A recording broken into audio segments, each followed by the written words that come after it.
The program's web page was flooded by a torrent of red packets and many people lamented. Planet Boo is so fortunate. The poor and small base actually had such a stroke of luck. The discovery of the Alcade and the program's popularity led to another round of hot discussions online. Up Close Contact suddenly tore away its weak personality and suddenly hardened, leaving old viewers flabbergasted. In the past, the program's style had been suffering in miserable places.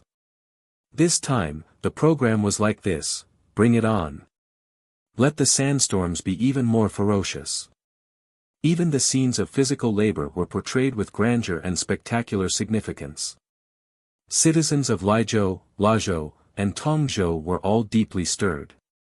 Zero was personally using excavation equipment to dig, Barbara had tossed aside her obsession with cleanliness to sort out the wreckage, and Wu Tianhao's hair was all messed up. Most of the time, these three were extremely concerned about their appearance. However, this time, they had sacrificed their public images, and their dust-covered faces really portrayed true poverty alleviation. They weren't just there to go through the motions. Mazhou citizens highly anticipated the first entertainment program that Midasi was taking part in after his retirement. Furthermore, with the Merci family name, regardless of whether whatever shown was true or false, Mazhou citizens lapped up every bit of it. As for Yenzhou netizens, I wager a titanium alloy keyboard that it was surely Fang Zhao who discovered the Alcade. Our Yenzhou's divine ears isn't just all talk. It kind of makes sense now that you say it this way. It is rumored that the Academy of Sciences are eyeing Fang Zhao's ears. I have no idea whether it is true. I also feel that this discovery of the Alcade has something to do with Fang Zhao. Anyone have insider information? Wang Tai, you piece of trash. Wang Tai, who had just revealed a certain film emperor's secret wedding. What has this got to do with me? Wanting to emphasize that he had no relationship with the matter and unwilling to let everyone bash him, Wang Tai hurriedly used dummy accounts to post online. Wait and see how the official media reports this. Even if it isn't stated explicitly, we are able to see clues from the photographs. Their photographs have the highest degree of proof. Indeed, after the first episode of Up Close Contact was aired, 3 authoritative media outlets reported on the matter of Planet Boo and the Alcade. Although the discovery process of the Alcade wasn't reported on, netizens were still able to discover quite a bit of hidden evidence from the photographs that were released. Firm evidence. Official firm evidence. In the group photo for the reward conferment, Fang Zhao is standing in the center. Let me explain it a little. Of the 2 people standing in the center of the photograph, one is Fang Zhao and the other one in the military uniform with the general stars is Bu Base Commanding Officer Flemington. The person able to stand together in the center position with the base's commanding officer is surely someone important to this Alcade excavation operation. Fang Zhao even brought a dog along. Am I the only one concerned with the reward? If Fang Zhao is able to stand alongside Commanding Officer Flemington, then wouldn't his share of the reward be the same as Bu Base? Even if it isn't half, he should also have gotten 30 to 40 billion right.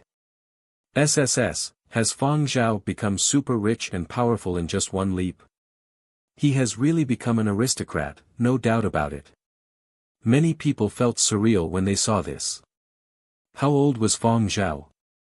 How did it feel to suddenly become a multi-billionaire? Yanbei, Yenzhou. Retirement home for former government officials. It just so happened that Yanbei City was having a campaign and reporters were interviewing retired government officials during this period.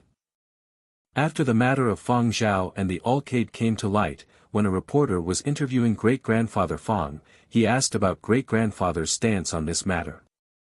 Before the camera lens, great-grandfather Fang kept a straight and proper face as he rotated 2 walnuts in his hands. Little Zhao is participating in an entertainment program during his advanced studies period. Right, I know, he told me about it. I definitely wouldn't allow him to participate in other sorts of entertainment programs, but this is different. Providing aid to impoverished regions is a good deed. It should be advocated.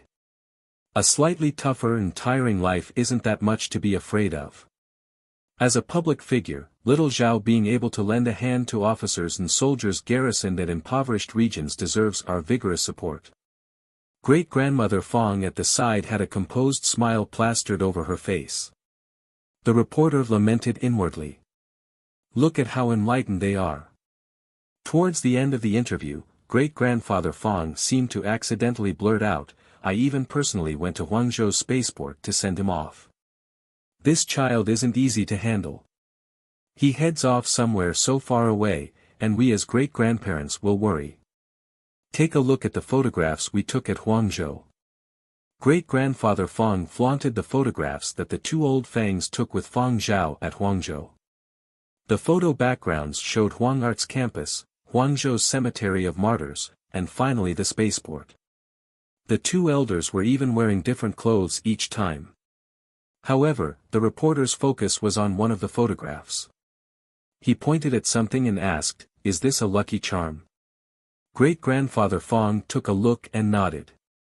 Yes, before one went to Huangzhou, we requested for a new charm at the cemetery of martyrs and sent it over. After the interview concluded, people who had watched the interview forwarded the video to their good friends. There's no doubt about it.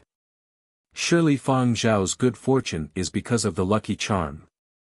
Thus, the stream of visitors that had only recently started to decline once again exploded. The same lucky charms were sold out. People still had to have dreams of achieving 100 billion. What if it became real? In short, the program team for Up Close Contact saw a lot of publicity. The broadcasting platform discovered that the number of subscribers for the second episode of Up Close Contact tripled, and this delighted the people who held the broadcasting rights. To preserve its popularity, the program team announced that the next episode would be shot on board the Alcade. This blatant marketing ploy immediately caused an uproar among archaeologists, astronomers, and other such groups. Causing trouble. Defiling relics. Complain. We definitely have to file complaints. Even if the Spaceflight General Headquarters didn't care, could the Interplanetary Fund's personnel leave it at that? That was their trump card project back then. How could the Alcade be left there to be trampled all over by an entertainment program? However, some high-level technological researchers knew what was going on. The true core of the Alcade would surely have been brought away by the Interplanetary Fund. Even if the Interplanetary Fund hadn't removed everything, personnel from the Spaceflight General Headquarters would have also gone through it once, only leaving behind an empty shield. This way, it would also be able to satiate the curiosity of people who weren't from this field. Of the 7 spacecrafts that comprised Dream Team, only 2 others remained besides the Alcade. The only one left in as an exhibit for the general public had been disassembled, so people could only observe its exterior but couldn't enter the cabin. Thus, an incomplete spacecraft wasn't that attractive. Compared with the buzz online, the Interplanetary Fund side was much more serious. The Interplanetary Fund's headquarters was located 50 floors underground in an extremely restricted area. Many high-level supervisors didn't have the clearance nor were they permitted down here. The majority simply didn't know of this place either, as the publicly accessible elevators only serviced 10 floors underground. Many people also didn't know about the floors beneath basement 10 even when they left the Interplanetary Fund. Currently, at basement 50, the atmosphere was grave and stifling. There were close to 50 people here. There were some seemingly young, and there were also some with a head full of white hair and wrinkles strewn across their faces. Among them was the Interplanetary Fund's current Director General, Mesh Assis. He was standing together with a few other council members. They might have seemed very impressive most of the time when outside, but right now, all of them were like well-behaved grandkids. Even the sounds of their breathing was cautious, as though they were all skating on thin ice. A very young-looking lady was heading the meeting. Her 2 hands were holding a round metallic object as she walked over unhurriedly towards an oval cabin-like device that was slowly rising up. The round metallic object and the cabin-like device had a fierce bear head design on it. After verifying her identity, a circular hole appeared in the oval cabin-like device and the young lady placed the metallic object in. Hiss. Frigid cold air dispersed out from all sides of the cabin-like object. After the white mist dispersed, everyone clearly saw the person standing there. It seemed to be a slightly chubby young boy about the age of 10. When that boy opened his eyes, the current Director General Mesha Cease took a deep breath. He felt goose pimples sprouting across his whole body as cold sweat dripped down his back. This was one of the trump cards the Interplanetary Fund possessed, superintelligence. He had heard about this superintelligence from a few of his predecessors, but when he actually saw it, he felt that it deviated greatly from what he had expected. All of those AI products, even the most first-rate ones, also wouldn't have given him such a hair-raising feeling. Those eyes that were full of vitality didn't seem so different from humans. Just by looking at this person before their eyes, how was anyone to know that beneath his surface was a mechanical core? The other Interplanetary Fund elders were much more calm. "Little bear, welcome home." The young lady at the head spoke. "You have worked hard." The little fatty who had been addressed as Little Bear blinked and a flash of light appeared in his lively eyes. Older Interplanetary Fund elders knew that this was him analyzing newly received information. There wasn't a need to say anything, he would be able to obtain whatever information he wished to know through the internet. Before this, they had also transmitted a portion of Interplanetary Fund internal information that couldn't be traced over the internet into his body. It has already been so long. The crisp childlike voice released a sigh that didn't seem fitting for his age. "Yes, this is a new body that grandfather built according to your requests. It has been maintained all these years. Do you like it?" The young lady said. The little fatty prodded his belly with chubby hands. "I like it." After admiring its new body for a bit, the little fatty studied the young lady before him for some time before blurting out. "Chui hua ah." Everyone else in the Interplanetary Fund hung their heads and didn't dare glance at the big boss' current expression. The name Chui Hua was personally given by Master Heng Xian, founder of the Interplanetary Fund and Spaceflight Project Dream Team's chief director, designer, and engineer. It was said that back then, Master Heng Xian had a profound love for his native literature.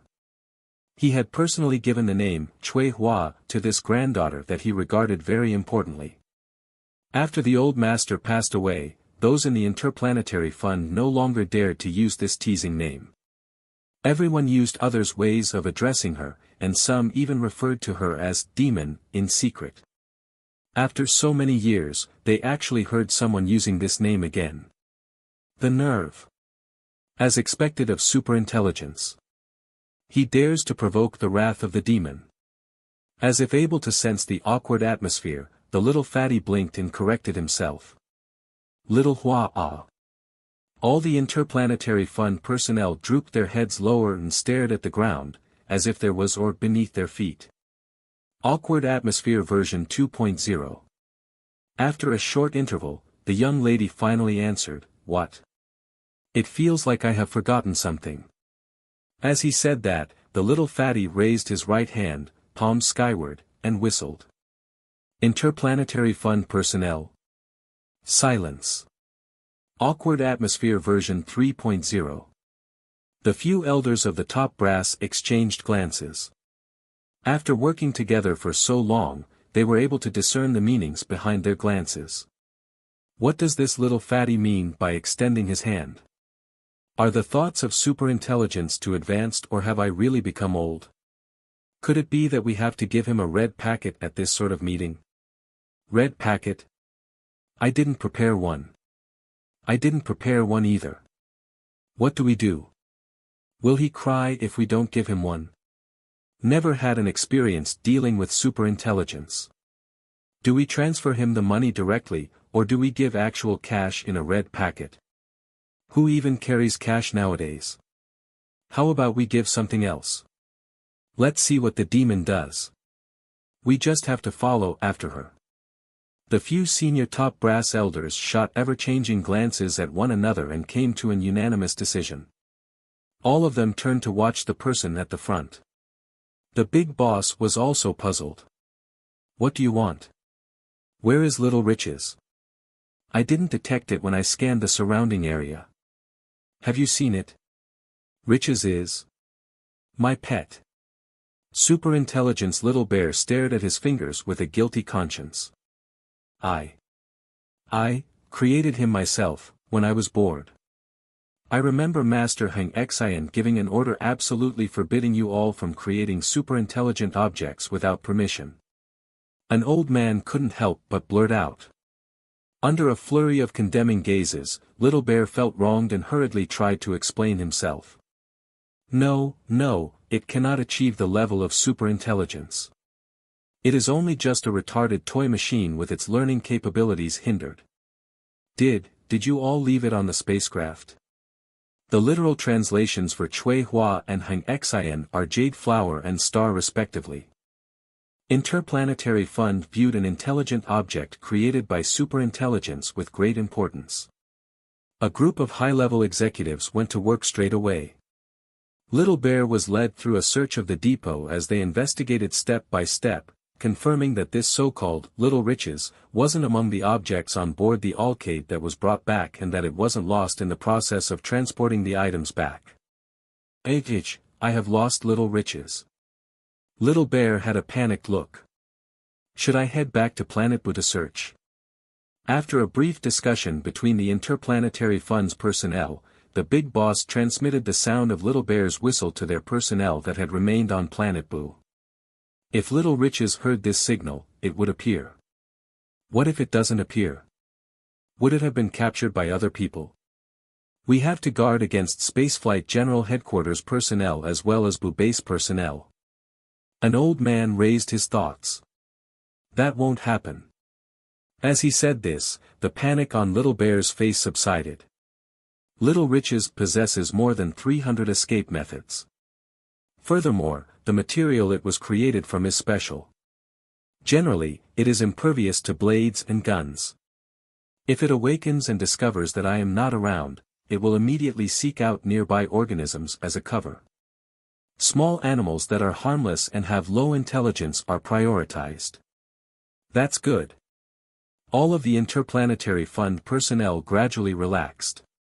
Having finally found the last superintelligence that had been lost and having the chance to interact with the one and only superintelligent body, the personnel of the Interplanetary Fund were very indulgent towards Little Bear. Little Bear first went to pay respects to his already deceased owner and founder of the Interplanetary Fund, Master Hang Xian. Back then, he had already made his preparations before taking on this mission and leaving the planet. Thus, Little Bear wasn't too overly sentimental when he was paying his respects. After returning back here after 400 years, Little Bear wanted to first familiarize himself with the environment. Director General Mesha Cease felt a little apprehensive when he was called over by the big boss. He was afraid that he would be demoted by the big boss because of a mistake he might have committed. This is Mesha Cease, the current Interplanetary Fund Director General.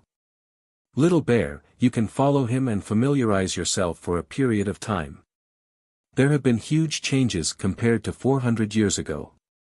You will be given a week to adapt quickly and will start work after a week. A month. Kids also need vacations. Little Bear started to haggle. I was trapped in darkness under the sand for a long time. I am afraid of the dark and it's tiring. Perhaps I may even be claustrophobic. I wish to visit more vast and bright outdoor areas and rest for a period of time. Interplanetary Fund.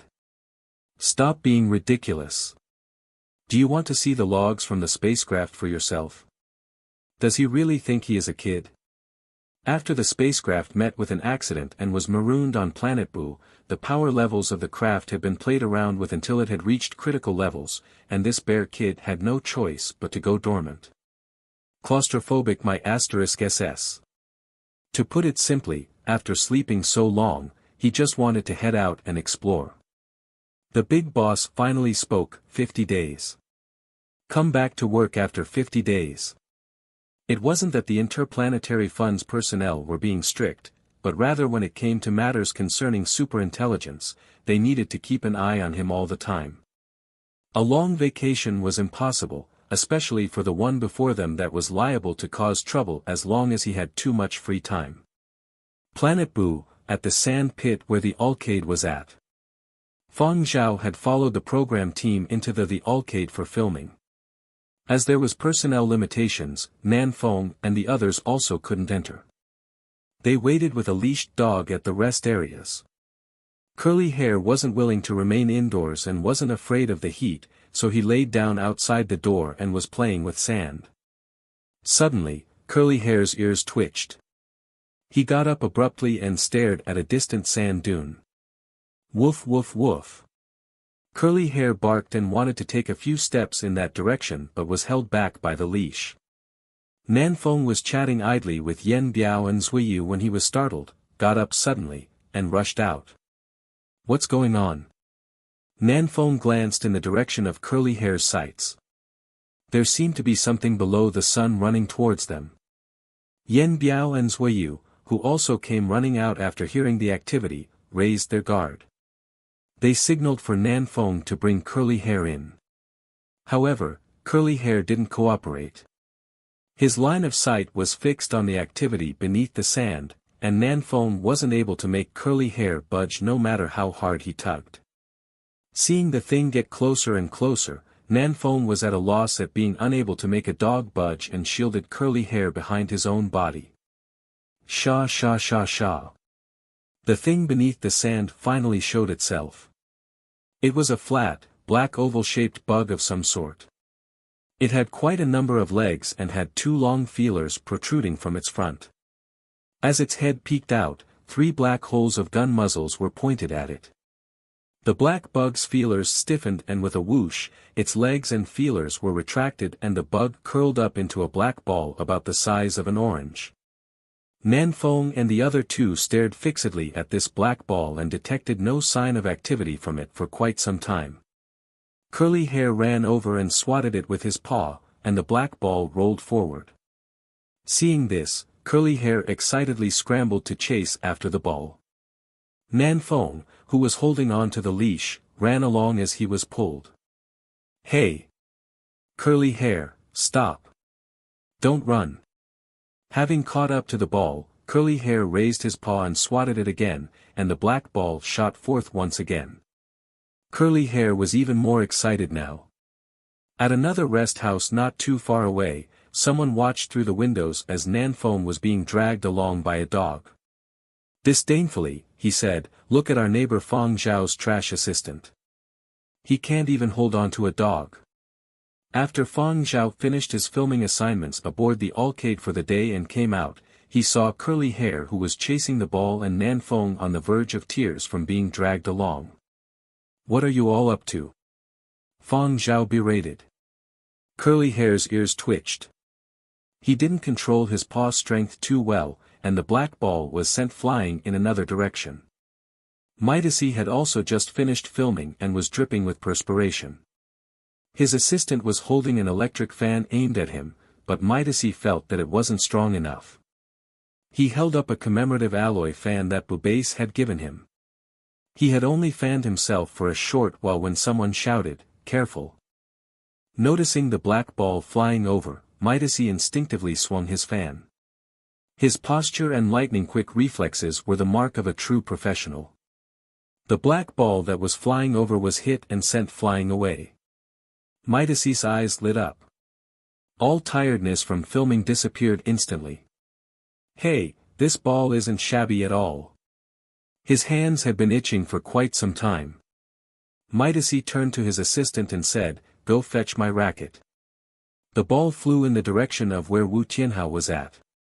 When he saw Midasi's actions, he perked up, flipped open his own commemorative Bubase alloy fan, and used it as a racket to strike the ball back. Having already gotten a hold of his racket and seeing the ball being returned, Midasi shouted, "Great return." Thwack! The black ball was accurately returned once more. Wu Tianhao had difficulty catching this ball and shouted, "Zero, come over quickly. This Midacy fella is playing for real. Us amateurs have to work together. Hey! Take a look at my skills." Zero gleefully picked up his own fan and joined in. Seeing this spectacle, the program team director shook his head and chuckled. "Ah, young people." The cameraman didn't need to be told and started to record this rare friendly match in the desert. At the end, Midacy struck a shot that Zero was unable to receive, and the ball flew all the way over to an area where a spaceflight general headquarters officer was patrolling. Frowning, he picked up the black ball and squeezed it. The ball was rather soft. Nearby, Curly Hair growled twice, came over, and stared at the ball in the person's hands. Raising his head to see what the ruckus was all about, the person from Spaceflight General Headquarters reprimanded them with a stern face. "Do not randomly throw the dog's toys around." Nanfeng promptly apologized, sorry. I will take note." The other managers and agents came over to make clear that they would not in the future. The officer from Spaceflight General Headquarters eased up when he saw that these people were apologetic and that Zero and the others were no longer creating a ruckus. He squeezed the black ball once more before handing it over to Nanfeng. He couldn't help but ask, "Where did you buy this ball?" Nanfeng stammered, I don't know either." The officer didn't get angry even though he didn't get the answer he was looking for. Forget it. It wasn't anything important either. He could search for it on the internet once he got back. He waved his hands dismissively and let them leave. After Nanfeng received the ball, Curly Hair tugged on his trousers, wanting the ball. Curly Hair was very obedient once he had the ball in his mouth. Wagging his tail, he followed Nanfeng back and refused to lend the ball to Midacy and the others along the way back. After returning to their rest area, Nanfeng recounted the matter about the black ball to Fang Zhao. Fang Zhao took the black ball from Curly Hair's mouth and squeezed it. It was really soft indeed, and Fang Zhao couldn't determine what it was made of. Curly Hair had struck the ball so many times, Midacy had hit it around as a tennis ball, and Curly Hair had then carried it around in his mouth. Yet its appearance remained glossy, like it was new, and there weren't any scratches on it at all. An organism from planet Boo? No. Fang Zhao had a feeling that this wasn't any ordinary living organism. Curly Hair whimpered at the side as he turned to Fang Zhao before staring at the ball miserably. It seems like Curly Hair especially loves this toy. Nanfeng realized that he had also been fooled after he said this. This wasn't a real ball. It was a bug. Fang Zhao considered for a bit before returning the black ball to Curly Hair. He then instructed Nanfeng and the other two, "Let's keep it for now. Watch it properly." "Yes, boss." Elsewhere, the Spaceflight General Headquarters officer on patrol was thinking to himself. "I wonder what material that little black ball is made of, it feels really good in the hand. I've got to buy a few for the kids and dog at home when I return." As he mulled it over, he saw someone walking over and his face stiffened. "Aren't you headed for the base?" The person who came was the Interplanetary Fund supervisor who was still stationed on planet Boo. Spaceflight General Headquarters and the Interplanetary Fund had a cooperative relationship, but they also had a rivalry. Take for example the Alcade's core technology. The Spaceflight General Headquarters had thought about it for very long but had no chance of touching it. This time, Spaceflight General Headquarters had reacted quickly, but it had still been snatched by the Interplanetary Fund first. They never even got to see any trace of its black box. It was no wonder he couldn't put on a smile when the two ran into each other. The Interplanetary Fund supervisor currently wasn't in a mood to talk much either. He smiled and headed over to the Alcade. The supervisor got his subordinates to stand guard on the outside before he entered the Alcade once more. After that, he broadcast the sound clip that he had just received. After some time, there still wasn't any sign of activity. He wasn't willing to give up and tried broadcasting the sound at areas nearby the arcade. Because this was a secret matter, he couldn't search for it openly. Neither did he dare tell anyone else. Even his own subordinates didn't know what he was looking for. He could only go about it alone and wondered to himself why wasn't a position tracker placed on such an important thing. The sound clip was broadcast for 3 days straight and the search area was widened. However, not a single trace was found. Helpless, he finally submitted a report of this outcome. Base soldiers stationed at this region also heard the whistling in the past 3 days. Each time they weren't nearby and couldn't see it clearly, so they thought that it was the Interplanetary Fund personnel that was whistling. They joked in private, the guy from the Interplanetary Fund looks strict, but it turns out that he likes to whistle. And he whistles such a kiddie tune too. The supervisor from the Interplanetary Fund after he heard the rumor. Forget it, I will just be the scapegoat. Some days later. The highly anticipated second episode of Up Close Contact was released.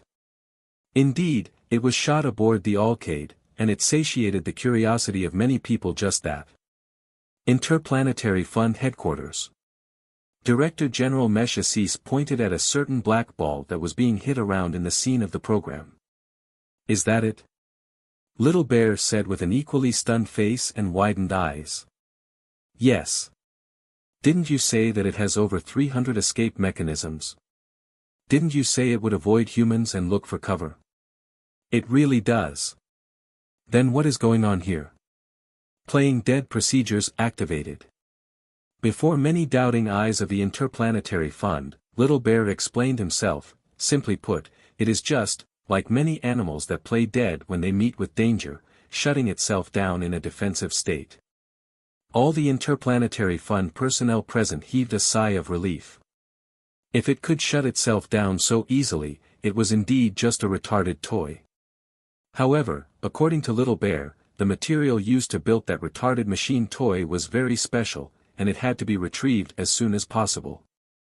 The material and technical knowledge couldn't be leaked.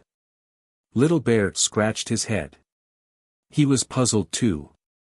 In theory, unless it faced a natural predator, Little Riches wouldn't have so easily activated its highest level defensive measure, playing dead procedure. Could it be that too much time had passed and some of the components inside had malfunctioned? Forget it, when the Interplanetary Fund retrieves Little Riches and brings it back, I will give it an upgrade. As for the time being. Whatever. It's vacation time. Time to head out and let loose. Interplanetary Fund's Mesh Assis felt that he had taken on a thorny assignment. After considering many candidates, consulting with his superiors, and many discussions with Little Bear, Mesh Assis called over his own son Danky Assis. Having just returned home from boat races on the sea with his rowdy friends, Danky received a phone call from his father and was called over. He wondered what important matter was going on that required his father to call him so urgently. Danky hadn't been stirring up trouble, and there hadn't been any big matters at home. Danky was pondering over the reason why his father had called him over as he arrived at the Interplanetary Fund headquarters. He stepped into the office belonging to Director General Mesh Assis and saw a little kid dressed like a bear seated on the sofa. A thought immediately rose into his head. Where did this kid come from? He swept a doubting gaze at his father before continuing to stare at the kid. Mesh Assis coughed lightly and introduced him. This is Little Bear. Bring him around to have fun for a few days. Danky wasn't happy. Whose kid is this? How many days is a few days? Mesh raised his hand and pointed upwards.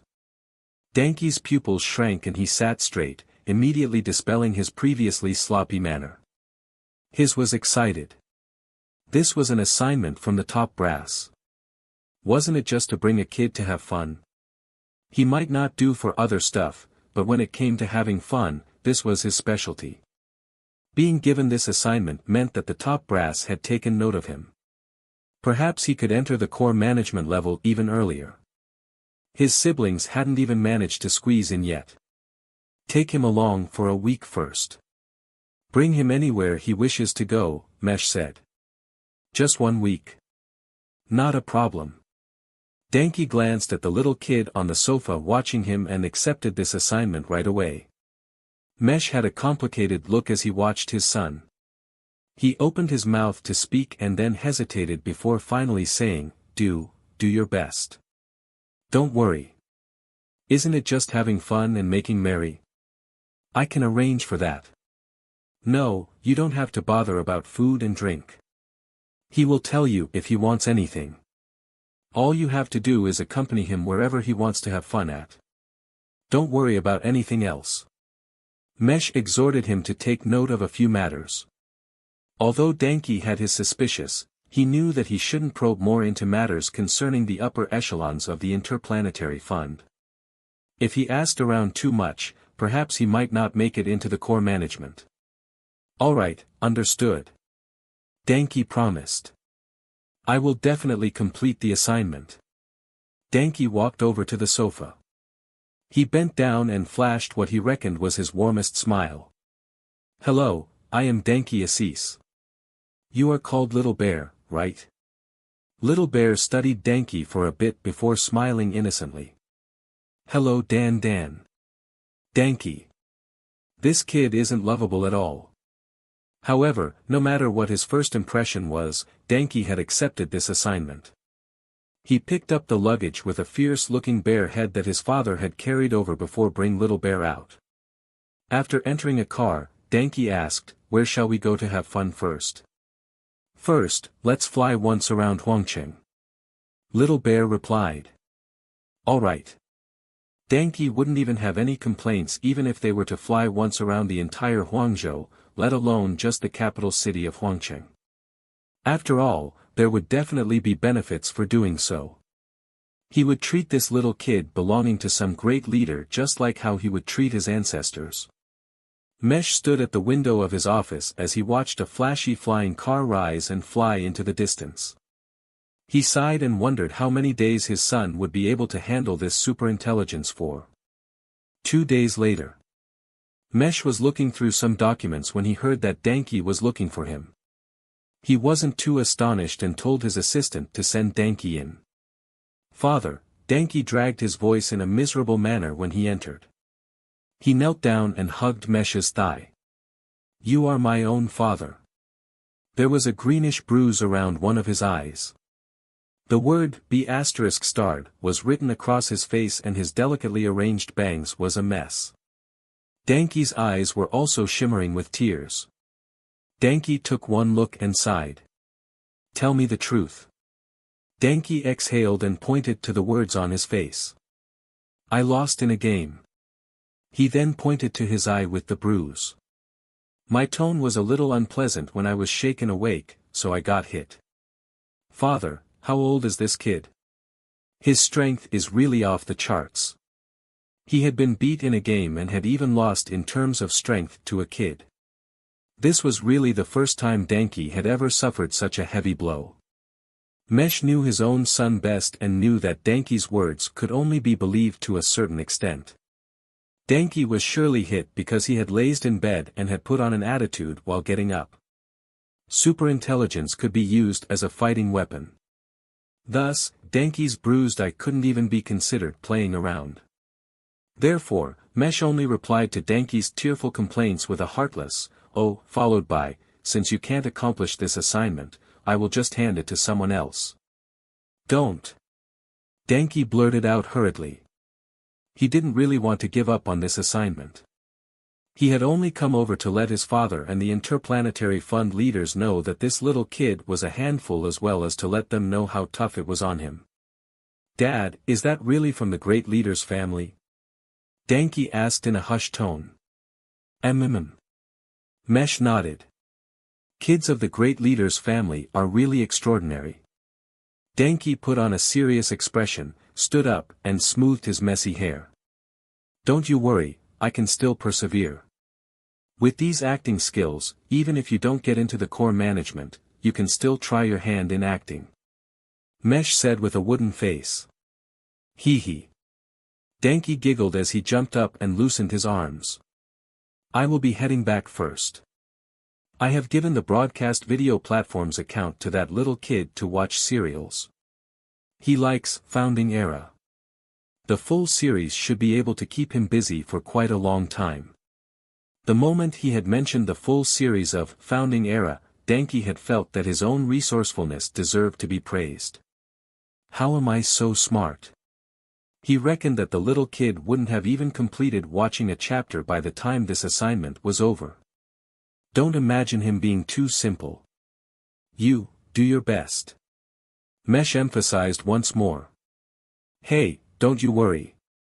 Denki waved his hands and hurried back. He had taken the opportunity to come over and show his presence while that bear child was watching the serial. However, when he returned home, Denki realized that this bear child's speed at watching serials was a little too fast. When Denki had left, the kid had been watching the Founding Era Shijo chapter. How had it become the Yenjo chapter when he got back? Hadn't he been gone for only an hour? He took a look at Little Bear, who seemed like he was about to cry while watching the Yenjo chapter. Denki changed to a pair of slippers before coming back to the room and saw that Little Bear's eyes that had been teary and red had returned back to normal. There wasn't any trace that he had been about to cry. Denki was astonished. So tears can really be stifled. He suffered yet another blow. This little kid actually had better acting skills than him. Really well acted. Little Bear exclaimed. Of course, take a look at Founding Era's cast and crew. Oh right, Little Bear, after watching so many episodes, who is your favorite actor or actress? Denki returned back to the moment and asked. Fang Zhao. Fang Zhao. Why? Real. SSS, aren't actors all acting? How can that be real? Then his acting is the most realistic. What does a kid know about being real or not? I want his autograph. Don't have it. I will help you purchase one online. I want to take a photograph with him. He is on a foreign planet filming and can't return. Why? Have you learned from others to chase stars? Chasing stars will make you brainless. Denki tried to frighten Little Bear. Oh, so you have chased stars before? Little Bear asked. What do you mean by that? This brat is totally not adorable at all. Seeing that Little Bear wasn't replying, Denki asked, will you be continuing to watch the series, or do you want to do something else? Watch the series. Alright, you go on watching. Call me if you need anything. There's food in the refrigerator. Help yourself if you get hungry or thirsty. I will be returning to my room to catch up on some sleep first. Little Bears only raised his hand to wave Denki off, his eyes remaining fixated on the screen. Denki returned to his room to shower and washed the markings off of his face. He applied some medicine to his bruised eye and took a nice afternoon nap. When he got up, he discovered the bear child watching a concert. A video of Fang Zhao's concert. Denki yawned and muttered to himself, no longer binging the series. Kids sure are fickle. Denki was jolted awake by the shock he got when browsing through the history of his video broadcasting platform account. The full series comprising of every episode from each chapter of Founding Era had been completed. Even those edits and interviews had also been searched for and watched. Denki took a look at the time. He double-checked that he had only slept for 2 hours and not 2 months. Denki wondered whether that kid had just fast-forwarded through the videos. Denki stretched his neck out to observe and saw that the bear kid was really watching the concert attentively and didn't seem to have any intention to fast-forward. Thus, Denki left the projection room and sent his father a message. That bear kid is chasing stars now. Will that be a problem? Mesh immediately returned with a video call. What's going on? It's like this. Do you see? He is currently watching Fang Zhao's concert video and even said that he wants Fang Zhao's autograph and a photograph with Fang Zhao. I reckon that he will want to find Fang Zhao when he returns back from filming. Dad, what's wrong? He's just chasing a star. Why does it seem like it scares you so? On the other end, Interplanetary Fund Director General Mesh Assis, who had been entrusted with this important assignment, turned pale and broke out in cold sweat. He didn't reply to Danke's question immediately and sent a message after ending the video call. Don't let him get close to Fang Zhao during the assignment period. No, make him stay far away. Don't let him get close. Mesh was worried. Little Bear looked human, but he had the kernel of a superintelligence. Mesh was worried that Fang Zhao's ears would detect something if he were close *enough. Danke frowned when he received his father's message. He studied the little figure in the projection room a few times. **, Little Bear, let's change a star to Chase. What do you think of that? News just came out. Fang Zhao donated tens of billions to Bubase, Little Bear blurted out abruptly. What? Danke was so stunned by this news that he totally forgot what he wanted to say. After searching online, Danke discovered that this news was true, and various authoritative media outlets had already reported on it. There were two news items regarding Bubase. One was that Bubase would become the third strategic military location and that the planet was being sealed for developments. The second was that Fang Zhao had donated the entirety of his monetary reward for the Alcade's discovery to Bubase. Is this person stupid? Is he soft in the head? The monetary reward was so much, and he donated every single cent to Planet Boo. Couldn't he exchange it for something more valuable? Danke just couldn't understand. Was it worth it? At the same time in Yenzhou's Yenbei retirement facility, great-grandfather Fang had also seen this news. His hand twirling the walnuts trembled. His lips quivered and his mind was filled with thoughts that little Zhao had been pressured and swindled. Great-grandfather Fang, who chose to be mindlessly biased, cried, "My little Zhao has surely been wronged. He has been tremendously wronged. Bad intentions. They all have bad intentions." Great-grandfather Fang wasn't the only one who thought this way. The first thought that came to many people's minds when they first saw the news was whether there were any behind-the-scenes deals. Otherwise, who would so readily give away tens of billions that were recently acquired? This was tens of billions. How many things could be bought with that sum? Besides, Fang Zhao's primary status currently was an artist. What was the point of donating so much money to Bubase for construction? Firstly, he wouldn't receive any additional rights, and secondly, his rank also wouldn't rise.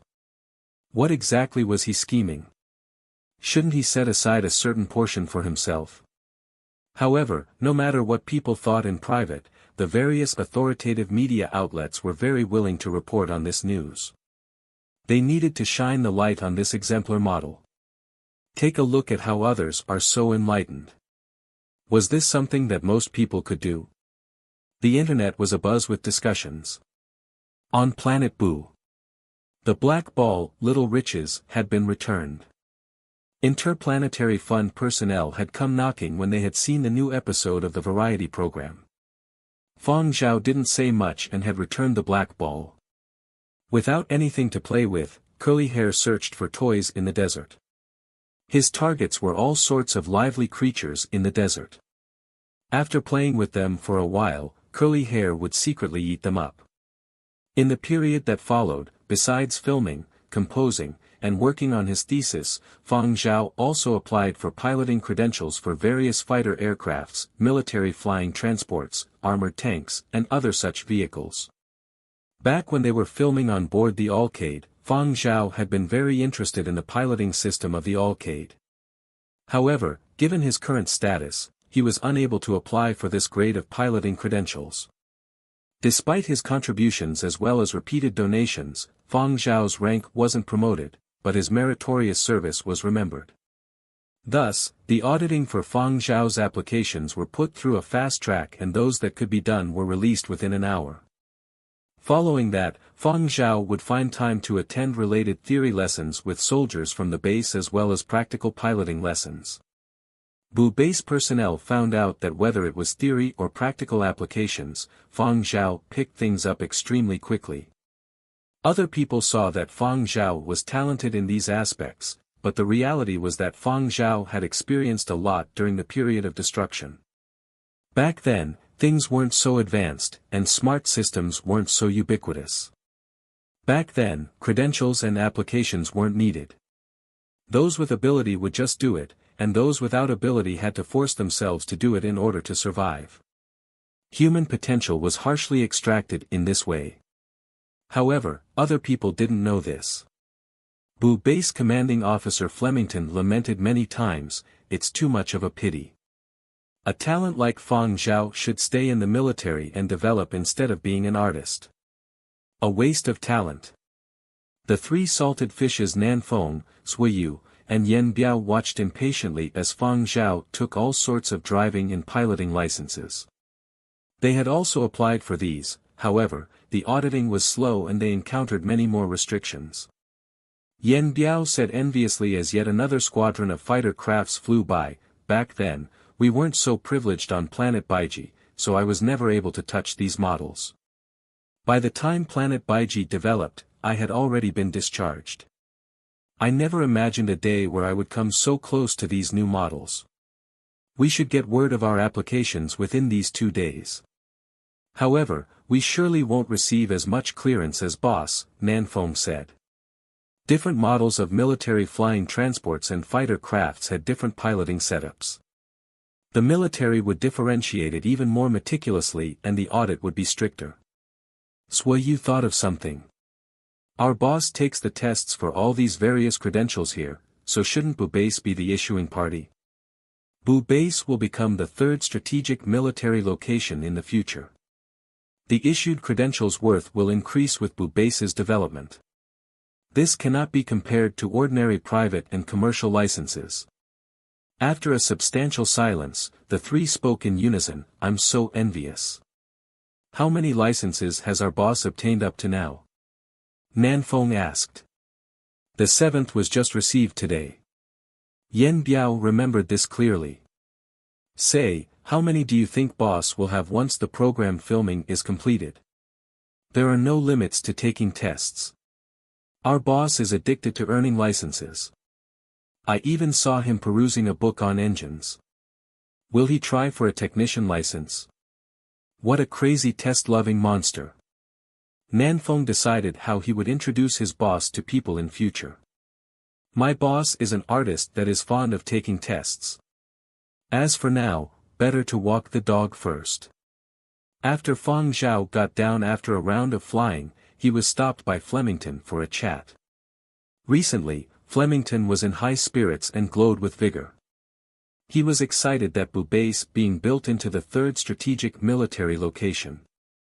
He also didn't want to be transferred away and would fight to the bitter end if anyone tried to transfer him away. This was the third strategic military location. At that time, the big boss here wouldn't be him. However, his position wouldn't be low either.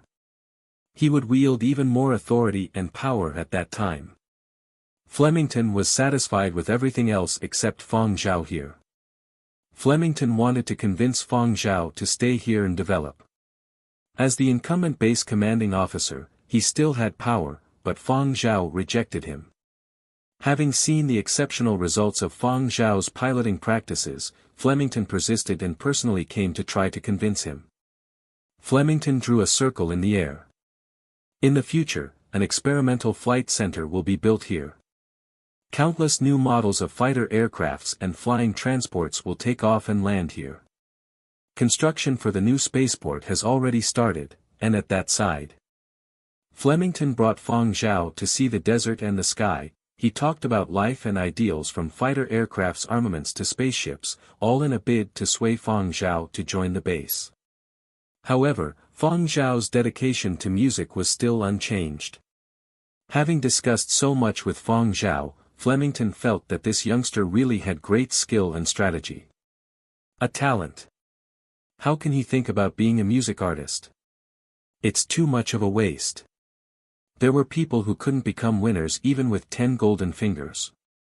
And there were some that would soar through the clouds with just one opportunity. In Flemington's eyes, Fang Zhao was of the latter sort. Unfortunately his ambitions laid elsewhere. Flemington sighed as he walked and sat on a rock that had been eroded by the wind into a bizarre shape. As he watched the sand flying afar, Flemington asked, "Fang Zhao, what are your feelings about this trip to Planet Boo? What is it that you think is the most fortunate about this trip?" Flemington imagined that Fang Zhao would say that it was the monetary reward of the Allcade. Fang Zhao smiled. "Living. I still don't know what marvels the future holds." While speaking, Fang Zhao received a notification about internet access time. As internet access time wasn't fixed because Planet Boo's construction projects constantly changed, the program team only got internet access when they received the notification. The duration wasn't very long either. Naturally, since Fang Zhao had received the notification, Zero and the others had received it too. Fang Zhao watched as the few of them who had been looking for entertainment outside scrambled over to the base soldiers to borrow cars. Flemington could only shake his head as he observed them. This bunch is really lively. Fang Zhao finished. Flemington. Lively? Then so be it. Fang Zhao got up to take his leave and also returned to the base. He wanted to speak to great-grandfather and great-grandmother Fang when there was internet access. Otherwise, the two elder Fangs would surely be worried. Elsewhere, Zero and the others immediately got down to business the moment they received the notification for internet access. Now, Planet Boo was very busy throughout and all the flying transports were in use, so they couldn't rent any. All they could borrow were cars, and the ones available weren't very good either. Alternatively, they could wait for the program team's large car to pick them up, but that would require at least half an hour more. Since they were so eager to head online, that half hour that could be saved was really precious. Barbara borrowed a small-sized desert buggy used for patrolling from a team of soldiers and got her assistant to hurry and drive off. Zero and the others who were slightly behind were met with an unfeeling no. Wu Tianhao stomped his feet. "Damn it! Isn't this S***Zul discrimination?" Zero was furious. Barbara surely seduced them. Midasi went up to reason with them, but the soldiers had looks of helplessness. "There really isn't any more. Our team is only able to lend out that one car. We just loaned it out to whoever came first." What this meant was, you can only blame yourself for being slow. There aren't any more cars. Zero, who had been close by but hadn't been able to run faster than Barbara. Pissed. Midasi, who could run fast but had been quite a distance away. Gloomy. Wu Tianhao, who had been having too much fun that he forgot to react in time. Sullen. "How about you all try asking other teams?" that soldier suggested. Zero turned around, wanting to look for another squad of soldiers when he realized that Midasi and Wu Tianhao had already started to sprint after the dune buggy that Barbara was on. It had only just started and hadn't yet picked up speed. The two of them ran quickly and forced out Barbara's assistant and bodyguard when they caught up, taking their places. Wu Tianhao was driving with Barbara in the front passenger seat and Midasi in the rear trunk area. Zero, who had been left behind. This plastic brotherhood had simply been unable to even withstand a single blow at this time. Zero looked around him and his eyes glowed. He started running and waving his hands frantically. "Fang Zhao. Take me." Nanfeng and the other two bodyguards occupied one dune buggy. On Fang Zhao's end, he was in the driver's seat while Curly Hair sat in the front passenger seat. The rear compartment was still empty. Zero had wanted to sit in the front passenger seat, but when he saw Curly Hair bare his teeth, Zero hesitated before turning and heading to the rear compartment. "Fasten your seatbelt," Fang Zhao said. "There aren't any seatbelts." Zero looked around. He saw a rope for fastening goods and tied it around himself. "Done." Fang Zhao shook his head and smiled. He tossed a helmet to Zero in case the wind and sand damaged his brain. When they got back to the base, Fang Zhao first sent great-grandfather Fang a call request. Because of new guidelines, the program team members were not allowed to use video projection and other methods for online calls to their friends and relatives. Only voice calls were allowed. Great-grandfather Fang expressed his understanding towards these rules. Due to Planet Buu's plans to become the third strategic military location, the entire planet was going through a closed-off period and the degree of confidentiality was raised. Thus, voice calls were implemented to prevent the program team from inadvertently leaking too much. Of course, this wasn't what Great-grandfather Fang focused on. "Little Zhao, tell me. Who over there has wronged you?" Great-grandfather Fang was worried that Buu base personnel had employed some schemes and that Fang Zhao was being bullied. When Great-grandfather Fang spoke with Fang Zhao over the call, other retired veterans of the facility came to visit in succession. There were some who were worried, some who came to join in the fun, and even some who were bored and wanted to find something to do. They were still chatting as they entered, and upon knowing that Great-grandfather Fang was speaking with Fang Zhao, they ceased their chatter and their ears pricked up. They were also very curious as to what Fang Zhao was currently thinking. The worry on Great-grandfather Fang's face lessened when he heard Fang Zhao's explanation. "Really? You have already gotten a license for so many fighter aircrafts. Hey, do you have, whatever that's called, over there?" Great-grandfather Fang rattled off the names of new model fighter aircraft that had recently been reported in military news. Fang Zhao said that he had tried out 2 among those new models. And because Planet Buu was still in a developmental phase, there were less types of aircrafts and transports there. Fang Zhao first started with the licenses that were available. Knowing that Fang Zhao was obtaining all sorts of licenses and learning that Fang Zhao had flown new models of fighter aircraft, the sides of Great-grandfather Fang's lips continuously curled upwards. Good, you even got to pilot a submarine. Not bad, right, and those new models of combat equipment. In the future, they will all be moved to Planet Buu. Even if you can't get the qualifications for those, you can try your hand at whatever is available. You can't get a pilot license for a warship. It doesn't matter. There's no rush. Take it step by step. The other old fogies that were watching Great-grandfather Fang talk about various firearms, fighter aircraft, and submarines felt their hearts itch. From what they saw, Fang Zhao's donations actually brought about quite some benefits. Fang Zhao's applications for credentials would surely be approved quicker. Great-grandfather was beaming. Nobody knew what Fang Zhao was saying, but Great-grandfather Fang nodded his head continuously. "You haven't done anything wrong.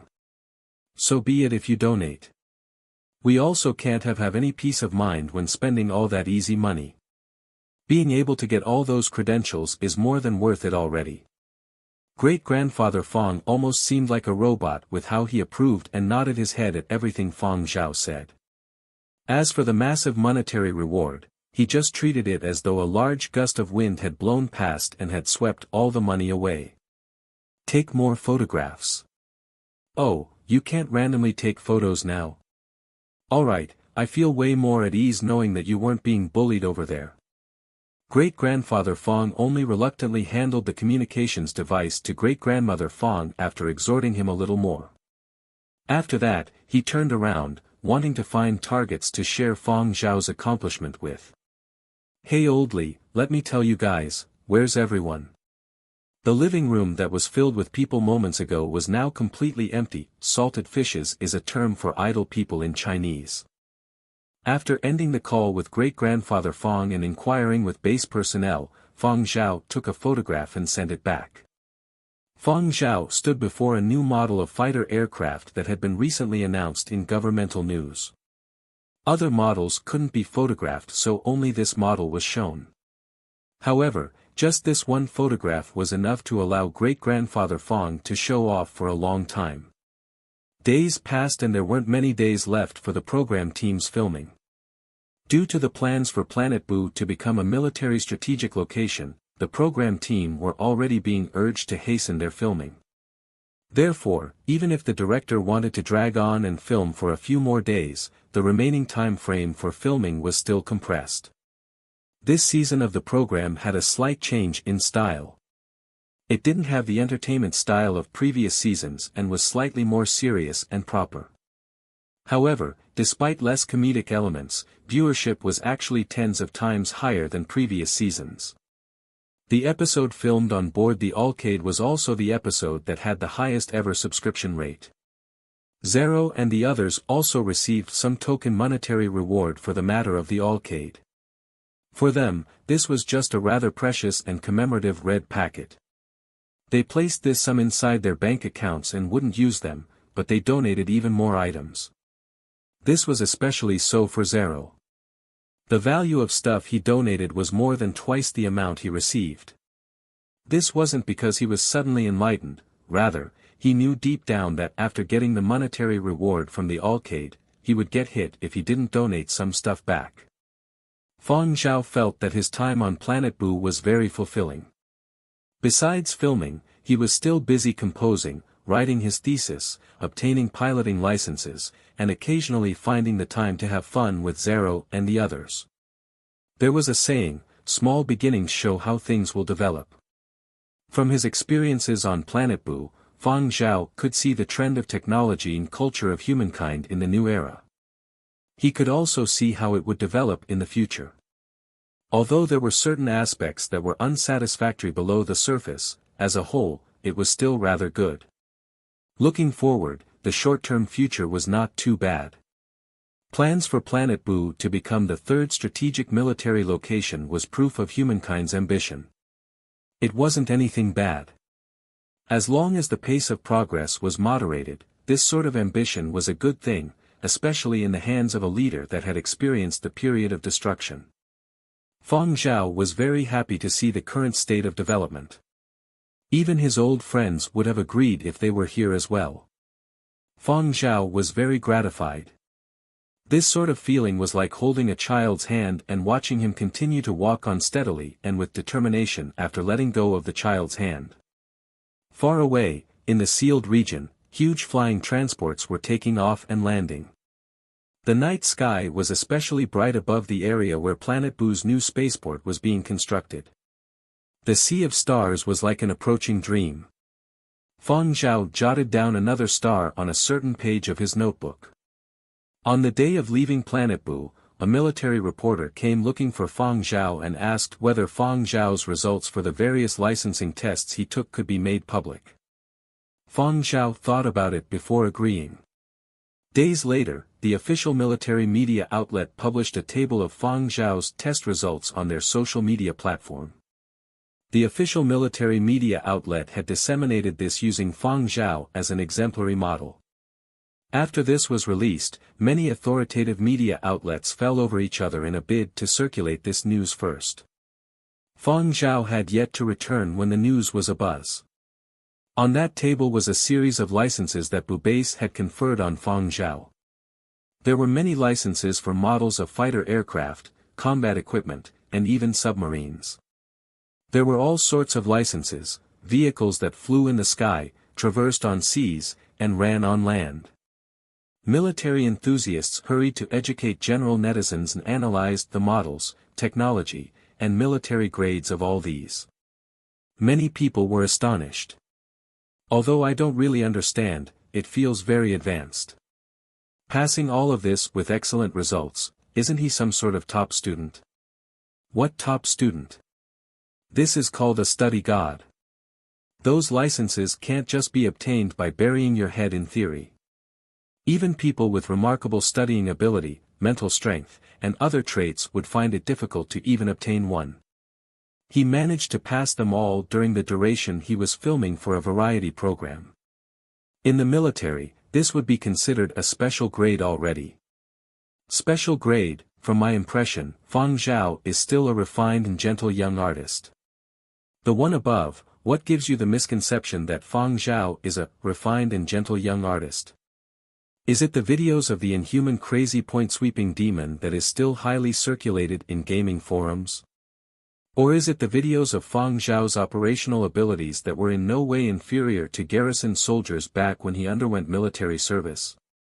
Or perhaps it is the awakening you with coolness musical style that has already started to be forgotten by people. Which of these show, refined and gentle? At Yenbei's retirement facility, great-grandfather Fang had been happily browsing through when he saw this and got mad.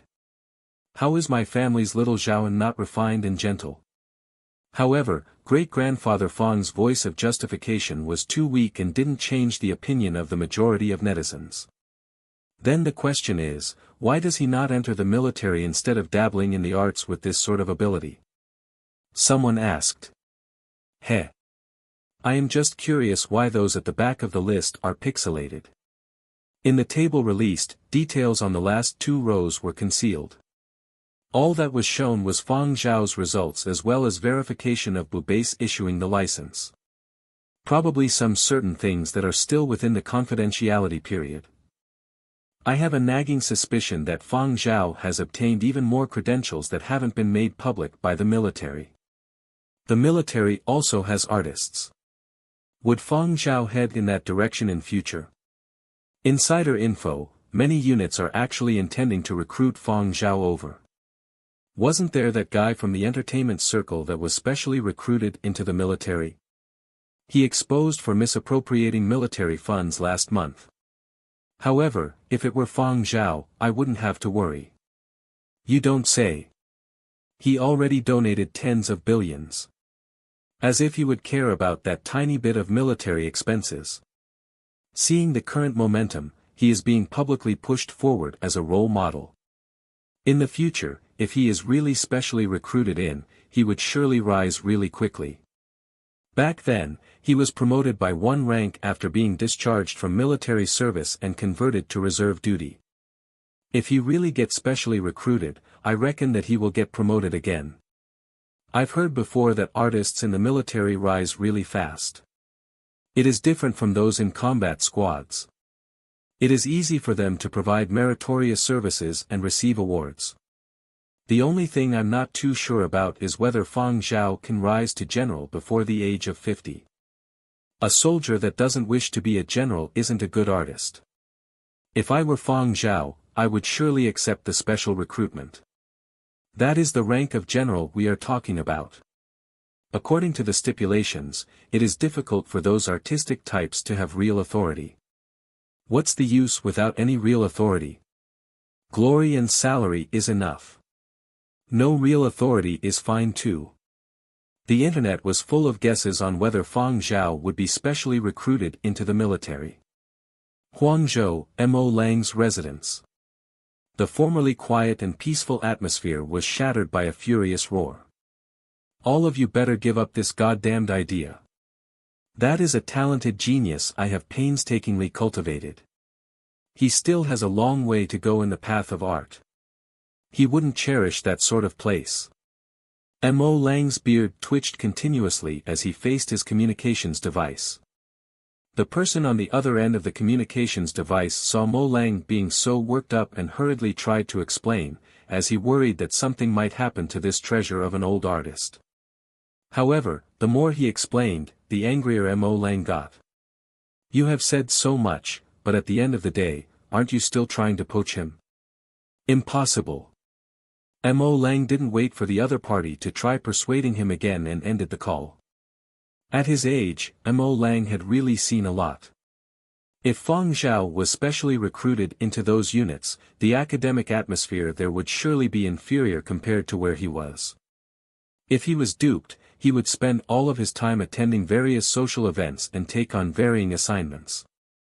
Inside, there were also many people who fought both openly and in the dark for the sake of promotion. Mo Lang definitely wouldn't let Fang Zhao go over and waste his precious artistic talents. Mo Lang took a deep breath and paced up and down. No, I need to read a few theses to calm down. His assistant hurriedly sent over 2 thesis papers and a newly composed work that Fang Zhao had submitted. It was only then did Mo Lang's mood lighten. Let Fang Zhao start on preparing his graduation concert the moment he returns. Don't let him get distracted by other matters. This was what Mo Lang had decided. He wasn't entirely reassured, so he contacted a few people to quash the news that the official military had released. He didn't wish for Fang Zhao to see news about him everywhere on the internet when he returned. There were people who felt that this was completely unnecessary. There was so much news on the internet every day. It was hard enough for this sort of disseminated news to persist for 2 days, let alone maintain its popularity for a sustained duration. 2 days later, news of Fang Zhao's results on Planet Boot died down. Mo Lang was delighted, but only for a while. Very soon, that official military news that had been published was dug out again and its viewership rose. What? What is going on? Mo Lang was stunned. In the space station orbiting Earth, Fang Zhao and the entire program team had finally returned. However, they were still required to go through immigration processes and a quarantine, which meant that they had to stop at the space station for a while. Everyone from the program team, including Zero, didn't have any complaints. There wasn't anything to fret about, and there was internet access here. With internet access and food, these people were even happy to stay here for an entire month. Damn! Fang Zhao, you're trending on social media again. Wu Tianhao exclaimed while browsing the news. He had originally wanted to post a good-looking photo of himself. However, he hadn't expected to see Fang Zhao's name as one of the top searches after he logged into his account. Nanfeng was also abnormally excited. He had also seen it at the same time as Wu Tianhao. He was somewhat in disbelief, so he carefully gathered some information and asked around before coming over to explain things to Fang Zhao. Boss, Star Cup has recently concluded. You are ranked first on the celebrity popularity chart. The Star Cup was organized by the Interplanetary Fund in conjunction with science associations, the Ministry of Education, and higher learning establishments from every continent. It was a global extracurricular competition for innovation and entrepreneurship for secondary school students. Its name came from the father of spaceflight, Master Heng Xian. In his later years, Master Heng Xian had brought out a portion of his fortune and had established the Star Cup. In the words of Master Heng Xian at the beginning when this was established, fame, I will grant it. Benefits, I will also grant it. It is right here. Come take it if you have the ability. Star Cup was a top-notch challenge for secondary students throughout the world. It was also considered a gathering of geniuses. It was held once every 3 years. At this time, various top universities and large-scale companies throughout the world would prepare to poach the participants. If they couldn't poach them now, they would try to sign them to binding contracts for when they were finished with their education. Some students who performed exceedingly well in the Star Cup Challenge match were signed by the world's top 100 corporations before they even stepped foot into university. It could be said that everyone who participated in the Star Cup were elites, and that those who survived until the final rounds were the elites among elites. They were considered genius-tier students in certain aspects. At the end of the Star Cup, there would be an award ceremony. The Star Cup would invite a celebrity to the award ceremony according to the requests of students that participated in the Star Cup Challenge. This was the usual practice. Who was to say that geniuses couldn't chase stars? And currently the voting charts had reached this point. Only students that participated in the Star Cup Challenge and passed through pre-selection would have voting rights.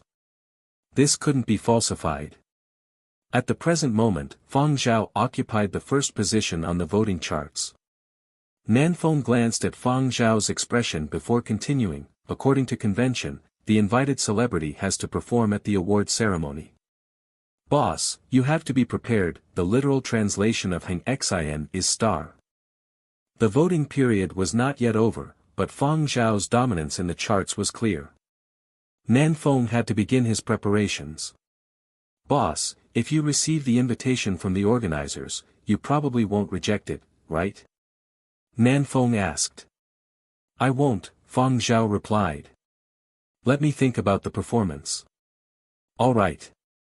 Given the present circumstances, Fang Zhao receiving an invitation was certain. As a positive role model publicized by the media, there was no reason not to invite Fang Zhao. It was as Nanfeng had thought.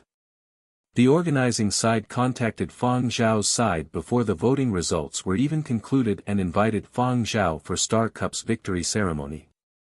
Mo Lang didn't wish for Fang Zhao to take part in other activities after returning back, but it wasn't good to reject this. The significance of Star Cup wasn't the same. Even though it was against his will, Mo Lang could only agree. Fortunately, the graduation concert plans that Fang Zhao had submitted satisfied him. Progress was also good, and it showed that Fang Zhao hadn't neglected making preparations for the graduation concert all this while being busy with other things. However, Mo Lang still called Fang Zhao over for some lessons in seclusion before the Star Cup victory ceremony, as well as amending the graduation concert plans that Fang Zhao had submitted. Therefore, Fang Zhao didn't have too much time to head out after he returned to school. Fang Zhao also didn't attend a banquet that Zero hosted when he came on a vacation to Huangzhou. Zero felt that it was really a pity that Fang Zhao couldn't come out. "My brothers are rather looking forward to see you. Oh, I have a good bro that was also invited by the Star Cup organizers. You two will meet when the time comes." "Who?" Fang Zhao asked. He was also a little curious. "It's Bobo, or Chu Bo. His nickname is Bomber. He's the one who ended in second place on the Star Cup's voting list of the most popular celebrities." After ending the call with Fang Zhao, Zero then looked through his address book and picked people to contact in succession. He wanted to call a few more people to have fun and liven things up. He hadn't gathered together with his bunch of good-for-nothing friends for quite some time, as he had been on planet before, poverty alleviation. Zero also contacted Danky Assis. "Come out and have fun. I'm not free. I have to look after a kid." Danky really wanted to go out and have fun but wasn't able to spare the time. He had already completed the assignment his father had given to him at the beginning, but perhaps because he had looked after the kid too well, management was too lazy to change the kid's caretaker. They had asked Danky to accompany Little Bear to play every once in a while. Thus, Danky wasn't free today. Zero had learned the news of Danky looking after a kid from his bunch of good-for-nothing friends back when he had been alleviating poverty on Planet Boo. At that time, he had jumped up in shock. Those scoundrels knew how to go crazy, but there always had a limit. When they heard that Danky was at home looking after a kid, all of their imaginations ran wild. It was only after Danky explained that they understood that the kid was something like a crown prince of the Interplanetary Fund. After that, they stopped joking about the kid. "Wasn't your assignment completed? Hasn't it been so long already?"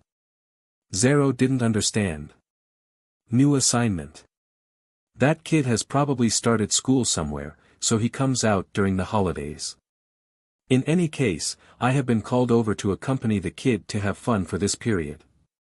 Danky sounded tired. "All right, another day then. Bobo came to Huangzhou today and will be staying for a while. Let's schedule another time to hang." Zero had his own private residence in Huangcheng, and this was the place he would call his friends over to every time. A little while after he ended the call with Danky, the Bobo that he was talking about arrived. Chu Bo was a member of Jinzhou's super-aristocratic Chu family and a descendant of a great general. He had a status that was similar to Zero's status in Liizhou. Their personalities were also similar in some aspects, both were relentless in their verbal attacks. The difference was that Zero straightforward in his verbal attacks. Whatever methods were used against him would be directly used back in a counteroffensive. If someone attacked him on social media, Zero would use social media to directly criticize them in return. It was different for Chu Bo. Regardless of whatever methods were used by others to scold him, Chu Bo loved turning whatever he wished to say into song lyrics and verbally criticized the offending parties back in song. Chu Bo had blinding gold hair which was dyed. He scanned the area after arriving at Zero's place. Nobody came. They are on the way. Danky can't make it. He has to stay home and look after a kid. You know the one. Still. Chu Bo didn't really care though and asked, what about Fang Zhao? Is he coming? He can't come. His teacher has shut him in for lessons. Are the teachers of 12 tones that strict? That didn't happen back when I was studying. Chu Bo went online and searched. That's not right. Isn't his academic advisor Professor Carter? Professor Carter is giving lectures away from Huangzhou these few days. Who is the one giving lessons to Fang Zhao today then? Professor Carter. I'm not sure. Zero recalled the Fang Zhao's words. However, during the call, he seemed to have spoken to someone on his end. If I heard correctly, it sounded like Teacher Mo or something.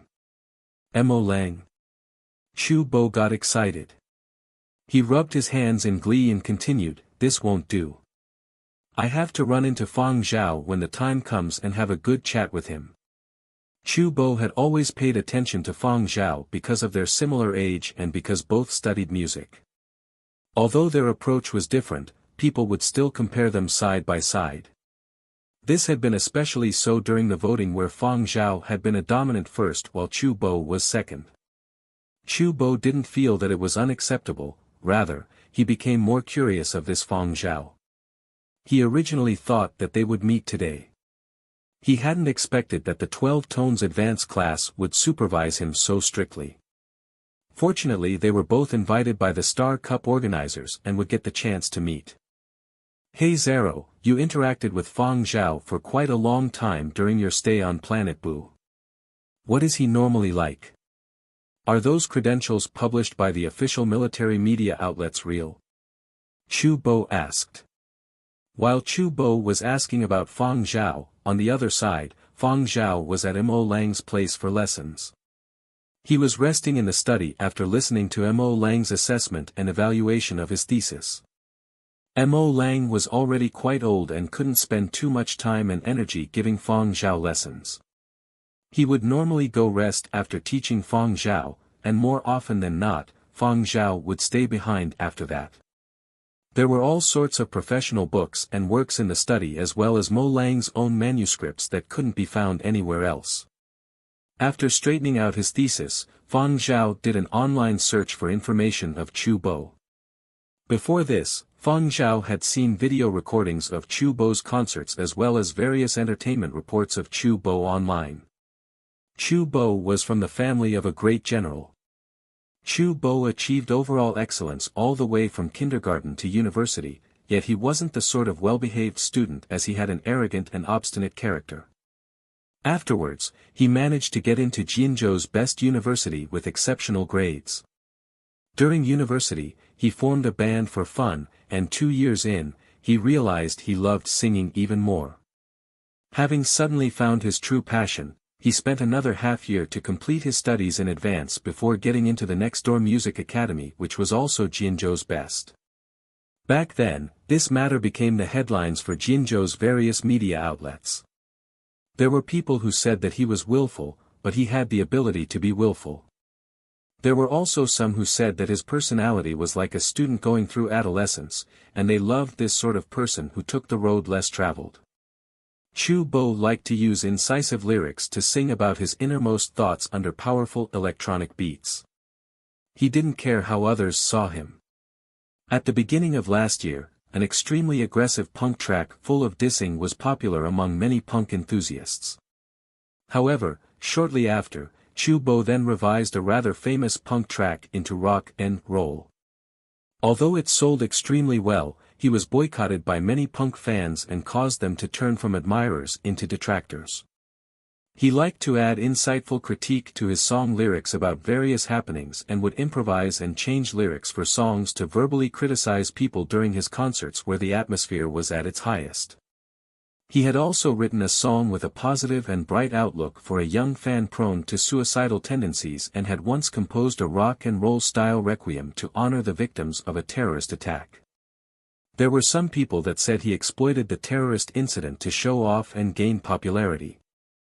However, 7 days after the incident, Chu Bo released a powerful song with a strong anti-terrorism agenda. The evaluation of a well-known person in the music industry was this: with fury added in it, a song triumphs a gun. After that, it was rumored that Chu Bo was placed on a certain hit lists because of this anti-terrorism song. Chu Bo's family kept him at home for a month before he was allowed to step out. When he finally did, he was surrounded by many more bodyguards. However, there were also people who said that the reason Chu Bo always had many bodyguards with him was because his daring mouth had offended many people. He once did an improvised rap during a concert criticizing a rather popular film emperor, and lots of people wanted to beat him up, let alone terrorists. As long as he couldn't control that mouth of his, he would be smothered sooner or later even if he wasn't assassinated. Some people hated him till their teeth hurt, but there were people who absolutely adored him. Secondary school students in particular loved him. Chu Bo's popularity among secondary students had never fallen, and if the scope was only in Jinzhou, the most voted celebrity among secondary school students would definitely be him. In the eyes of the entire world, academics didn't really like Chu Bo's style. Chu Bo's status in the music circles wasn't too high, but he still maintained extremely high popularity among secondary school students. Chu Bo had also been invited to the previous iteration of the Star Cup's victory ceremony. This year, he had been a hot favorite in the Star Cup, except that there was the unexpected emergence of Fang Zhao.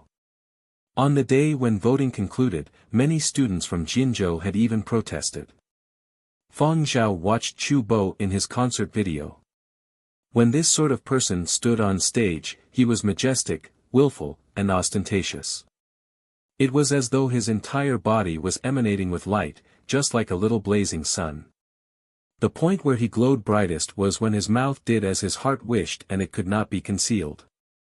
And the media's assessment of him was accurate indeed. Chu Bo would really change lyrics when the atmosphere was intense.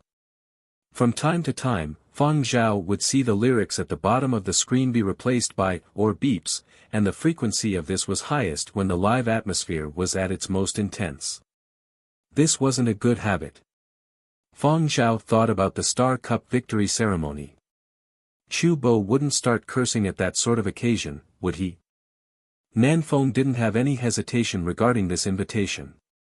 While Fang Zhao was being kept at the Venerable Mo Lang's side for supplementary lessons, Nanfeng brought Suiyu and Yen Biao to the venue first for a walk around and to get a better understanding of the place by talking to staff there. The venue was beside the hotel the participating students of the Star Cup Challenge were staying at. When Nanfeng and the other two went over, they were still able to see secondary school students from various continents moving about in their uniforms. In the hotel's main lobby, there were some reporters ranging from school journalists to entertainment hosts. Some were able to find a student or two to interview, while others were standing there waiting for an opportunity. The one who attended to Nanfeng was a staffer from the Science and Technology Association. Since Fang Zhao didn't need to stay at the hotel, Nanfeng got the other party to show them the venue directly.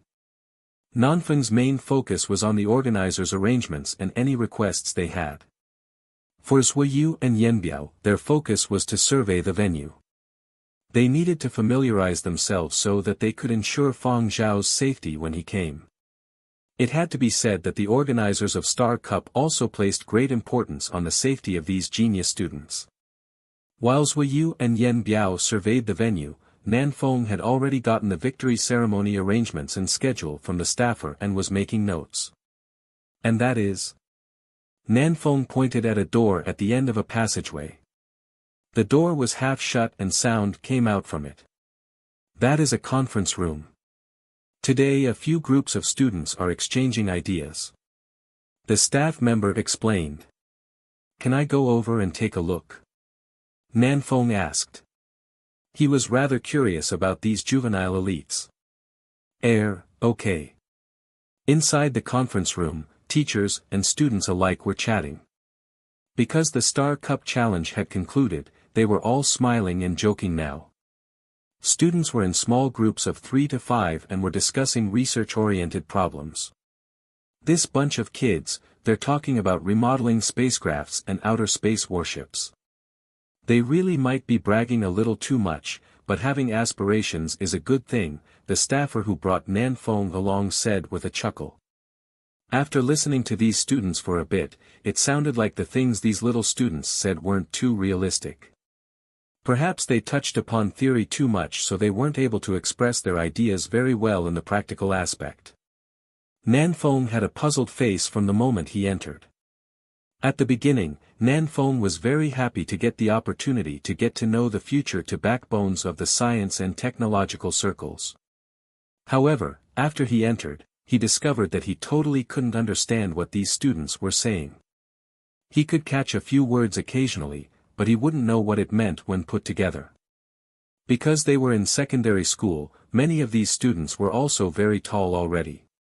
Height had always been Nanfeng's sore spot, and after coming in, not only was his intellect taking a beating, he also wasn't able to find any superiority in height either. This made Nanfeng really gloomy. The students only swept a passing glance at the two strangers who entered and nothing more. Some were currently chatting happily and totally neglected the two. "Who are you?" a student finally asked as he scanned the science and tech staffer before glancing at Nanfeng. Nanfeng didn't have any labels or tags that identified him as a staff here. "I am a staff member. I came over here first to check on matters for the victory ceremony." Nanfeng didn't dare say he was Fang Zhao's assistant. If this bunch of students asked him questions that he couldn't answer, wouldn't he be bringing shame to his boss? Upon hearing that Nanfeng was just a staff member, the curious students immediately lost their interest. Nanfeng noticed the student before him wasn't participating in the small group discussions, so he asked, "Who did you cast your vote for the celebrity vote?" "Fang Zhao," the student replied. "I like Fang Zhao's music."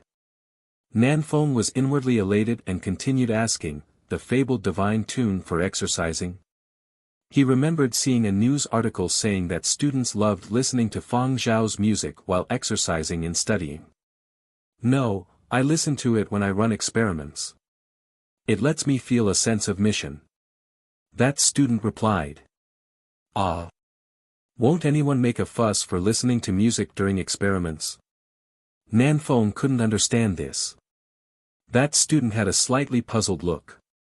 "Why would anyone make a fuss about me listening to music in my own laboratory?" Nanfeng. Your own laboratory. Heh. Nanfeng laughed sheepishly.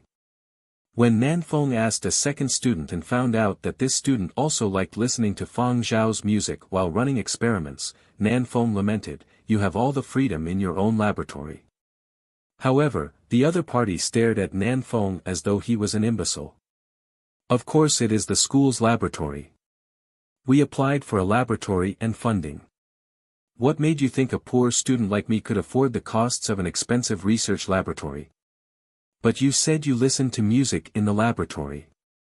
With earpieces." Nanfeng. Oh. Nanfeng felt like he had left his brain back home today. "Do you know about Fang Zhao?" that student suddenly asked. "I don't think I know that much," Nanfeng stuttered. "That means you know quite a bit about him." That student nodded. "I have a question I want to consult you about. Can he hear sound waves as low as 20 Hz or ultrasonic sounds as high as 20 kHz? Of course, that isn't the main issue. What I am more curious about is that when he listens to frequencies above 4000 Hz, is he be able to discern two different tones that vary by only 1 Hz? Also, Nanfeng. Farewell." As a qualified assistant, Nanfeng didn't wish to discuss his own boss' precious ears with anyone. After leaving the venue, Nanfeng immediately sent a text message to Fang Zhao, "Boss. These little brats are trying to pry into your ears." Nanfeng reported to Fang Zhao what he had seen at the venue as well as the conversations he had had with those students. He had to make sure that Fang Zhao wouldn't be stumped by those little brats when the time came. Fang Zhao smiled when he saw Nanfeng's message and set the matter aside before continuing to write his thesis. Mo Lang had agreed to Fang Zhao attending Star Cup's victory ceremony, but he had to finish his thesis before that. The day before the victory ceremony, Fang Zhao and the other invited guests arrived at the grounds for the victory ceremony and convened for a little gathering by the organizers. At the venue, Fang Zhao saw the golden-haired Chu Bo. Besides him, there were other world-renowned sports stars, film stars, TV show hosts, and others. They might not be within the same circles, but without an exception, every one of them had great reputations. A few were familiar faces at the Star Cup victory ceremony. Chu Bo seems to have quite a lot of bodyguards with him. Yen Biao did a quick scan around and said in a low voice, "There are still some staying outside the venue. I think I have seen that short-haired square-faced fella beside Chu Bo before." Zhuyu mused but couldn't remember where he had come across this guy. "Cemetery guard," Fang Zhao replied. Yes. Boss, didn't we see that fella the time we visited Jinzhou's cemetery for martyrs?" Zhuyu recalled how Fang Zhao had been subjected to identity checks when they went to visit the various cemetery for martyrs to pay their respects back then. Cemetery guard? Nanfeng was astonished. He knew about cemetery guards and that only those with keen perceptivity would be posted to guard the cemeteries. Once their service period was up, they would be transferred to various important posts and would also be considered secret weapons or special soldiers in the military. Even if they were transferred to become an employed guard, they would be tasked to protect highly important people. Although Chu Bo had a strong family background, getting a cemetery guard transferred over was still extremely difficult. Nanfeng now slightly believed the rumors that Chu Bo's name was still on a hit list, otherwise, the Chu family wouldn't have gotten a cemetery guard over. This was such a precious resource. Even Zero, Wu Tianhao, Barbara, and Midasi had never received such treatment. The people next to Fang Zhao were discussing whether Chu Bo had run his mouth so much that his family had no choice but to transfer over someone special to ensure his safety. At the other side, Chu Bo's security entourage were also talking. The security measures here are very good. These Star Cup students are all future elite researchers and precious talents. The organizers place the security of these students very highly. As Chu Bo said this, he lowered his voice and whispered to the person beside him. "Have you discovered the dangerous person you mentioned? You have been rather uptight ever since we entered." "Yes," the former cemetery guard replied. Chu Bo's smile faded. He tried to keep his expression neutral, but it was clear that he was a little tense. Coming through all the layers of security checks outside was no easy task. Chu Bo had originally wanted to go greet Fang Zhao but wasn't in the mood to do so after hearing what his bodyguard had said. "Where?" Chu Bo's words were stiff. "Same row as us, seat number 05 on the left." Chu Bo pretended to casually glance around the room and froze. He then reconfirmed what he had seen and said in disbelief, "The one in seat 05 in the same row as us, Fang Zhao." Truth be told, Chu Bo would have believed it if it were the person beside Fang Zhao. That person had a murderous look. Although he tried his hardest to control it, the way he watched the surroundings vigilantly and his reactions towards Chu Bo's bodyguards from time to time gave him away. That person was probably a former soldier garrisoned on a foreign planet. Chu Bo had quite a number of bodyguards like him, so he was rather familiar. But Fang Zhao. Seeing Chu Bo disbelieving, the former cemetery guard said, "I have seen him at the cemetery before. He still wasn't famous at that time, but back then, I kept feeling that this person was very dangerous. Now it can't be seen, but it doesn't mean that he isn't dangerous, just that he hides it very deeply. I feel this person's danger level has escalated." On the contrary, Chu Bo relaxed when he heard that the dangerous person was Fang Zhao and chuckled. "This is just your occupational disease acting out. I know what sort of person Fang Zhao is. He belongs to the genius category. Didn't Bubase flaunt all his accomplishments some time back? I only have respect for this sort of person. He is the sort that has seen death, and his hands are definitely soaked in a lot of blood." The former cemetery guard said with certainty. "Now that you have said it, That means that the internal rumors about him killing many terrorists during his military service period should probably be true. Chu Bo was a little excited, and his inclination to befriend Fang Zhao intensified. I feel that he isn't dangerous at all. The former cemetery guard was unsettled. The orders he received was to keep Chu Bo away from dangerous characters. In his opinion, Fang Zhao was like a very well-hidden knife that could be unsheathed at any moment and draw blood. Although Fang Zhao had indeed rendered a lot of meritorious service and many military big shots thought of him highly, the former cemetery guard's first impression of Fang Zhao was very deep. At that time, when he had come across Fang Zhao at Jinzhou's Cemetery of Martyrs, he really felt the urge to activate the alarm for the entire zone. The memory was still extremely clear.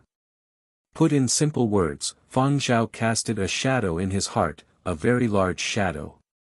However, regardless of how his bodyguard advised, Chu Bo reckoned that there was nothing to fear from a person so dedicated to music and artistically inclined. Fang Zhao was reading through an information sheet distributed by the organizers.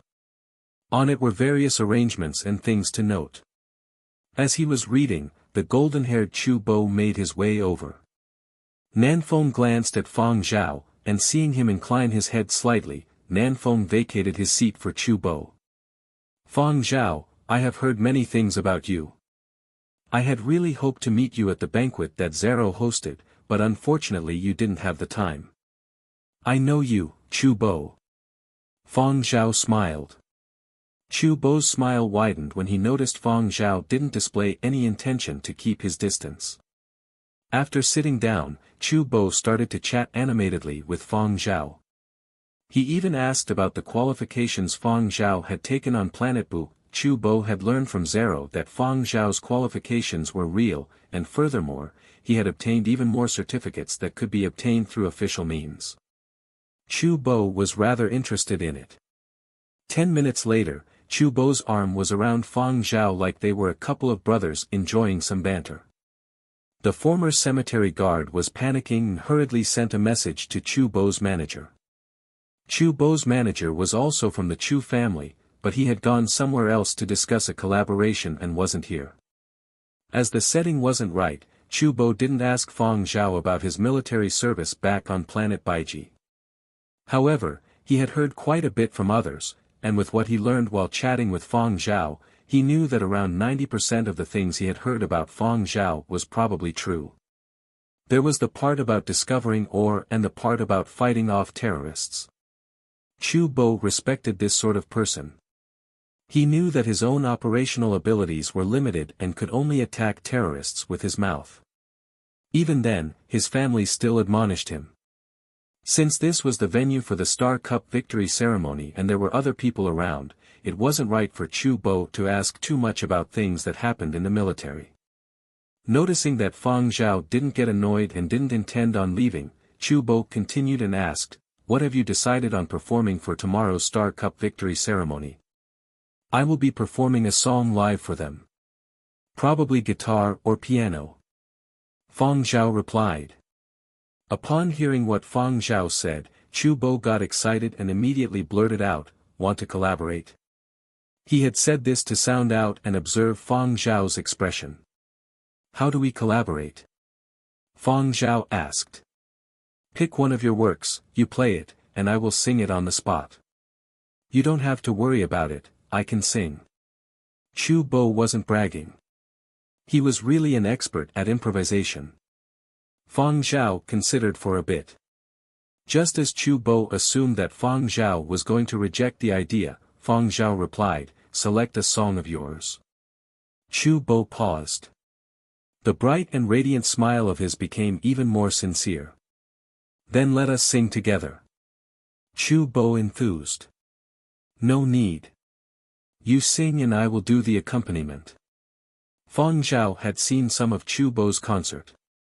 He wasn't suited to Chu Bo's style and would only be interfering if he tried to mix it up. This. Chu Bo rubbed his hands. "Let's have a proper discussion after the meeting." "Sure. Right. It's settled then."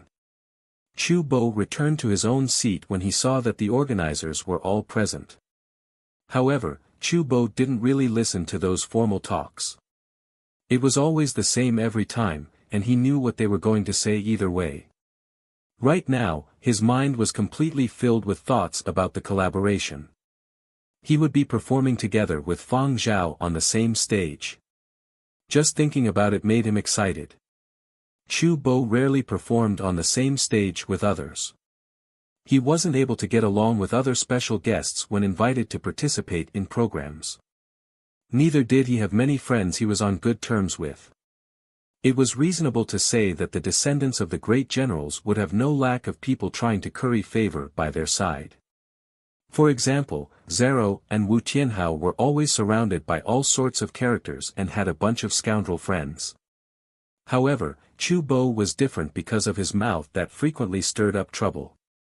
Many people were afraid of getting implicated. After the rumors about him being a target for assassination surfaced, there were even fewer people who wanted to get close to him. Zero and the others didn't mind, but others didn't necessarily think so. Therefore, when Chu Bo had suggested collaborating, he only had the intent to sound out Fang Zhao. He worried that Fang Zhao didn't understand the circumstances or that there was perhaps a misunderstanding.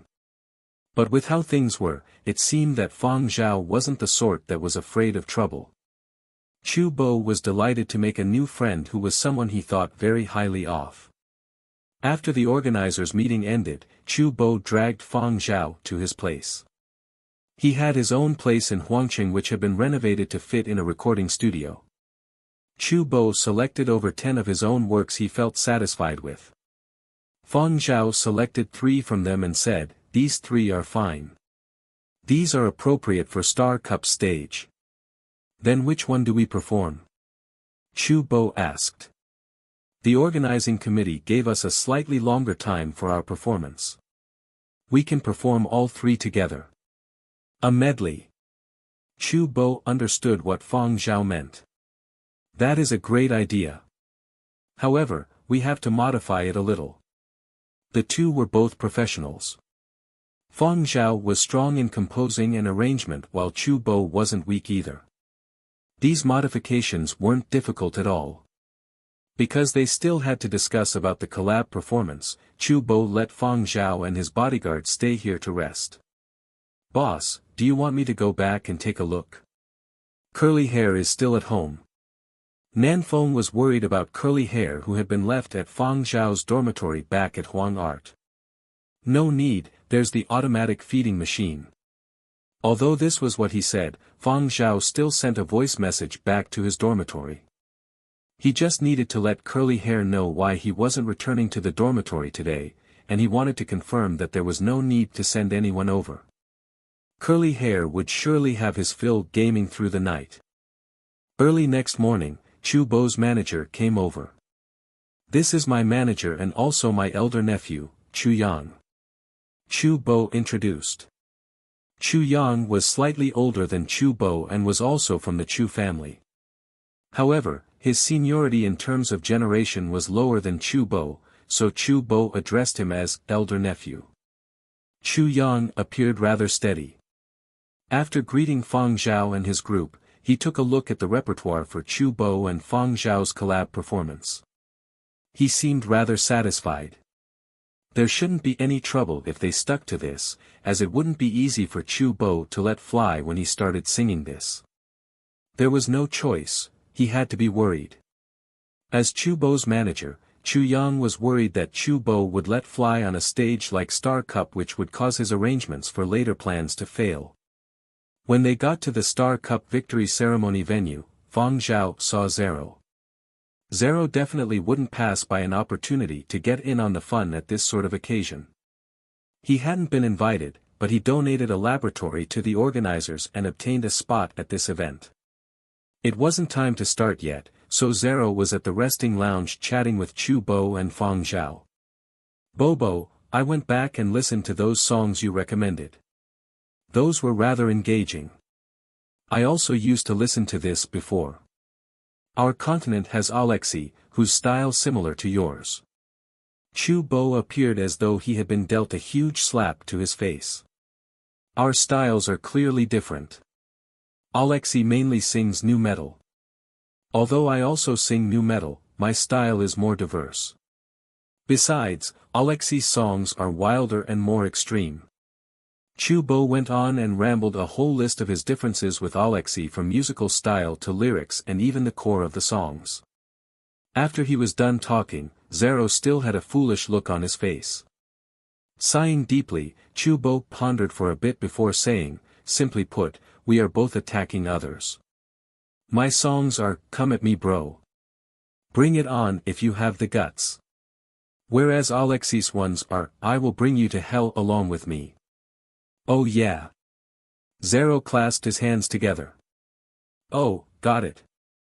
Fang Zhao smiled while watching them from the side. Fang Zhao also knew about that Lijo singer Alexei that Zero was talking about. He also sang nu metal, and his songs were also rather wild.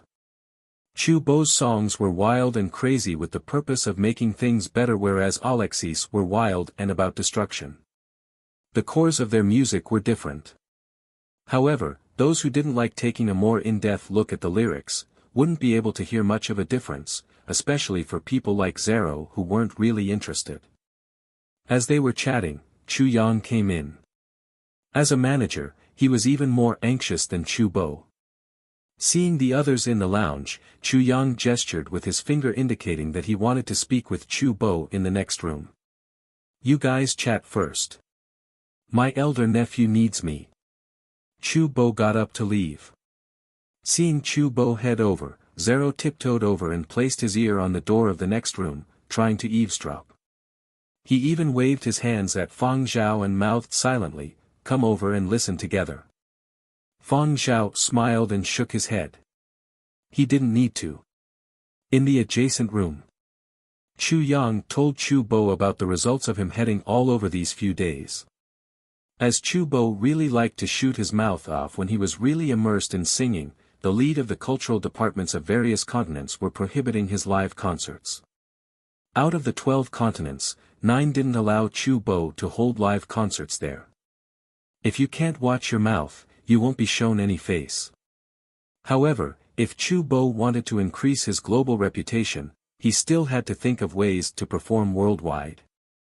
This would be just like gaining experience and qualifications in the music circles. Being popular online didn't really account for much. So what if he was very popular among secondary school students?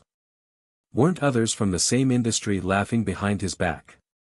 Just like how Fang Zhao had also needed to use the methods of holding concerts, Chu Bo also needed to have live performances to progress.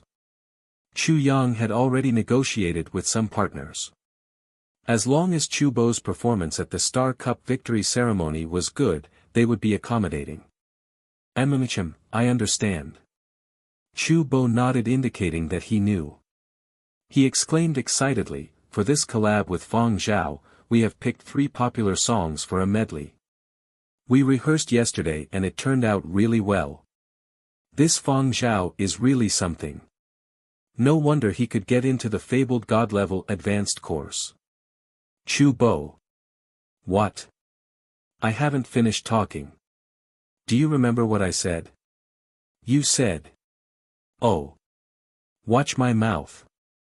Watch my mouth. Watch my mouth. I remember. Chu Bo made successive pledges. Chu Yang placed his arms on Chu Bo's shoulders and stared into his eyes before flashing an encouraging smile. He said gently, I don't care whether you are singing your medley or whatever, just make sure you perform properly. If you don't learn this time, after the victory ceremony concludes. Elder nephew. I will turn you into barbecued pork. Chu Bo. Under Chu Yang's rather pressuring gaze, Chu Bo solemnly said, don't worry, elder nephew. The cultural departments of various continents rejected Chu Bo from holding concerts there because they were worried about the influence of his troublemaking mouth. Many people poked fun at Chu Bo's habit of going into a tirade when he grew excited while singing. There were always people who watched his concerts to catch the moment he started mouthing off. This time, many reporters also tried all sorts of ideas to enter this event since the Star Cup victory ceremony wouldn't be broadcast live. Most videos released after the event would be edited with various highlights cut out. Many reporters felt that these edited videos wouldn't be as satisfactory as the originals. Thus, even reporters who weren't invited tried all sorts of methods to get into the venue. Jinzhou entertainment reporters especially used all their skills and abilities to obtain an entrance pass. Those without entrance passes would find it difficult to get in as security was extremely strict.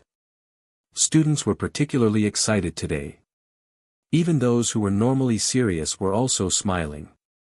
A reporter took a few photographs inside the venue and then complained to his colleague.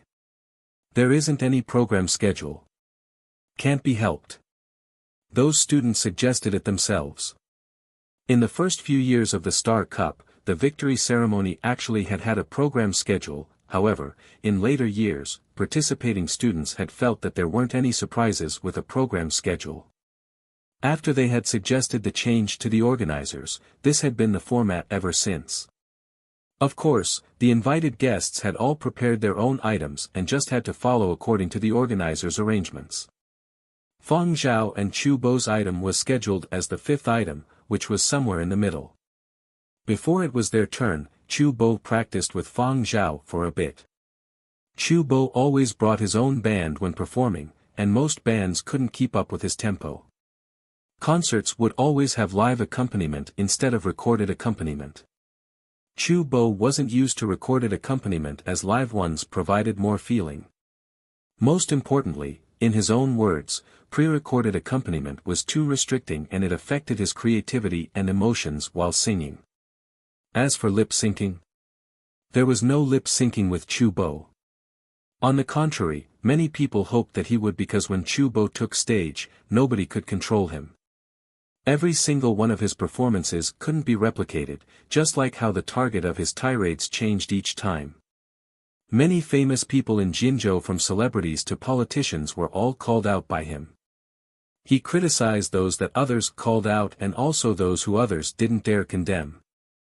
And he would always be spot on. With an eye on the time, manager Chu Yang exhorted once before Chu Bo took the stage, "Watch your mouth when on stage." Got it, got it. Chu Bo heard a stage technician telling him get ready, so he nodded his head hurriedly and checked himself in the mirror. After carefully inspecting everything from his hair to his shoes and feeling that he was especially handsome, Chu Bo took a photograph of himself to flaunt on social media platforms. Compared to Chu Bo's typical ostentatious style, Fang Zhao was much more reserved. Chu Bo fussily scanned Fang Zhao and said, "Your outfit will be overshadowed by my dazzling appearance. Do you want to change? I brought quite a few sets of clothes over." Nanfeng nodded his head silently at the side. Previously, he had suggested to Fang Zhao to dress a little brighter. His attire appeared suitable now, but it was still much less eye-catching next to Chu Bo's. "No need, this will do just fine," Fang Zhao replied. At the venue, the world-renowned football star sang a tune and interacted with the audience before his stage time was up. Two lucky students who were selected to go on stage for an activity received signed jerseys. They carefully folded the jerseys when they got back to their seats and intended to purchase exquisite cases for the jerseys once they got back to the hotel. I wonder who is going next on stage. There are only 5 performers left. Reporters were also discussing in muted voices. When will Chu Bo be going? Do we have insider info? My camera is ready. I'm just waiting now, a young reporter who had come all the way from Jinzhou said. I'm not like you all. My main objective is to photograph Fang Zhao. Chief's orders. As they were speaking, the lights dimmed and the stage curtains were drawn. Bluish-gray lights lit up a circle on the stage. Inside this circle, a man sat before a piano. The drawn-out and fluttering piano notes sounded like leaves fluttering under the desolate night sky. Upon seeing the person before the piano, all the students applauded enthusiastically. They still had considerable interest towards Fang Zhao. The reporters also got busy. Fang Zhao. Not bad, a piano solo. But why does this melody sound a little familiar? The reporter hadn't finished his sentence when sonorous tones blasted out. The students and reporters in the audience all froze uniformly for a bit before raucous shouts and applause filled the air. This unique vocals, who else could it be but Chu Bo? Chu Bo. A joint performance. Fang Zhao and Chu Bo are actually having a collaboration. I really can't imagine it. Why are these two collaborating? Jinzhou reporters were especially shocked. They thought that their ears were playing tricks on them when the vocals started. Otherwise, why would they hear Chu Bo's voice during Fang Zhao's performance? They couldn't be blamed for being so astonished. Chu Bo had always performed solo. He was rarely seen performing on the same stage as others. For the few times he did, there was always some complicated arrangement for Chu Bo to cooperate and go through the motions. However, a stage like Star Cup was much more formal.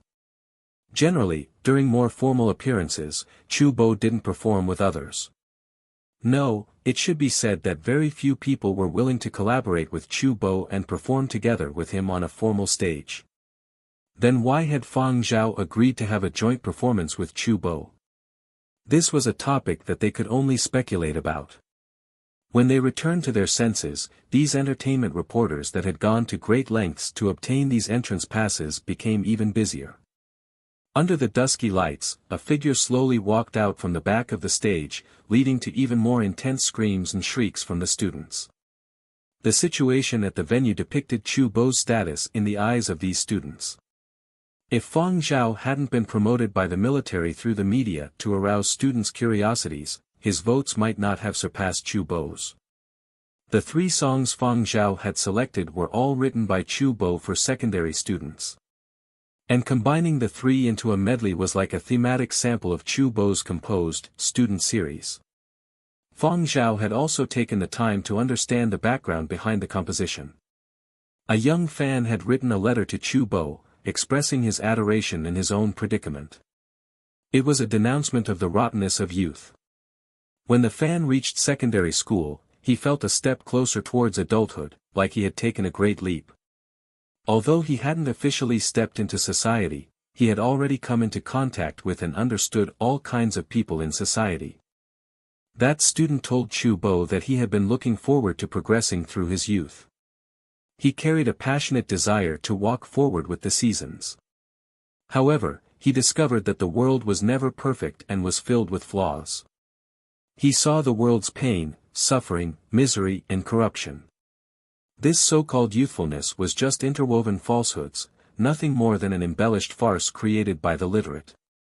There were all sorts of perplexities of adolescence and pressure from all directions to endure. There were too many tears, and too much crying and drowning in an inexhaustible darkness. He felt really tired and pained. He didn't know whether this period was a springboard or a graveyard for his dreams and aspirations. He was confused and wondered how he would find himself a place to belong in this world. He also wondered whether he could persevere and walk down the path that was originally planned out. He talked to his parents, but they couldn't understand. He disliked, no, loathed, everything about the world, including himself. After that, Chu Bo composed the few songs that had come to be jokingly called the secondary school student series. The 3 songs Fang Zhao had selected had been rearranged together as a medley. The first segment was like a train making its way through a faint, misty fog on a railway track stretching for miles. It passed through desolate wastelands and sleeping cities. The many people in the carriage watched the world outside the windows and were filled with a sense of independence and glee. The second segment resembled a starry sky at the beginning. Luminous glowing yellows in a dark sky creating a psychedelic spectacle that magnified all sorts of desire and longing in all who saw it. The third segment was like an abruptly lit flame that sprang to the high heavens. Not a flame that destroyed everything but one that lit up the darkness. To many people who were similar to the fan who had written in, Chu Bo was like a confidant. He was the flame guiding them to persist in achieving their aspirations. When people were surrounded by mist, he allowed them to find the strength to persevere and move forward. Fang Zhao also felt that this child Chu Bo was very good. Most of his songs had an energetic dynamism, just that he had a misbehaving mouth. Elegant notes became more fervent and the lights alternated with the rhythm. Murky gray lights turned into agitated light beams before becoming blazing flames on the large electronic screen in the backdrop. When the medley entered the third segment, Fang Zhao stood up from the piano and picked up the electric guitar that was placed behind. The guitar belonged to Chu Bo originally. Fang Zhao had intended to borrow one from the organizers. After the joint performance was decided on, Chu Bo had lent his guitar to Fang Zhao. The instrument had been custom-made according to Chu Bo's requests. It was brightly colored and its style was just as ostentatious as Chu Bo. It made Fang Zhao stand out more. The background rhythm got even more powerful and the atmosphere at the venue was intensifying.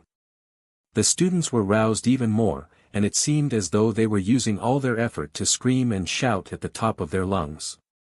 Zero also followed with weird shrieks as well. Fans loved Chu Bo's powerful aura on stage, his resolute gaze, his individuality that couldn't be constrained in his indomitable energy. Unlike a recorded version, the energy let out by his body language at the live performance overflowed and swelled, filling every nook and cranny of the venue. Some self-restraining students were still able to keep their cool at the beginning but were very quickly infected with this energy. The venue's atmosphere was too good. Chu Bo was in a splendid mood. Chu Bo got too absorbed, and when he got excited, he got high from singing. And when Chu Bo got a singing high, everyone knew what would happen, temporary changing of song lyrics. Once Chu Bo started to improvise and change lyrics, there was an extremely high possibility that he would start a lambasting session. The instant that Chu Bo's lyrics changed, the key and tempo became more intense. The accompanying live band understood that a situation had occurred. Following that, the accompanying band still quickly matched Chu Bo. After all, these circumstances were common and they were well practiced. Fang Zhao had a premonition even before the lyrics and song key had changed. When the situation arose, Fang Zhao had a very tiny pause. He was considering whether to forcibly lead Chu Bo back to the original plan or whether to be like the accompanying band and match up to Chu Bo. Ultimately, Fang Zhao still chose to do the same as the band. He matched up to Chu Bo's key and took a step forward. In the audience. Before Chu Bo changed key, reporters were slightly regretful despite saying that they already found enough scoops today. When Chu Bo got high, he couldn't control his mouth and would let fly all sorts of incisive words to ignite the venue. Reporters especially loved this, but unfortunately they still hadn't witnessed it today. Seems like Chu Bo came prepared today. He still hasn't gone off the rails yet.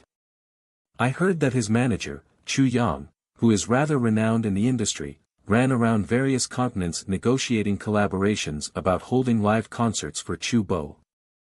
My guess is that if Chu Bo can control himself well, he'll be permitted to hold those concerts later on. No wonder Chu Bo seems so restrained today. No, why do I feel that there are indicators that he is about to go off the rails? Really? The reporter's spirits were roused once again. Backstage, Chu Yang was all tensed up and couldn't bring himself to relax. When Chu Bo had started signing, Chu Yang was silently chanting, "Restraint, restraint, restraint." As Chu Bo's manager and a family clan member, Chu Yang knew Chu Bo too well. When Chu Bo's emotions started to overflow, he had a very bad premonition. No, F***CK. At the instant Chu Bo changed keys, Chu Yang couldn't control himself and cussed. He exerted all his effort to wipe his face, but his expression turned desolate. It's over, everything is over. What concert? We are done for. Compared to Chu Yang's crumbling emotions, reporters were ecstatic. Chu Bo is going to lapse and let it rip. I wonder who he will lambaste today. As expected of our Jinzhou's #1 bomber. He is even going to let it rip on Star Cup's stage. Yes. That's the way. Show them how a wild bull off its reins will fly. Let the hairs on everyone's arms stand. Chu Bo was totally oblivious to everybody else and was really high from singing. He was excessively high, and once he entered this state, he completely forgot everything else. He had already tossed his manager's words to some far-off corner of his mind. He had even forgotten that he was on the stage of Star Cup's victory ceremony. But, just as he sidestepped and did a vigorous arm swing, Chu Bo caught sight of Fang Zhao standing a short distance away from himself. When he met Fang Zhao's gaze, he felt that his tongue was tied. The obscenities he had been about to spout were silenced by this momentary pause. The reporters who had been rubbing their hands in glee. Chu Yang stared in shock at the stage as though he had just witnessed a miracle. Chu Yang's eyes were brimming with warm tears of joy. He did it. He actually King did it. Seems like Chu Bo still remembers what I said. Actually, a long time ago, Chu Bo's style hadn't been this way. He had been just like Zero, blunt and direct. If anyone verbally attacked him, he would immediately reply in kind. When Chu Bo released his first album, his family members told Chu Bo, "You are now considered a public figure. You have to watch your image and think about your own profession whenever you encounter anything." Chu Bo went back and pondered, "They are absolutely right. I am an honorable recording artist. Artists should use artistic methods to attack back. Just like the ancient saying, a gentleman uses his mouth and not his fists. If we are at odds with each other, I will neither hit you nor call you out on social media. Instead, I will write you into my song lyrics." Through practice, Chu Bo found that this sort of venting was rather satisfying. Afterwards, it became a habit. Every time he got excited and lost himself in his good spirits, he would let out all the words he kept stifled in his heart. Chu Bo had also prepared for this Star Cup victory ceremony. Actually, Chu Bo was aware of his bad habit. Therefore, when Fang Zhao had chosen these 3 songs to form a revised medley, they had made adjustments to the tempo and style. Although the core was still rock and roll, the accompaniment at the beginning was much more emotional. The changes were even greater in the first and second segments to be more suitable for Star Cup stage. More importantly, they also created a cooling effect for Chu Bo. Manager Chu Yang had naturally understood Fang Zhao and Chu Bo's changes when he looked through the revised medley and had been very satisfied with the adjustments. All the preparations had been completed, but nothing could stop Chu Bo when he was in a good mood.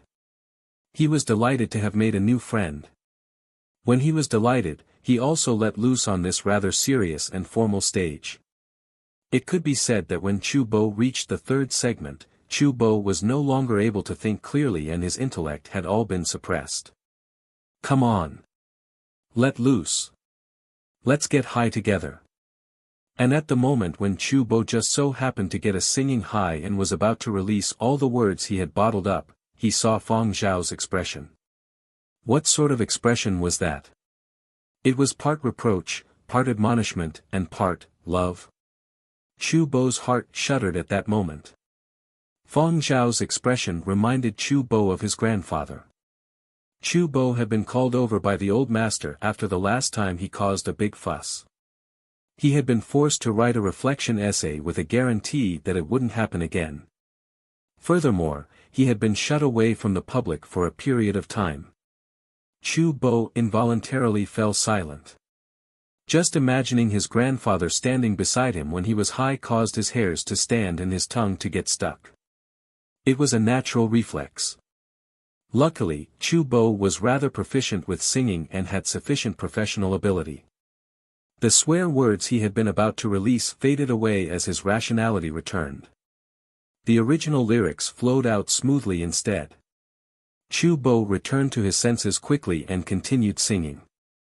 Seeing that it was Fang Zhao beside him instead of his grandfather, Chu Bo felt that his eyes must have played tricks on him. However, he was now clear-headed from the scare. Luckily, the third segment was close to ending. Chu Bo controlled the rhythm and directed the derailed song back to its original key before smoothly completing the performance. At the same time, the students didn't find anything too strange.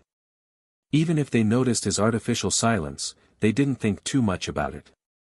They liked Chu Bo and his songs. As for the reporters, every one of them had flabbergasted looks on their faces as though they had just witnessed the sun rising from the west. Reporters familiar with Chu Bo's character had been inwardly delighted when they saw Chu Bo starting to get high. They were just waiting for Chu Bo to enter his spouting mode and let curses fly.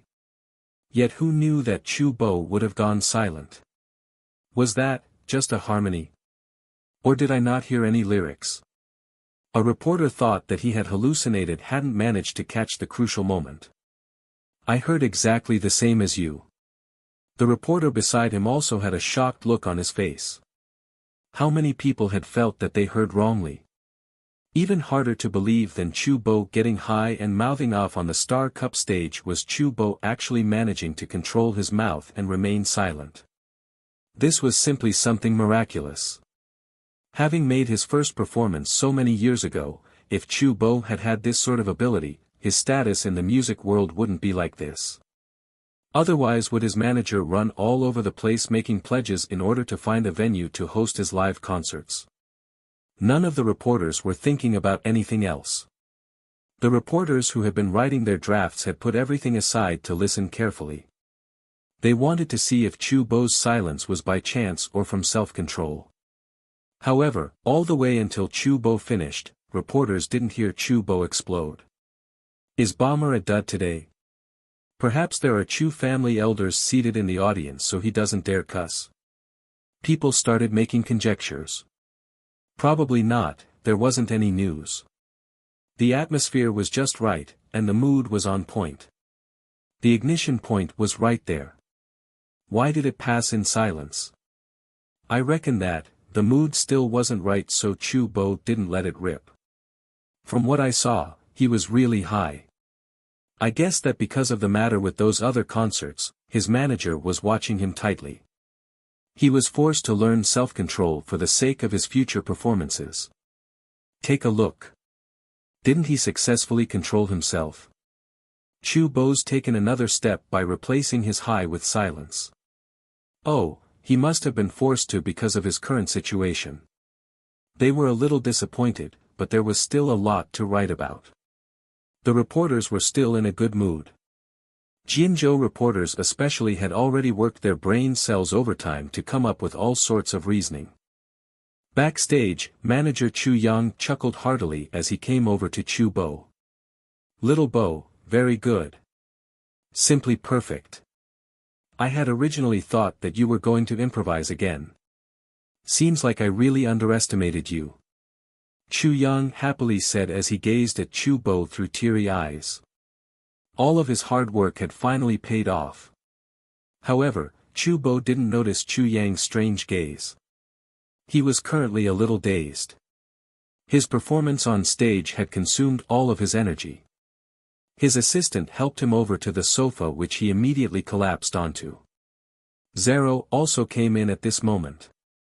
He didn't find it too meaningful to be alone at his own seat, so he came over to talk to Chu Bo.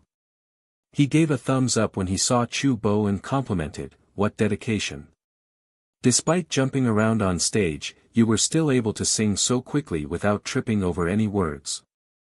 I now know that singing can be really tiring. Look at all that sweat." Chu Bo gave him a glance but didn't reply. He was still panting and his legs were still shaky. Zero continued, "Hey, Chu Bo, this won't do. Didn't you say that you'll be visiting various continents to hold live concerts? There are so many songs at one concert. Look at how exhausted you are after just one song. Even if this was a slightly longer medley of 3 songs, it's still way shorter than a regular concert. If you have the time, you better train up more. Look at me, I slogged away on Planet Boo to help alleviate poverty and now my abs look so much more defined." Chu Bo took a towel from his assistant and wiped the sweat off his neck and face. Naturally, he didn't need Zero to tell him all of this. Concerts required sufficient physical endurance, but he wasn't this way normally. Normally, he could sing 10 songs without collapsing, let alone just one. But that song he had just performed was a psychological battering. He had spent a lot of effort to continue the song normally and hide his problems. It had been more tiring than 10 songs. Not stuttering had already been difficult enough. "Hey Bobo, how do you make that hand gesture while singing? It's rather cool, teach me if you have the time." Zero tried to copy the gesture. "Amunchim." Chubo finally took notice and grunted a reply. "Also, you were supposed to hold a joint performance with Fang Zhao.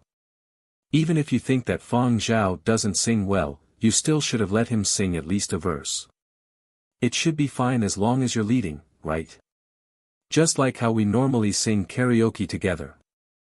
Zero felt that Chubo didn't show much respect for Fang Zhao and only cared about getting high himself. Currently, Chubo was highly sensitive to the name Fang Zhao. Hearing Zero mention Fang Zhao, Chubo had an embarrassed look on his face.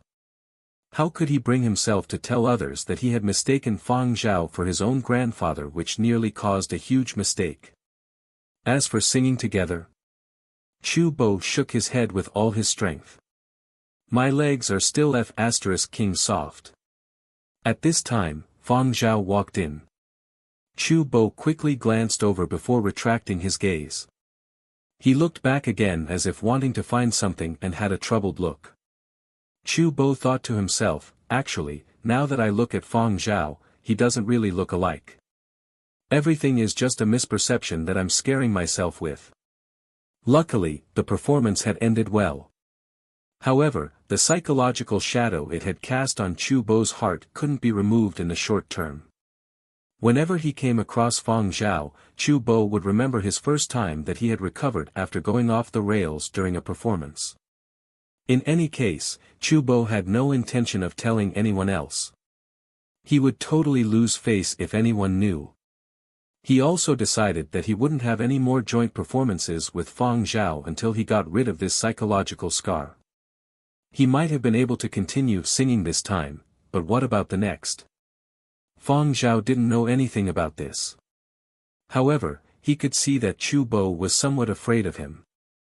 Although it was well hidden by Chubo, Fang Zhao was still able to make out some subtle signs. Actually, Fang Zhao had the mindset of an elder in his performance with Chubo. He didn't intend to steal the limelight, but as Chubo got a little too high from singing, Fang Zhao increased his presence. His purpose was to let Chubo know that he was still standing there.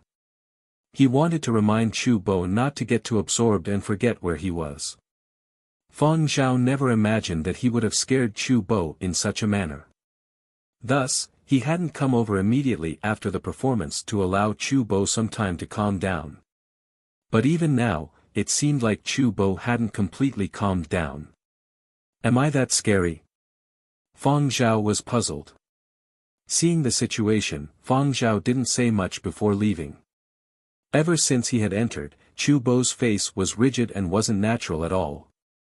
Fang Zhao didn't want to put him on the spot. Fortunately, Chubo hadn't spouted any obscenities, so his venue applications wouldn't be rejected immediately. After Fang Zhao left, Chubo loosened up entirely.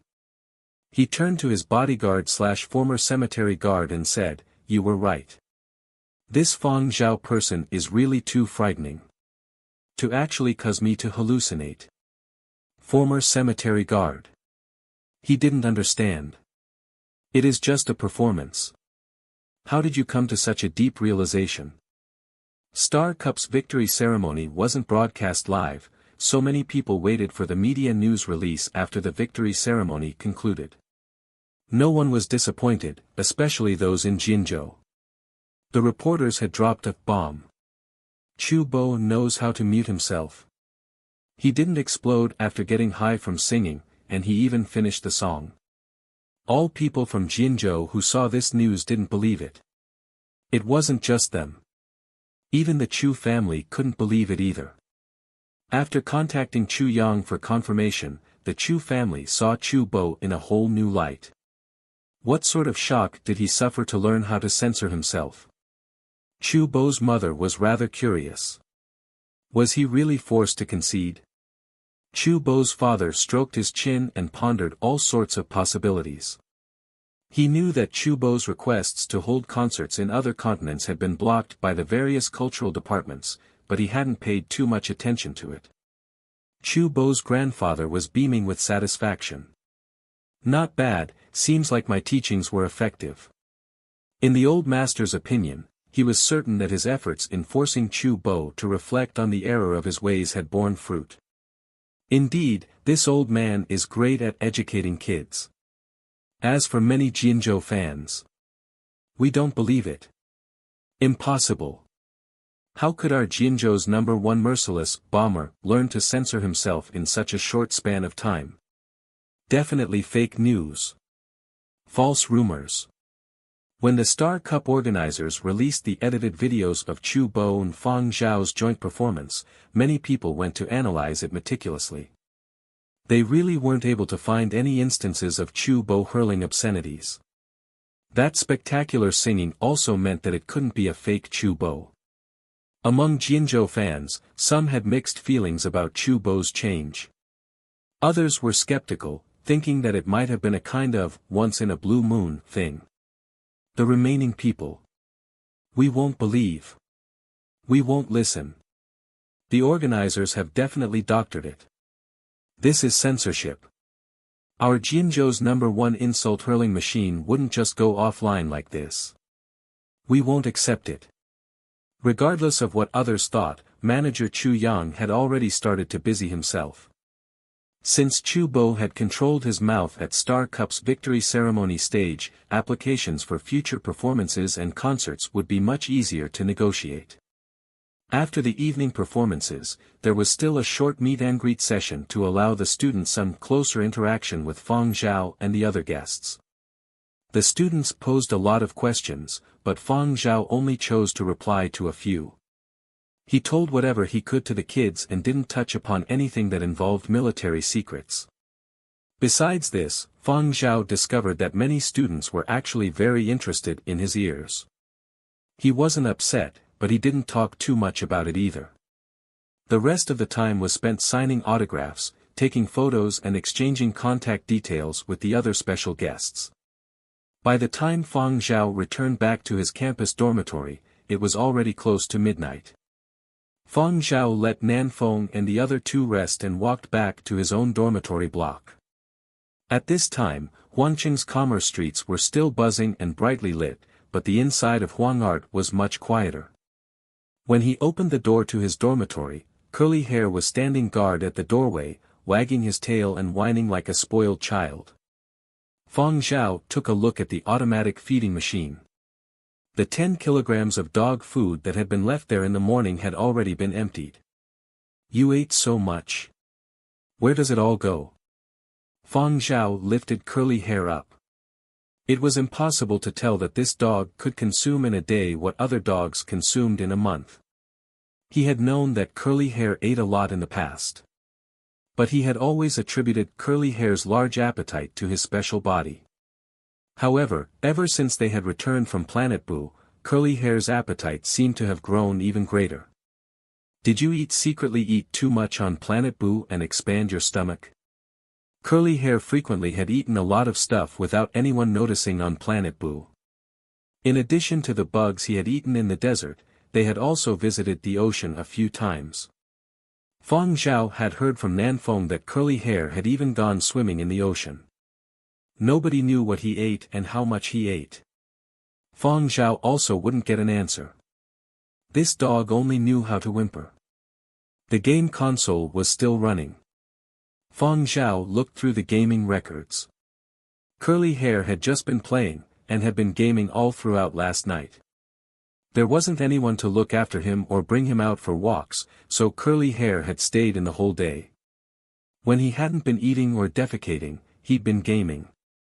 Somehow, he still seemed rather alert and looked as though he could pull another all-nighter. The games that Fang Zhao had previously downloaded for Curly Hair were all completely cleared. Now he was playing a new game that featured different stages, a leveling up system, and monster battles. Curly Hair was addicted to it.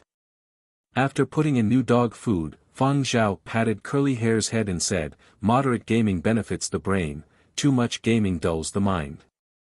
Reasonable arrangements, remember." Curly Hair drooped his ears and looked at the floor. Fang Zhao pulled up one ear and pressed, "Got it." Curly Hair whimpered and wagged his tail vigorously. "You are fortunate that we don't live in the period of destruction." Fang Zhao also wouldn't get serious with a dog.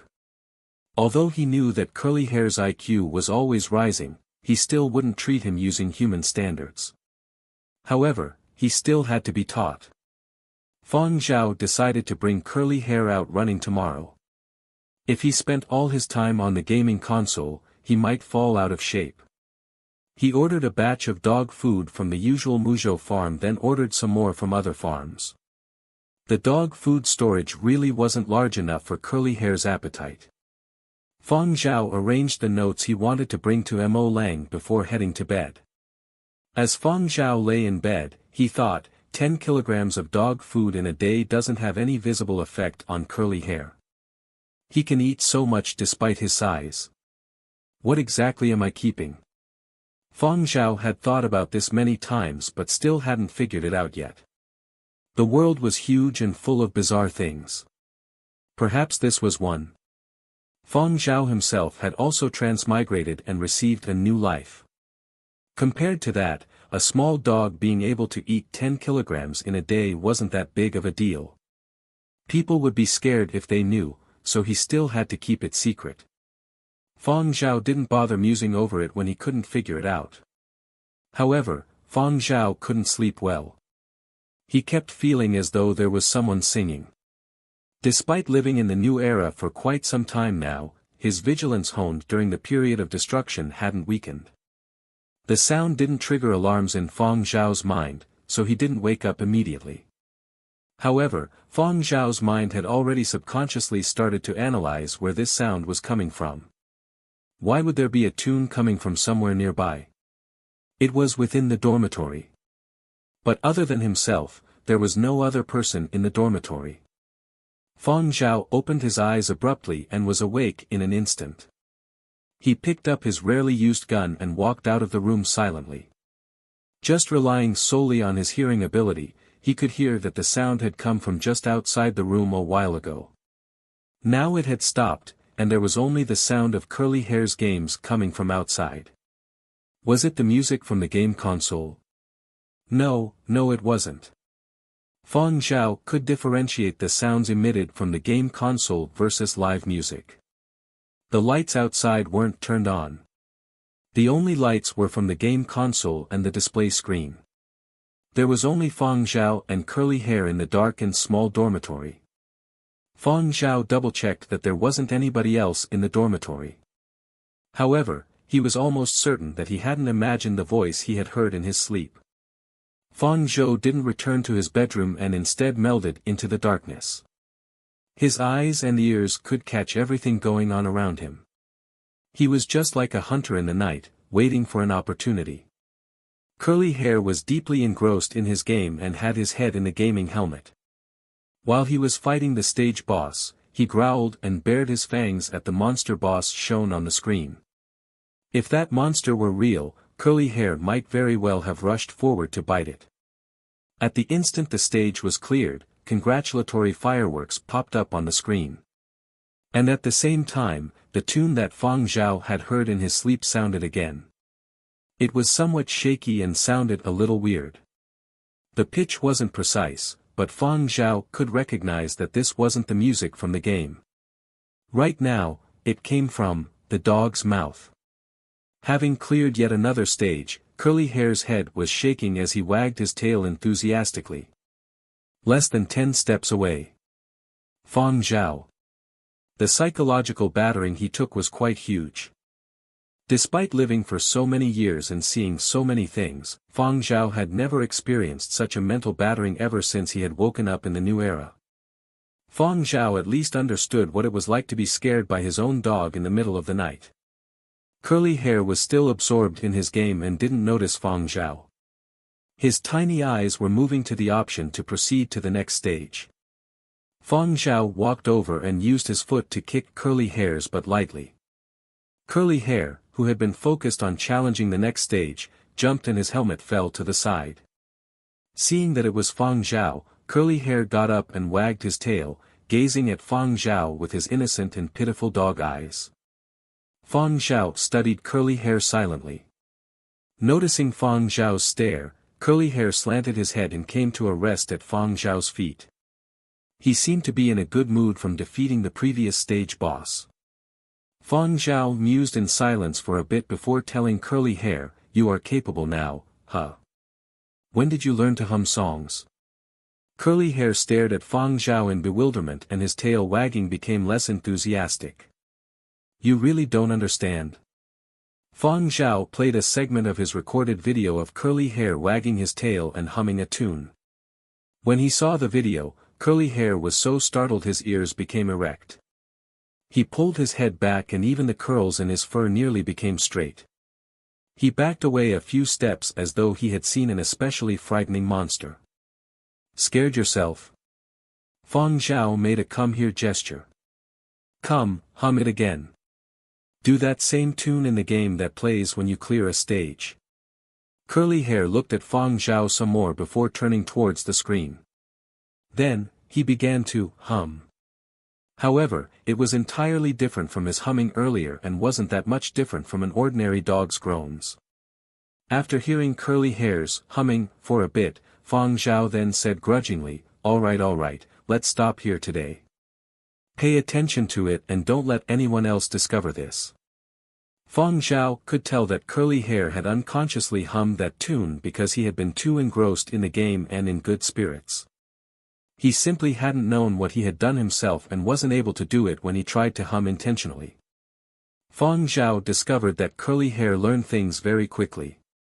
His IQ was always increasing, and the Muzhou sheep-herding competition had been proof of his impressive adaptability. His sense of smell and hearing also far surpassed other dogs, including the world's most elite dogs at Muzhou's famed police dog academy. Fang Zhao didn't think it had anything to do with how he treated Curly Hair, rather, it was probably because of Curly Hair's peculiar genes. However, Fang Zhao hadn't been able to discover anything when he did examinations of Curly Hair in the past. Curly Hair's scar from the bullet on Planet Y that he defecated could no longer be seen either. Extraterrestrial? Or a native mutant? Fang Zhao had first seen Curly Hair in the Blackstreets. Although he had found some records of Curly Hair in the Blackstreet, but what about even before that? Where had he come from? What sort of secrets did he carry on his body? On the other hand, Fang Zhao had a good understanding of his own body. He too was always changing, but the changes were neither as evident nor as exaggerated as Curly Hair's. Compared to other people, he was much stronger. Even his peak body condition during the period of destruction couldn't achieve this standard. His sight, hearing, perceptivity and physical constitution actually surpassed the ordinary range. But other than his hearing, Fang Zhao very rarely displayed his other quirks. Other than his ears, people mainly knew him for his music. Fang Zhao once again recalled the supernatural circumstances regarding his rebirth on that night in the Blackstreets. Maybe Curly Hair's peculiarity and his own body's changes were linked. Despite all his research, he still had no answer. The universe was vast. There were surely many things that people couldn't imagine but actually existed. Originally, Fang Zhao had only thought that Curly Hair had an above-average IQ and slightly thicker fur. But based on his developmental trend, Fang Zhao really couldn't tell if Curly Hair would one day learn to talk. He thought about it again. Why not practice it if you have the ability? Where does all that energy and nutrition go from eating so much every day? A second growth spurt? No, it should probably be the nth one. Who knew exactly how much Curly Hair had developed? From the time Fang Zhao had picked him up, Curly Hair's physiology had never stopped changing. His IQ had increased and he had developed a tremendous ability to learn.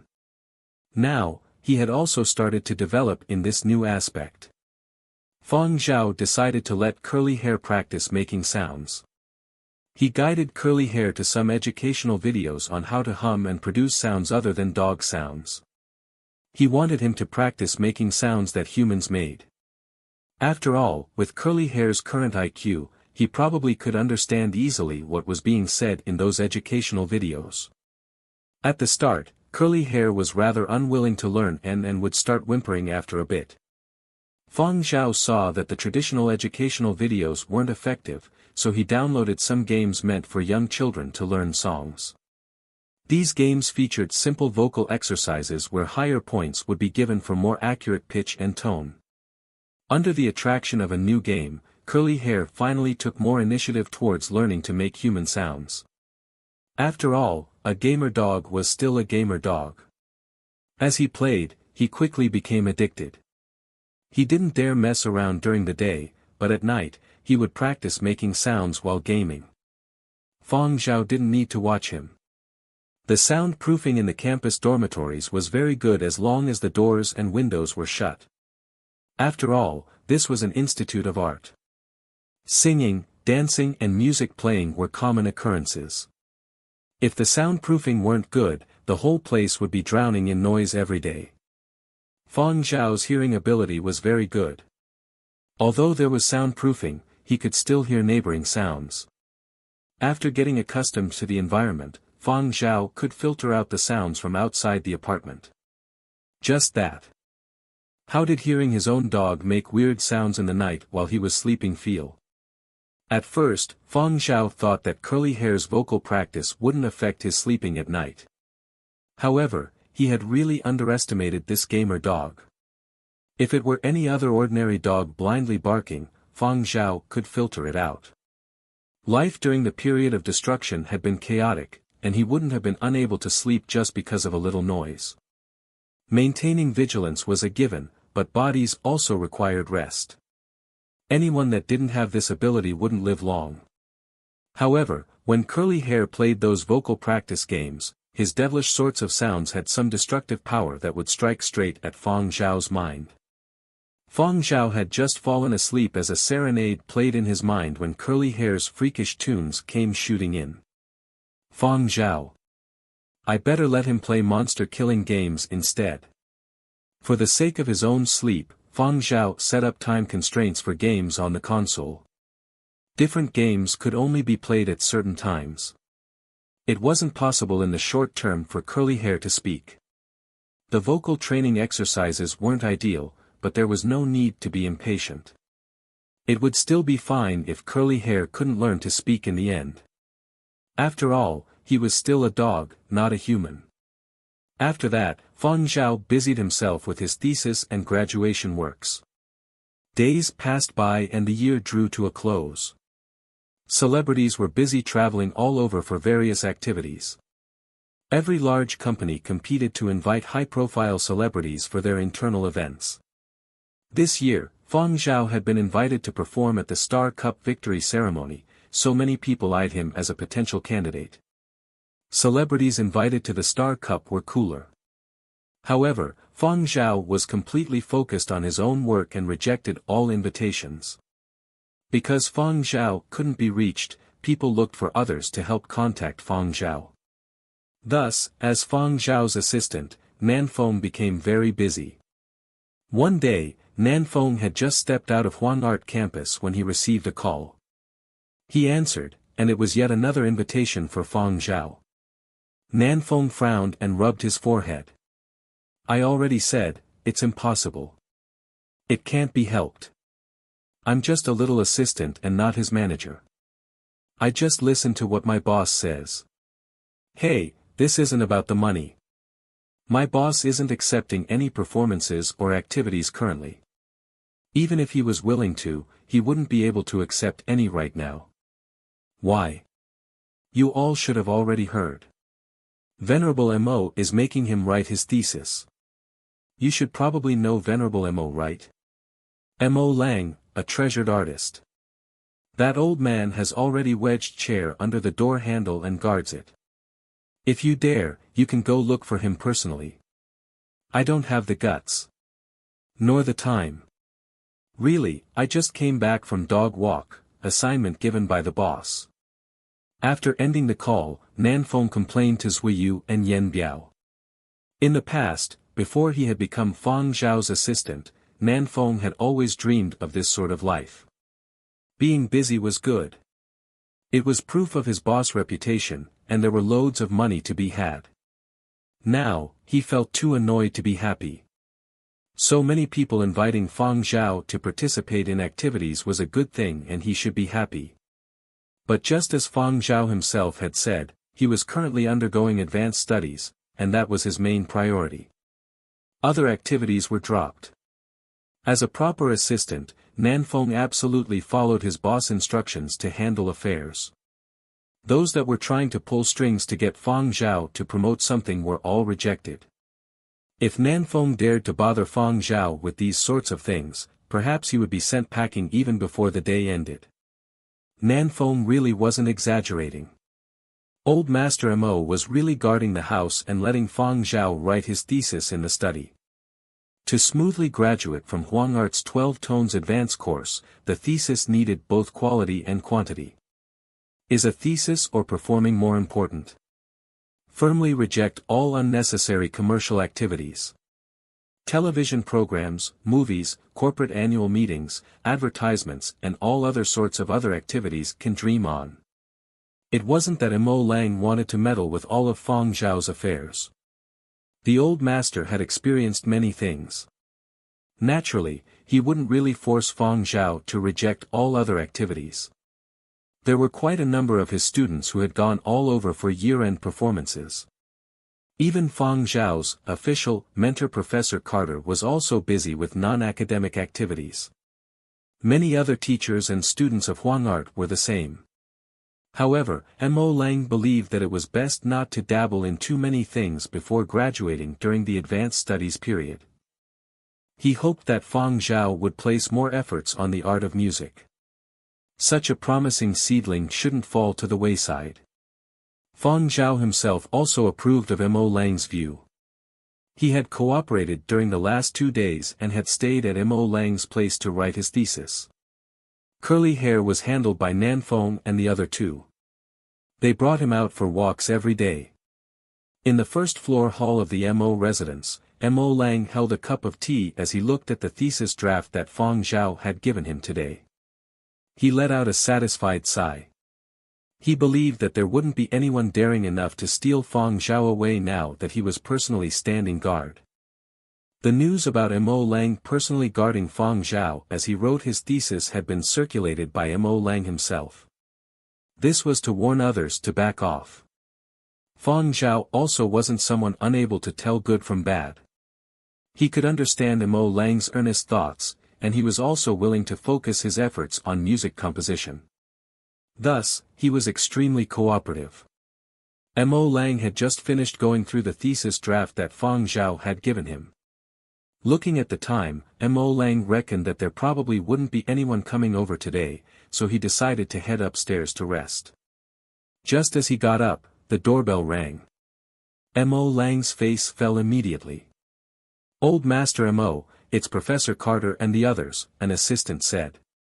Mo Lang's face loosened up when he heard who it was. "Let them in," Mo Lang said. He could guess why Carter and the others had come. Professor Carter brought along 2 apprentices and 3 of Mo Lang's other disciples. "Originally, I didn't have any intention of troubling you, but I ran into your disciples, who are also stuck on a few problems. We can't quite get around them, so we decided to try our luck at this time," Professor Carter explained. Professor Carter took a look around and asked, "Is Fang Zhao still in the study? How is progress with his thesis?" Officially, Fang Zhao was his student, after all. He ought to show some concern. "He's all right. His efficiency is also higher without anyone to disturb him," Mo Lang said. "The end of the year is when people are most restless. I have to stand guard. If it isn't convenient for him to decline or if he can't bear to reject requests, I will do it on his behalf." One of those who had come together with Carter hurriedly added, "With Venerable Mo standing guard, other people can forget about trying to disturb him. They also wouldn't have the guts. He hadn't finished his sentence when Fang Zhao came over from the study. Teacher Mo, I wish to apply for leave. While in the study amending his thesis, Fang Zhao had received a draft notice asking him to bring curly hair to a designated location within 3 days for a test. Although people part of the military reserve were given a lot of freedom and weren't bothered too much by military regulation, once they were given the order from the top, there could be no refusing unless there were special circumstances. From what Fang Zhao knew about current trends, the next important military activity would be the upcoming Whale Island Conference.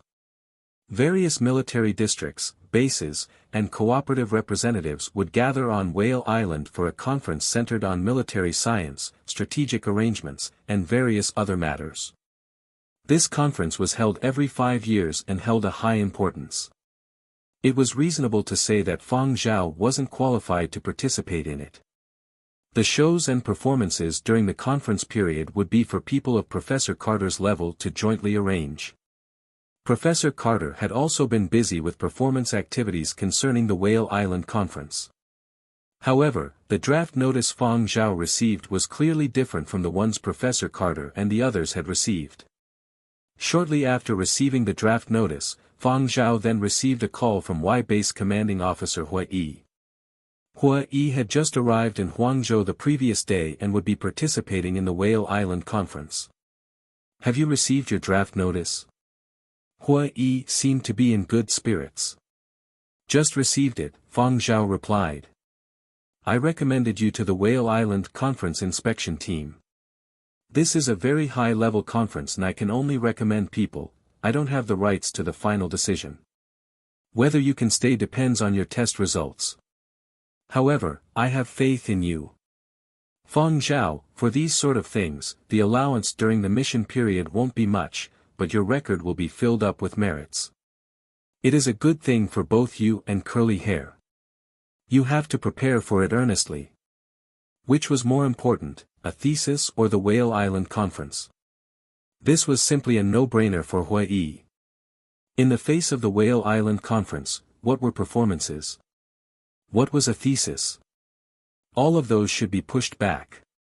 Fang Zhao was also rather curious towards the Whale Island Conference. At his level, he simply wouldn't have any way of being there. Hua Yu had fought for a spot for him, so Fang Zhao wanted to express his thanks and try for the spot. Even if he would only be part of the inspection team, the experience would already be pretty worthwhile. After making his decision, Fang Zhao went to look for Mo Lang to apply for leave. Upon hearing Fang Zhao's request, Mo Lang didn't say anything and only stared at Fang Zhao with a frown. Because there were other people present, Fang Zhao didn't say anything and went over to show Mo Lang the draft notice. Immediately, Mo Lang's face became rigid. Even an artist with a high status like himself had no choice but to give way. The second amended version of the draft has already been completed and sent to your inbox. I will take 1 day of leave first and go take some tests tomorrow, Fang Zhao said in hushed voice. All right, Mo Lang said resignedly. What else could he have said? Professor Carter and the others were still there. Fang Zhao called out his greetings before taking his leave first. Carter and the others who remained behind took a look at Mo Lang's gloomy expression and shrunk back. Indeed, today wasn't a good time. They shouldn't have come over. When Fang Zhao returned to his dormitory, he called Curly Hair over. Come, let me tell you how to go about the test tomorrow. The next morning, Fang Zhao brought Curly Hair to the designated location indicated in the draft notice. The test was divided into a preliminary and secondary test with the focal target for evaluation being Curly Hair. First, the tests evaluated Curly Hair's physical condition, his temperament, and his ability to follow instructions. All of these were part of the preliminary evaluation and were the most basic requests. After the preliminary tests, there would be a search and detect test. Fang Zhao also had his own examinations. These included a physical checkup and mental evaluation. All of these were rather simple and were completed in less than half an hour. Curly Hair's tests took over 2 hours. After all the tests were completed, Fang Zhao's results were all outstanding. Curly Hair's test results were also considered to be among the best, and his evaluation results placed him at overall rank 3rd. Fang Zhao had undergone military service on planet Baiji and had received many military commendations, so there was no issue. Curly Hair also had service experience during his time on planet Y. Generally, inspection dogs needed 1 year of service experience before they were allowed to take these examinations. Although Curly Hair didn't have sufficient experience and was still technically a pet dog, considering Y Base's recommendations and his merits, the inspection team was willing to give Curly Hair the opportunity to try out. Simply put, with ability, experience, and a recommendation, as long as there were no prominent issues, Curly Hair could still be given an opportunity when they were lacking dogs. However, nobody had imagined that this dog's evaluations would turn out that good. The people at the test center were discussing the results of the evaluation. Fang Zhao is really capable. That dog of his can't compare to the 2 elites of the police dog academy, but it isn't a professional inspection dog after all. But overall, he is considered to be among the top. That value of 200 million really isn't for nothing. It is still a little pet dog, its discipline isn't that good yet. Why don't you say that this pet dog is already very capable and isn't inferior to those elites groomed by the police dog academy? These results are sufficient to join the inspection team. If Curly Hair had been ranked over 10 or further, they might have still hesitated, since this was a pet dog and the dog's owner was a reserve duty soldier. But instructions from the top were to increase the level of security checks this time. They didn't lack good inspection dogs, but there weren't a lot of dogs with such good results in these evaluations. More than half of these were serving in spaceports or other planets. Special circumstances called for special measures.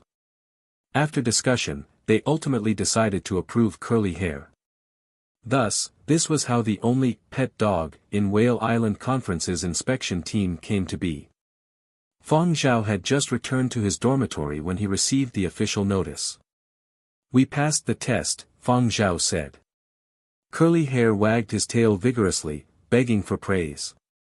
He had gone and done all the tests according to how Fang Zhao had instructed. Fang Zhao gave Curly Hair extra servings of food and allowed him to game throughout the night. After all, once they entered the conference on assignment, it would be at least 2 weeks without the gaming console. After informing Nanfeng and the other 2 of the new arrangements, Fang Zhao contacted Mo Lang to inform him of the outcome. Mo Lang mused silently for some time before sighing, "I have already reminded you all that I needed to.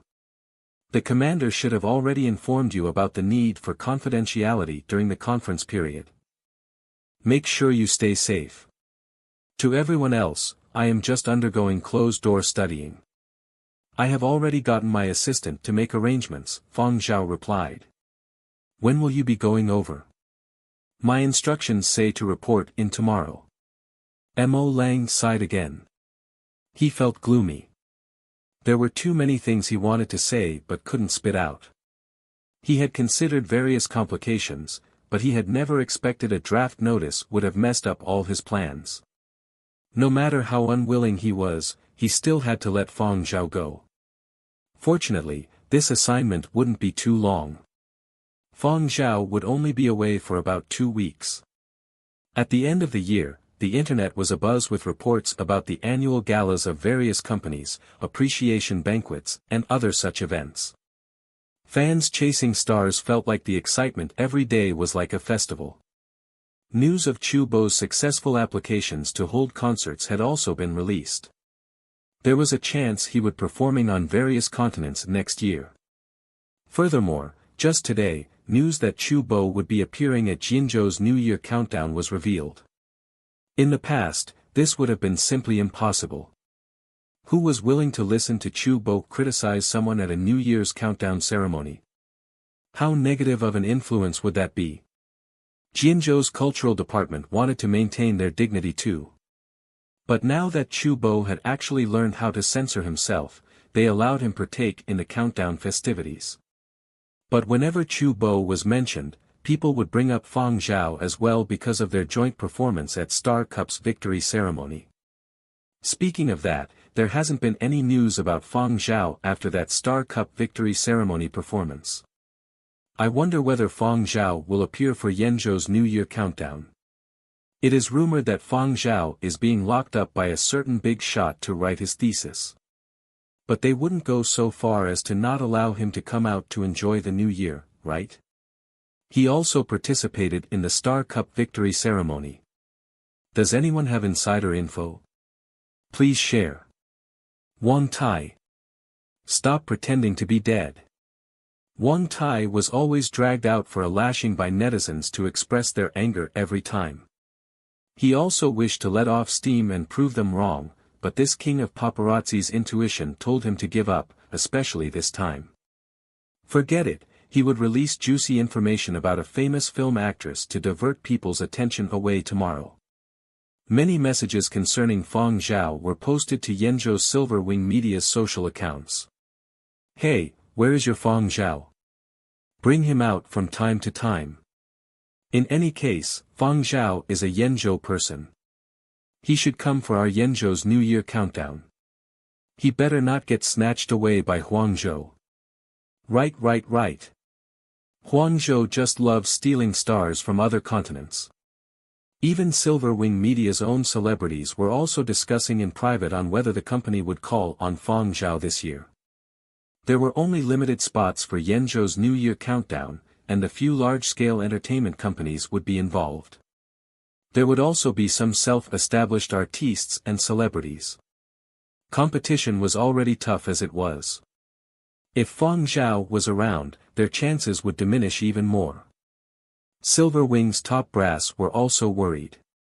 They also wanted to find Fang Zhao, but the problem was that they could only contact Fang Zhao's assistant. Fang Zhao himself seemed like he couldn't be found. At the moment, Fang Zhao, who so many people were thinking about, had already brought curly hair along into the Whale Island region. Whale Island was an artificial island off the coast of Huangzhou. The center of the island was a massive building that looked like a whale. And that was the conference venue. Currently, there was still a week to the Whale Island conference, but preparations at the Whale Island region had already started half a year ago. Fang Zhao brought curly hair to the reporting location. He handed over his gun, personal terminal, clothes, and communications devices. Guns and equipment would be issued out in batch to everyone. During the period of this mission, there was to be no contact with the outside. If anyone had urgent matters to handle, they would need to make a special application. There would also be specialists to handle urgent incoming calls. In other words, they just needed to concentrate on carrying out the assignment properly and not bother about anything else. Baiji Military District Commanding Officer Shanta stepped in and surveyed the inside. He cracked a bright smile. Aren't you guys early? Ma Jika and Luo Sha, commanders of the exploratory spaceships Fomalhaut and Arcturus, looked up and then turned away when they saw Shanta. Oh. Why aren't you guys saying anything when you see an old friend? Shanta was beaming as he dragged a chair over to sit down. You guys used to be constantly on the move. How rare for us to be able to meet. Commander Luo Sha said impatiently, the sight of you irks me. Shantas chuckled even more heartily. Ha ha ha ha. From a certain angle, you two are my benefactors. Ha. Thanks for blocking Fang Zhao's application back then. At that time, if these two spaceship commanders hadn't blocked Fang Zhao's application, Fang Zhao wouldn't have gone to planet Baiji. He wouldn't have discovered the new war and Baiji Military District wouldn't have been established that quickly. Compared to Shanta, the two spaceship commanders Luo Sha and Ma Jika were in rather heavy moods. The discovery of the Alcade meant that there might possibly be changes to exploratory missions on a whole and that the two of them would be very passive at this time. Thus, it was understandable that Commander Luo Sha was in a bad mood when Shanta took a jab at his sore spot. Shanta also wasn't too upset that the two spaceship commanders didn't bother about him. He turned around and saw Y Base Commanding Officer Hui Yi, who was trying to sneak off. He called out immediately, "Hui, I heard that your Y base is developing rather well recently. Why is it that I heard something today about you even wanting to steal someone else's dog?" Baiji Military District had naturally gotten wind of Hui's recommendation of Fang Zhao to the inspection team for the Whale Island Conference. Perhaps if it had been anyone else, the matter would not have been reported to Shanta. As the commanding officer of a military district, he was very busy every day and simply didn't have any time to bother with these small matters. However, because of the special significance Fang Zhao had, once Baiji Military District received the news, it had been reported to Shanta. Naturally, Shanta wouldn't obstruct Fang Zhao's opportunity to gain merits. After making discreet inquiries and learning that it was Y Base's Hui who had personally made the recommendation, Shanta started to ponder. Hui couldn't be the only one allowed to leave a favorable impression. Shanta still had hopes that Fang Zhao would join his own military district if he got tired or decided to leave the artistic path. How many people were coveting Fang Zhao's years now? Therefore, Baiji Military District and Y Base had both helped facilitate it. Therefore, after the audit was passed, the draft notice had been issued to Fang Zhao. Otherwise, someone on reserve duty like Fang Zhao wouldn't have been called over here with just curly hair as the sole reason. Back when Fang Zhao had converted to reserve duty after his military service on planet Baiji, Shanta had changed Baiji Military District's allocations to first, ahead of Yanzhou Military District. Therefore, Shanta had made Fang Zhao a soldier of his own military district long ago. However, now that Hui had designs on Fang Zhao and even wanted to snatch his dog, Shanta had no choice but to be on board. He came out on the offensive when the two commanding officers met. Hui might be able to be a figure of authority and might before others, but he could only quake before Shanta. With an insincere smile, he said, "How can we compete with the ore you have? Our lives on our side aren't so good. Our spaceport facilities can't keep up and we have limited power. All we can do is find other means to attract a few more dogs." Not too far away, Base Commanding Officer Flemington's face twitched as he heard this exchange. "How I wish to take a gun to blow up your ores, produce and facilities to bits. If it comes to being poor, who can compete with our planet Boo? If not for Fang Zhao heading over for poverty alleviation and discovering the Alcade, we would still be eating dirt at Boo Base." There were already 7 or 8 high-ranking military officers in this small cafeteria. There were exploratory spaceship commanders, commanding officers of garrison bases on foreign planets, and special forces officers. To put it simply, these were all people that had left their home planet to work and earn some benefits. There were quite a number of such cafeterias in the whole Whale Island region. In the next few days, they would serve as a place for military officers, technicians, engineers and other participants to relax when they arrived. The security works and processes in the entire Whale Island region were also frantically underway at all times. At a certain spot in the Whale Island region, Fang Zhao took his own allocated items into the dormitory. This building was a specifically constructed residence for members of the inspection team. The furnishing within the dormitory was really good and the facilities for dogs were in no way inferior. Standing beside the window, Fang Zhao could see specifically installed training and activity facilities for dogs in the yard. There were instructors currently playing with dogs. After tidying up a little, Fang Zhao called Curly Hair over, who had been checking out the dormitory. "Let's go down and meet our team members." They first went down to the inspection team captain Zhao Chao's office. Zhao Chao was previously from Huangzhou Spaceport's Anti-Smuggling Bureau and had assumed the post of this conference's inspection team captain. Zhao Chao was familiar with the public figure Fang Zhao. However, he was even more curious towards Curly Hair. He was able to place in the top 3 with his test results despite only being a pet dog. And he was really rather small. But now wasn't the time to ask about random stuff. Zhao Chao gave Fang Zhao a simple brief about the current state of the inspection team. "We have many team members, but only 35 inspection dogs. Curly hair makes it 36. Everyone gets along rather well.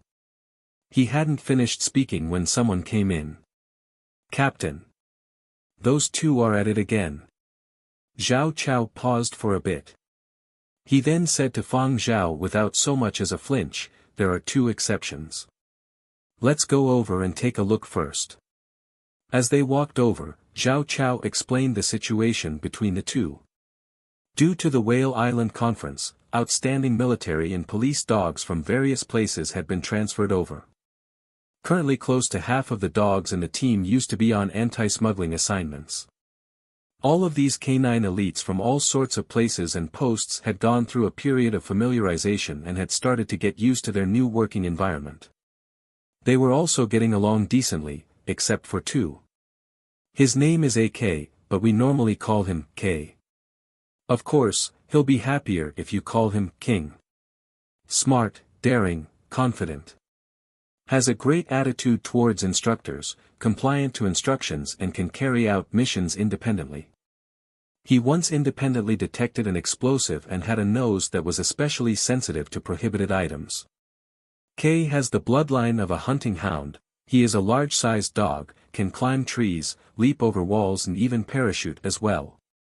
He can even catch fish in water and can carry out many missions with high difficulty on dry land. He is a naturally gifted fighter and a workaholic. The other dog, Thornhead, is also a large-sized dog. He is also very smart and capable, just that he has an explosive temperament. Most of the time, Thornhead is very active in anti-smuggling and other police dog work. Because he received bodyguard training, Thornhead is very fierce toward strangers and won't listen to anyone but those few trainers he is familiar with and accepts. He is quick and efficient in operations and adapts well to the environment. He has a bloodline of a military and police dual-service dog. Thornhead is one of the most outstanding police dogs currently. He really is very intelligent, just that his temperament is slightly unstable and has intense changes sometimes. From Zhao Chao's tone, Fang Zhao could tell that Zhao Chao really liked these two dogs even though they were causing him some minor headaches. However, Fang Zhao could determine that Zhao Chao slightly favored Thornhead. Thornhead had been on many assignments at various large spaceports. Thus, Zhao Chao had naturally interacted with him much more than K, so the bias was understandable. If placed in the period of destruction, these two would be guard dogs with great combat ability. The new era had seen continuous changes in breeding, and the appearances of these dogs were somewhat different now. However, whether it was intellect or ability, all of this had evolved for the better. Zhao Chao also lamented with a frown, these two are also the kings of their own domain. Kings do not meet other kings in ordinary times. At most, they'll have some short encounters during exchange matches or competitions. Now that they are in the same team, the atmosphere isn't so good every time they cross paths despite being on Whale Island together for so many days. Zhao Chao hoped that the dogs in the team could get along amicably. What would happen if there was a situation which required several dogs to coordinate and carry out a mission? Therefore, he hoped that all the dogs in the team would get along like comrades before the Whale Island Conference officially began. Only then would any missions be completed perfectly. Therefore, even if those two couldn't get along, Zhao Chao still got their instructors to lead them along to interact. Luckily, those two didn't fight for real too many times. Both had lots of training and discipline, and the instructors were available at the side to separate them.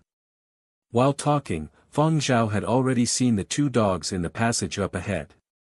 Even though he hadn't seen the two dogs before, he could tell who was who the moment he saw them. In the passageway, the one facing Fang Zhao was K, rugged yet not cumbersome. He had the physique of an all-purpose hunting hound. He seemed extremely perceptive, and his eyes were clearly glowing with an ominous glint. And the one with his back to Fang Zhao had short black fur. He was muscular and imposing. There was a small tuft of fur that was slightly longer on his head. It looked like a little thorn. This was Thornhead. During the tests Curly Hair took before entering Whale Island Conference's inspection team, the two dogs that Curly Hair had ranked behind were K in first place, and Thornhead in second. In terms of comprehensive ability, Thornhead was slightly weaker. Looking at the situation, if the two could speak, it would probably have gone like this. K, I am number 1. Thornhead, F***CK off. Daddy doesn't accept it. Zhao Chao wanted the two to get along amicably, but for now, this was an impossible task. During the period of destruction, there was only one alpha dog in a team with many dogs, Fang Zhao said softly. Of course I know that. Zhao Chao sighed. Don't worry, they are smart and won't fight. They are just putting on airs for now. Curly Hair, who had crouched by Fang Zhao's feet, sneezed and used his paw to brush Fang Zhao's trouser leg. Fang Zhao took a look at Curly Hair and asked Zhao Chao in a low voice, Captain, where is the dog toilet? There, Eagle just returned from there. Zhao Chao pointed somewhere towards the front of the passageway. Up ahead, an instructor was currently leading a rather docile-looking middle-sized dog over. Eagle was the dog's name. Fang Zhao had already seen the sign for the dog toilet, just that he felt that those two dogs ahead were in the way. He had asked Zhao Chao to find out whether there was another one elsewhere. But now that Zhao Chao had said this, Fang Zhao could only shoot him a probing glance. Those two dogs were still obstructing the passageway, and the center section was a war zone. Zhao Chao knew what Fang Zhao was worried about and said, It's all right. Take a look at Eagle. Just learn from him and you all will be fine. Fang Zhao had seen that instructor sticking to the wall and walking over slowly. Eagle lowered his body, drooped his tail, and stuck to the wall as he passed through the war zone. Got it? Zhao Chao asked. Fang Zhao mulled for a bit, then nodded. He turned to Curly Hair. Understand? Curly Hair got up and walked over to the side wall. Zhao Chao was rather pleased when he saw this. Indeed, dogs that could go through these tests were all really smart. However, the smile on Zhao Chao's face turned stiff in no time. Fang Zhao had stuck close to the wall as he walked and had even lowered his own presence. His speed was neither fast nor slow and was similar to how Eagle's instructor had moved. The problem was Curly Hair. Although he had also stuck close to the wall, he didn't have the same docile attitude like Eagle had. Instead, his tail wagged happily and he went over in a light jog. The hearts of a few instructors present skipped a beat. They weren't able to stop Thornhead in time when he turned and snapped his jaws at Curly Hair. Of course, as a highly trained elite service dog with lots of experience, Thornhead wouldn't really bite out with the intent to seriously injure. He only wanted to establish his dominance and indicate his fury. Curly Hair, who had been in a little trot towards the toilet, was given a shock. Then, he threw himself forward. No one expected that this little thing would dare try and bite back. Immediately, dog barks, shouts, sorrowful cries and frightened wails rang out all around. In the passageway, within the war zone, the three dogs had started to fight, and the scene was extremely violent and chaotic. A squad of inspection team members who had just returned back from assignment were chatting happily when they suddenly heard the intense barks and human shouts. The surrounding dogs also tensed up and moved further away. Even if they did not move further away, they stuck closer to their respective instructors and appeared uneasy. They fought? Someone asked in astonishment. Those two? No, why does it sound like three dogs? Don't tell me Kay and Thornhead are fighting. I just knew that those two were bound to fight eventually. Doesn't sound like it at all. I think it did happen. Look at the reaction from the other dogs. Besides those two, anything else wouldn't have this sort of effect. Wasn't it said previously that these two would fight? What exactly is going on right now? It sounds really ferocious. The other dogs are just going to be cannon fodder if those two fight. Hurry and check it out. Every dog in the team was very precious and nobody hoped to see another dog get hurt because of a fight between these two. Team members with dogs by their side didn't head over, but those without any rushed over. They were worried that if Kay and Thornhead fought, their instructors might not be able to hold them down and that more people might be required to help. The people in the yard as well as upstairs all headed over. However, the barking stopped very quickly. The captain's shout transmitted out of the passageway. "What are you all looking at? Go back."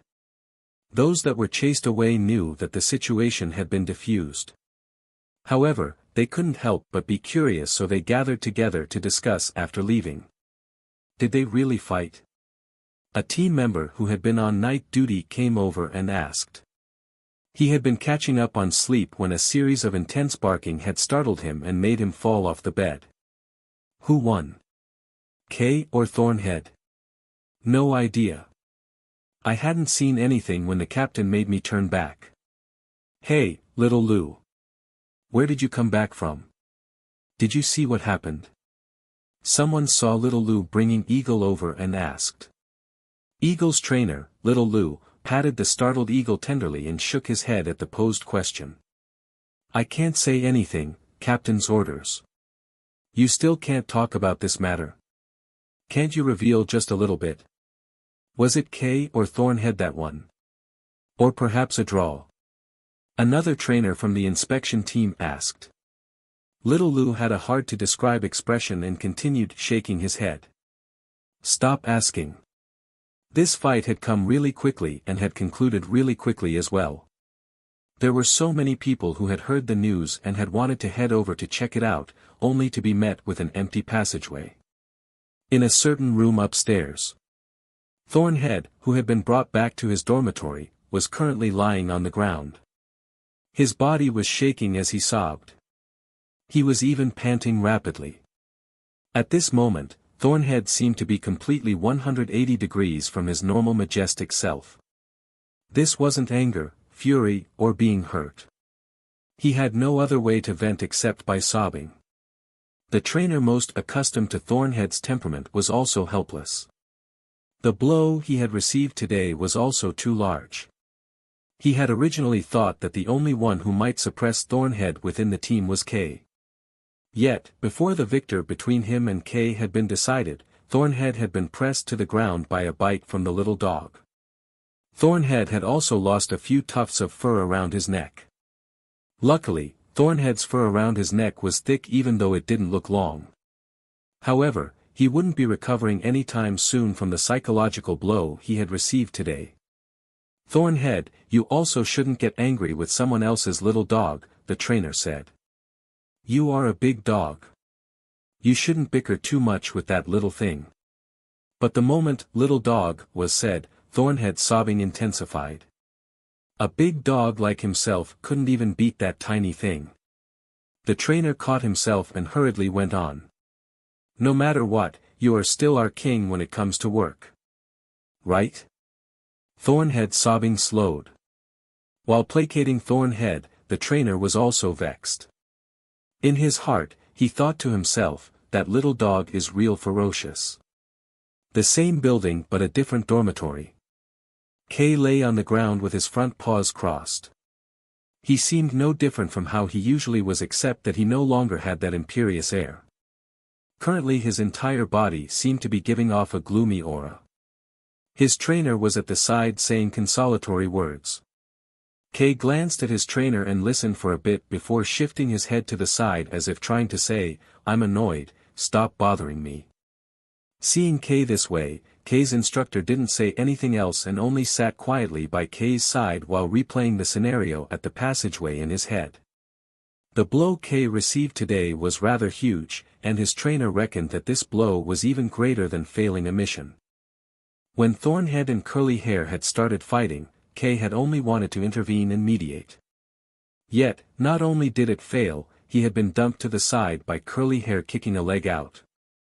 Thus, his temper had frayed and he had joined in the fracas. In this sort of chaotic fight, the two trainers hadn't been able to stop two large-sized dogs like Kay and Thornhead in their frenzy. Furthermore, it had seemed vaguely like those two large ones were teaming up to deal with that little dog. However, Kay had been kicked aside a few times in succession. In the past, he had never imagined that a large dog like K would be kicked to the ground by a little dog. Neither could he have imagined that the robust Thornhead would actually be pressed to the ground and bitten by that little thing. At this moment, K's trainer had the same thought as Thornhead's instructor. That little dog is goddamn ferocious. Exactly what sort of breed is it? Why was it unheard of in the past?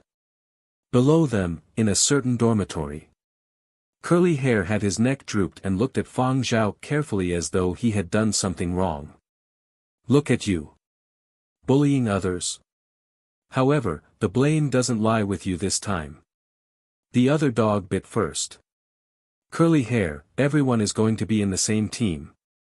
They are all going to be your team members. Don't bully them with your strength. Leave them some dignity. Also, don't think you can slack off just because you are very impressive. You must do things seriously when working. As Fang Zhao was speaking to Curly Hair, Zhao Chao sent him a message asking him to bring Curly Hair upstairs to the dormitory where Thornhead was at. Remember what I told you before. You must remember to behave and not show off. Fang Zhao exhorted before leading Curly Hair upstairs. Zhao Chao was already waiting there. The moment Fang Zhao brought Curly Hair into the room, Thornhead released a few low growls. Curly Hair didn't react and obediently followed by Fang Zhao's side as though trying to portray that, I'm a very good boy. Fang Zhao noticed tear stains below Thornhead's eyes and was a little curious. Zhao Chao had said that this dog Thornhead had rather acute temperament changes. To think that he would cry this much after losing a fight. Thornhead's trainer noticed Fang Zhao's gaze. He gave a slight cough and explained, Thornhead drank a lot of water and is just feeling a little hot. Fang Zhao nodded his head cooperatively. So that's what happened. He understood the importance of looking after the moods of the service dogs. Zhao Chao also spoke. I just called the vet over to check on them later. Any injuries have to be handled. Fang Zhao, is Curly Hair hurt anywhere? Zhao Chao had clearly seen the situation back in the passageway. Curly Hair didn't seem like he had been bitten by Thornhead. As for K, he had been kicked aside by Curly Hair each time he had tried to get close, so he never had any opportunity to bite. No, he isn't hurt. Fang Zhao replied. That's good. Zhao Chao had a complicated expression as he looked at the quiet Curly Hair crouching by Fang Zhao's feet. He told Fang Zhao gently, today, K and Thornhead were in slightly bad mood so they fought. However, they won't do it for real, and they won't bite each other to death. You don't have to worry. Speaking of that, I never expected that your little curly-haired dog would actually be so ferocious when it got mad. Fang Zhao. Would you all believe me if I said that he didn't do it for real? If Curly Hair did it for real, it wouldn't just be a few kicks or biting some tufts of fur. This was really light already. However, Fang Zhao couldn't say anything and only limited himself to placating responses. No matter what, this fight was wrong. The three dogs were forced to spend 10 hours in solitary confinement. 10 hours wasn't long, but no dog was willing to spend too long inside the solitary confinement chamber made specifically for dogs. Now was when they were starting to get busy, and these three dogs were the elites that ranked in the top 3 in the tests. They were still needed for assignments so Zhao Chao couldn't lock them up for a few days. This was only the first mistake and their first time fighting, so 10 hours was just a little punishment to make them remember it. After handling matters here, Zhao Chao returned to make his reports to the higher-ups. Because of Curly Hair's inclusion, the team would be able to move ahead with the break-in period and would be able to start operations even earlier. Furthermore, Curly Hair appeared to be rather compliant and had a fighting strength that exceeded Zhao Chao's imagination. Zhao Chao just wondered what Curly Hair would be like when it came to work. Solitary confinement wasn't much of a big deal for Curly Hair, and he behaved no differently from normal. The three dogs were locked separately in 3 different solitary confinement rooms. Thornhead would whimper from time to time, sounding a little miserable and somewhat agitated. In the next room, Kay kept staring at a certain spot in silence, and nobody knew what he was thinking. In the room beside him, Curly Hair was sound asleep and even snoring. Captain Zhao Chao, who viewed every dog within the team as a treasure, couldn't help himself after reporting to his director and personally came over to look around. Thornhead and Kay were both experienced dogs, and these weren't their first times entering solitary confinement chambers. However, Curly Hair was different. He worried that this little dog couldn't adapt. It would be a big problem if he became psychologically scarred. However, in no time, Zhao Chao watched the little dog sleep peacefully in the solitary confinement room. What a really mystical dog.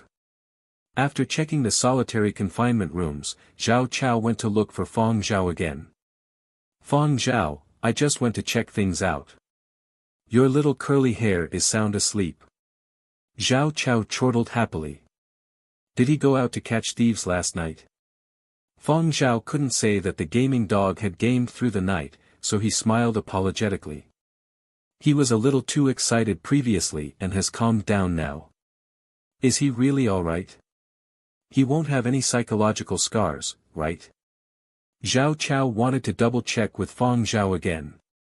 He is really fine, Fang Zhao said with certainty.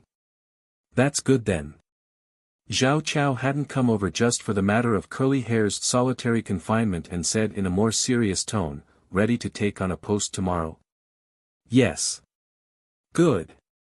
From now until the conference concludes, your status is no longer a reserve duty serviceman. Your dog is no longer a pet too. Bring out your battle-ready attitude. Battlefields aren't just places with guns, bullets, and blood. During the Whale Island Conference, the entire Whale Island region is our inspection team's battlefield. Yes. Fang Zhao had a serious attitude, and his salute was extremely on point. Zhao Chao was satisfied and explained to Fang Zhao his working arrangements. Saying that the assignment was important wasn't an exaggeration. Because of the importance of this conference, the inspection team would work in 3 shifts before the conference would officially begin. They would need to work overtime during the few days of the conference as well. Besides that, they would be assigned to patrol, inspect or attend classes from time to time. Although Curly Hair had served on Planet Y before, he had gone for quite a while without any assignments. Therefore, Zhao Chao specially arranged for Fang Zhao and Curly Hair to take some supplementary classes. 10 hours later. Fang Zhao went to the solitary confinement room to bring Curly Hair out. Curly Hair was still sleeping when he went over. When others saw the situation, they told Fang Zhao, your dog is really tolerant. A dog that could sleep so soundly in solitary confinement is a rare sight. This wasn't something worthy to flaunt, so Fang Zhao disciplined Curly Hair when they returned and made him stand outside the corridor to reflect on his actions. Other team members originally thought that Fang Zhao's way of disciplining his dog was a little too willful and disrespectful. Thus, they came over to advise Fang Zhao. Captain Zhao didn't say anything, so you shouldn't be too strict, an inspection team member who passed by said. Yeah, I heard that he has already been locked up for 10 hours. It's already so late. Has that little thing eaten yet? He ought to have drunk some water, right? It's better to not let him go hungry, someone else advised. After all, this was a pet dog at heart. To be able to hold his own here surely meant that he had the ability. Everything would be good if he could complete assignments and not cause trouble. There shouldn't be too high expectations for everything else. This was what most of the team members thought. However, Fang Zhao still made Curly Hair reflect outside the door for an hour before letting him into the dormitory. Curly Hair was intelligent. It was just that he wasn't willing to use his brains sometimes. After being lectured by Fang Zhao and being aware that he was in the wrong, Curly Hair was rather serious in his self-reflection and crouched with his neck and ears drooping down. He looked really miserable and looked at passers-by with 2 innocent dog eyes. No matter what was the case, Curly Hair had displayed his remorse and compliant attitude, which gave a good impression to many team members. After Curly Hair returned back to the dormitory and shut the door, Fang Zhao rapped his knuckles on Curly Hair's head. The dog feed in the team was top quality, but the quantity was too little for Curly Hair. Try to bear with it for this period.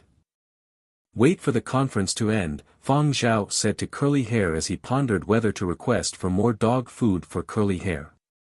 The amount of dog food he'd received today was already the result of requesting more. From other people's point of view, with that size, this was already the max that Curly Hair could eat. It wouldn't be easy to increase the quantity. The next day, Fang Zhao wore the inspection team's standard uniform and helped Curly Hair to put on his vest. The vest had the same inspection written on it, just like Fang Zhao and the other team members' uniforms. It also had the Whale Island Conference insignia printed on it. Perhaps from having slept enough or from recalling his time in service at Planet Y's spaceport, Curly Hair was rather enthusiastic on his first day at his post. Zhao Chao also praised Curly Hair when he saw this. Great condition, keep it up. The first duty on the job was day shift.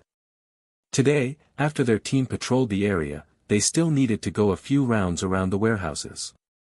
The warehouse was where the luggage of the conference participants who had arrived today were being stored. After going through them with the inspection apparatus, they still needed a round of checking by the inspection team dogs. It wasn't that much different from the procedure at the spaceports. When entering Whale Island region, all participants' luggage were subject to security screening. A third of people who came from Muzhou could recognize Curly Hair right away. As for the remainder, either they didn't take notice or were too afraid to say anything because of the words, Whale Island Conference Inspection, emblazoned across his vest.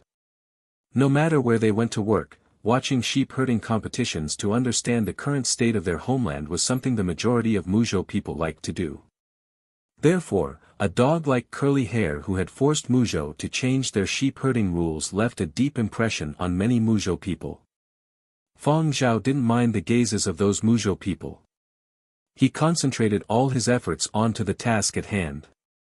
Not every participant of the conference was content with their lot. There were bound to be some who set off frantic searches and checks because of their curiosity. These were the sort that vexed the inspection team the most. You have no idea what kind of bull's *T fills their heads, an inspection team member told Fang Zhao. Not too far off, a pair of reporters, one young and one old, had just arrived at the Whale Island region and were waiting at the designated spot to collect their luggage. "Master, those must be the Whale Island region's inspection dogs," the young reporter whispered. "They seem rather meek. Look, there is even a small dog. It is kind of cute." The old reporter didn't even look up and replied in a low voice, "Lovable and meek-looking dogs also aren't meant for you to touch." Noticing his young apprentice still looking at the dog, the old reporter patted his young apprentice's shoulder and pointed at the warehouse. "Do you see the handlers by their sides? Yes, those with the words, 'Inspection,' on their backs. Those people who are wielding guns. Why don't you go over and try reaching out to touch their dogs in front of them?" The young reporter shook his head immediately when he heard the words, "wielding guns."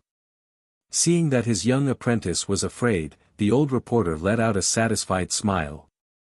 "Listen more, see more, talk less. All right, our luggage is out." The young reporter hurriedly went to collect the luggage when he saw someone. With widened eyes, he exclaimed, "Ah! I said not to make unnecessary noises. Go back home if you can't watch your mouth." The old reporter came over and hurriedly told him off in a low voice. The young reporter still wished to say something but was forced by the old reporter to look away. "Before coming, I already told you this. No matter what you see or hear in the Whale Island region, do not blindly shout out." The little reporter used a lot of effort to close his hanging mouth. He then dragged the luggage and followed the old reporter to their designated accommodations. After shutting the door, the old reporter surveyed the room once. He knew that there wouldn't be surveillance cameras installed in the rooms at the Whale Island region, but it was his professional habit to personally scan through his place. Only after finishing the scan did the old reporter finally relax. Say, what was that, all about just now? The young reporter was full of zeal when this was mentioned. Master, I saw Fang Zhao. The one who acts, no, the composer, that Fang Zhao who was commended by the military a short while back. His eyesight was quite good, and the young reporter didn't reckon that he had been seeing things. Furthermore, there was that dog of Fang Zhao's. He had seen information on Fang Zhao through internet searches and also knew about that dog. That little dog had been wearing a little vest with the words, inspection, emblazoned on it. The old reporter definitely knew who was Fang Zhao too. He calmed down after his initial astonishment. So what? We are a proper and earnest newspaper, not some wanton and devious entertainment reporters. Why would Fang Zhao be here? Before coming, I saw people online saying that Fang Zhao would be appearing at Fiery Bird's year-end customer gratitude ceremony. But today, I actually saw Fang Zhao in the inspection team. The young reporter was flabbergasted. Alright, keep your exuberant curiosity in check. It took us great pains to receive approval to be among the participating reporters of this conference. Don't get us kicked out. Let me remind you once more. There will be quite a number of big shots in the Whale Island region during this period. Don't go looking like an ignorant idiot even if you run into someone with a general star on his shoulders. There are many high-level military officers here. In this place, major generals are everywhere and lieutenant generals are as many as, in any case, it's a lot. Pay more attention. Understood. The young reporter nodded. He was just very curious as to what would happen to Fiery Bird's year-end gratitude ceremony since Fang Zhao was actually here in the inspection team. The news outside had been circulated as though it was official. He had really thought that Fang Zhao would appear at Fiery Bird's year-end customer gratitude ceremony. Huangzhou, Fiery Bird headquarters. It was nearing the end of the year, and Fiery Bird was indeed making preparations for their year-end customer gratitude ceremony. Celebrities endorsing their products had all been contacted except for. What about Fang Zhao? Why isn't Fang Zhao on this? Was he informed or has he rejected us? The person in charge of the year-end customer gratitude ceremony trembled as he held the name list. In the end, Fiery Bird was still a commercial company with a focus on commercial benefits. Among high-end products, Fang Zhao was also an important ambassador that drove a lot of sales. His name shouldn't have been omitted from the list of invited guests at the year-end customer gratitude ceremony. No, Fang Zhao has already explained to us that he can't spare any time at the moment and sends us his apologies. I heard that he is in the middle of composing with no disturbances permitted. I even heard that old master Mo Lang is personally keeping an eye on him, someone from the planning team said. You all also believe that? He participated in Star Cup's award ceremony and doesn't have the time to attend our year-end customer gratitude ceremony? He can't even spare a single day. Now that he is famous, he thinks he can do as he pleases. Humph, is he that confident that we won't change our endorsers? The room fell silent. The manager in charge knocked on the table hard and said coldly, contact him again. Right now. Call his personal number. Uncontactable. Continue calling. Call until he picks up. The first call wasn't successful. As before, it reached an automated reply.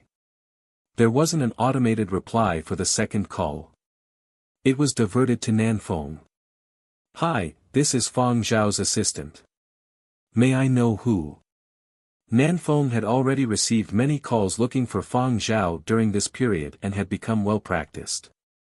The manager's face turned dark as he snatched the communications device. I am the person in charge of Fiery Bird's year-end customer gratitude ceremony. Put Fang Zhao on right away. Nanfeng's tone became much more serious when he heard that this was Fiery Bird's personnel. He explained, I'm really sorry, Fang Zhao is. I'm not listening to that. Put Fang Zhao through. Sorry, He really has no way. Beep. The call hung up even before Nanfeng finished his sentence. Nanfeng used his hand to wipe away the sweat on his forehead. He felt slightly worried for Fang Zhao. That was Fiery Bird. If his explanation wasn't good, who knew if he would his endorsement deals next year? It might even affect future collaboration with Fiery Bird. However, Fang Zhao's team really had no way of explaining. He couldn't divulge anything right now and could only wait for the conference to end. If anything was leaked, Nanfeng could almost guarantee that there would be news of Fang Zhao getting kicked out of the Whale Island region before the end of the day. To offend Fiery Bird, or to be kicked out of the Whale Island region. There was no need to ask Fang Zhao, Nanfeng had already made the choice. Best to let boss complete his assignment before going over to explain. My words carry no weight and people won't listen. Nanfeng's friends were acting pretentious as they ran around to all sorts of events with their own celebrity bosses. Nanfeng's heart also itched, but he couldn't flaunt anything. Elsewhere with the Fiery Bird year-end customer gratitude ceremony planning team, the manager's face turned rigid for the third time. He was thinking that if the third time was the same as the previous 2 times, he would advise the higher-ups to change the endorser next year. Yes, Fang Zhao's ears were very special. He had also been commended by the official military media outlets and had achieved high-level artistic awards. However, that didn't mean he could behave like that. Was it acceptable to act so self-important before Fiery Bird?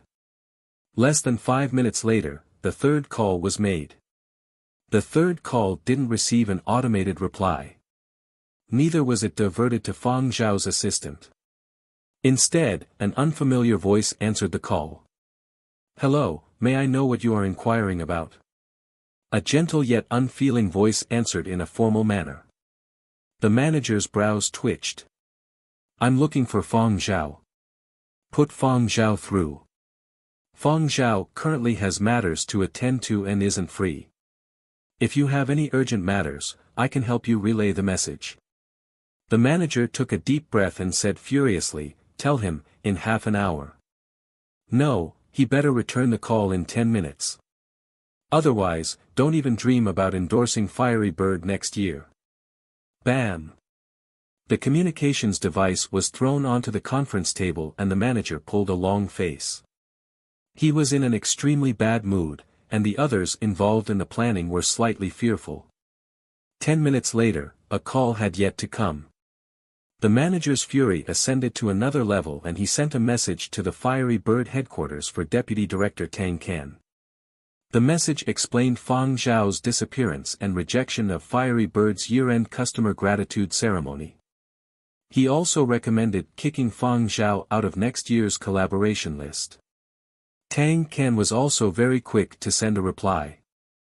Just handle the year-end customer gratitude ceremony well. Don't ask me about this matter. Anything else will be discussed at a later time. Alas, for this matter, Fang Zhao has indeed. Elsewhere, Tang Can and a few other senior executives of the headquarters had arrived on Whale Island. He didn't say too much in his hasty reply to the planning team. Right now, his focus was on the Whale Island conference. He had no time to bother with the year-end customer gratitude ceremony and left it all to the manager of the planning team. Alright, I'm busy on my side. I'm afraid that I won't be able to manage the year-end customer gratitude ceremony. Don't contact me unless there are especially important matters. With that, Tang Can ended the voice message and stepped out of the flying transport along with the few other company executives.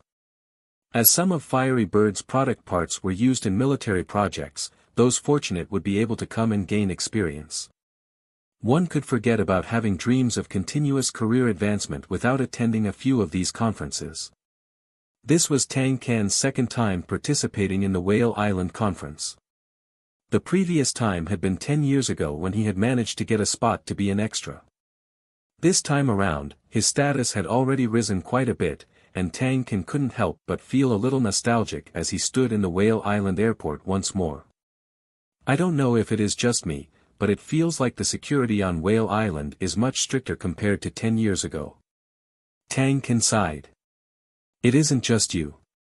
Their security has indeed become more strict. All of you, check your belongings and try to remember if you have brought any prohibited items in your luggage, one of the Fiery Bird senior executives said. After checking and placing their luggage on the conveyor belt, Tang Can's party followed the signs and headed to another passage. Airports at other places would always be noisy and clamorous. However, a solemn atmosphere permeated every corner of this place. Returning conference participants were subconsciously more prudent in their words and actions. Tang Can's back was drenched in sweat from layer after layer of security checks. The others weren't much better. Rest for a bit first. We'll go over and collect the luggage in a bit, the person at the head said. Tang Can got up to the refreshments booth to get some cups of water. He handed them out before keeping the last cup for himself. As he drank, he observed the surroundings. There were other people that had arrived around the same time as their party. He was familiar with these people. They had collaborated before, so he exchanged muted greetings. There were also some familiar-looking faces that he couldn't put a name to. Tang Can tried to search for the information in his mind as he continued to look around. However, when his gaze fell on a certain spot, Tang Can froze. The exit they had just headed out from was flanked by two men, each with a leashed dog. Those were people from Whale Island Region's inspection team. Tang Can and the others simply hadn't noticed them when they came out. Fang Zhao was scanning the conference participants that had just stepped out from the airport to look for anyone suspicious. Sensing Tang Can's gaze on him, Fang Zhao paused and nodded slightly at Tang Can before continuing to watch the arrivals. His gaze was sharp and incisive like an eagle watching its prey. It caused Tang Can to shiver slightly. Ack. Cough. Cough cough. Tang Can choked on his water, and his face turned red. What's wrong? The others in his party were concerned. And nothing, I just feel that the atmosphere is too tense and choked on my water since I wasn't paying attention, Tang Can replied. You haven't attended this sort of conference in far too long. Feeling this way is absolutely normal. Relax, as long as you haven't done anything wrong and abide by the rules, you don't have to worry about the inspection team. The police won't haul you off for interrogation, another aged man comforted him with a chuckle. Tang Can thought to himself, don't say any more. I am feeling guilty right now. He glanced over in Fang Zhao's direction. Indeed, he hadn't seen wrongly. Tang Can sent a voice message to the year-end customer gratitude ceremonies manager. Don't bother about the matter with Fang Zhao first. The manager busy preparing for the year-end customer gratitude ceremony was momentarily stunned when he received the message. His mind went to work quickly. Where was Tang Can? Whale Island. Why hadn't Tang Can said all this before? How come he only sent this now when he had just arrived at Whale Island? His tone sounded shocked. Could it be that Tang Can had seen Fang Zhao at Whale Island? But, was Fang Zhao qualified to be at Whale Island? Perhaps he is there to perform. In just a moment, the manager had already came up with a whole host of possibilities. No matter what sort of possibility it was, at the very least, he could deduce that the possibility of Tang Can running into Fang Zhao on Whale Island was at least 70%. If it was related to the Whale Island conference, Tang Can wouldn't be able to say anything, let alone explain the circumstances there clearly. Right, if Fang Zhao was on Whale Island and couldn't answer calls freely, then who had answered the third call? Who had he flipped out on? The color on his face fluctuated from green to red to white. The others from the planning team had no idea what he was mulling over when they saw this. Afterwards, the planning team members all said their piece, and all matters were settled in succession. The manager summed up the meeting, fixed the list of invited endorsers from the various continents and finally said, as for Fang Zhao. The other members of the planning team were waiting for the manager to flip out. They had made guesses as to whether their team leader had already reported the matter up about wanting to remove Fang Zhao's endorsement deals next year. Little did they know. The manager had a warm expression without the slightest trace of anger. He even had a wide smile. Perhaps Fang Zhao is really somewhat inconvenienced. Let's listen to his explanation when he is able to spare the time in future. We mustn't be so demanding of our partner celebrities. People ought to be given a chance to explain themselves, right? Other members in the planning team. Who is demanding? Boss, this wasn't what you said before. As expected of the planning team leader. He changes his tune even quicker than one can blink. Huangzhou, Whale Island region. Fang Zhao had just returned to his dormitory after his shift at the airport and received the message relayed by the switchboard operator. He had no way of explaining to Fiery Bird's customer gratitude ceremony planning team at the moment and could only wait for the conference to conclude. However, thinking back to seeing that deputy director of Fiery Bird at the airport today, he thought that perhaps their side would know the reason without Fang Zhao even needing to explain to them. A short while after returning to the dormitory, Fang Zhao was called over by Captain Zhao Chao. Are you able to get used to the workload? No problems, Fang Zhao responded. Very good. The workload will increase as it gets closer to the start of the conference. You must be prepared. If you have any needs, feel free to raise them, even issues with the accommodations or food. Don't let other small issues affect your work, Zhao Chao said. Captain, I wish to request for more dog food. Let's talk about something else. Fang Zhao's previous request had been turned down by the canine specialist veterinarian. This time, the request was turned down as well. Fang Zhao didn't say anything about the request for additional dog food being turned down. However, he ate even more every time he went to the dining hall. Even though he didn't eat until he was completely full, he would at least eat until he was 70 to 80% full. However, even this much was enough to scare quite a lot of people. Everyone's image of Fang Zhao went from the celebrity with very good hearing ability to the king of eating who can eat a whole potload in one sitting. As for his allocated foodstuffs such as energy bars, compressed biscuits, and nutrient fluids, Fang Zhao kept it all for curly hair since curly hair had a wide diet and strong digestive ability. He could eat most things without issue. This continued until the day before the conference began. The number of people entering Whale Island Airport was at its peak. Fang Zhao had been dispatched to the luggage section. After all, he was a public figure. The inspection team tried to limit the number of times he appeared in public. At Whale Island's entry point, reporters from all the various large news and media outlets formed long queues to go through layers of security checks. As expected of Whale Island. The atmosphere here just isn't the same, a reporter on his first time here said nervously while taking deep breaths. The security checks are really strict. Even tea leaves can't be brought in. Luckily I didn't try to sneak stuff in. Prohibited items absolutely mustn't be brought.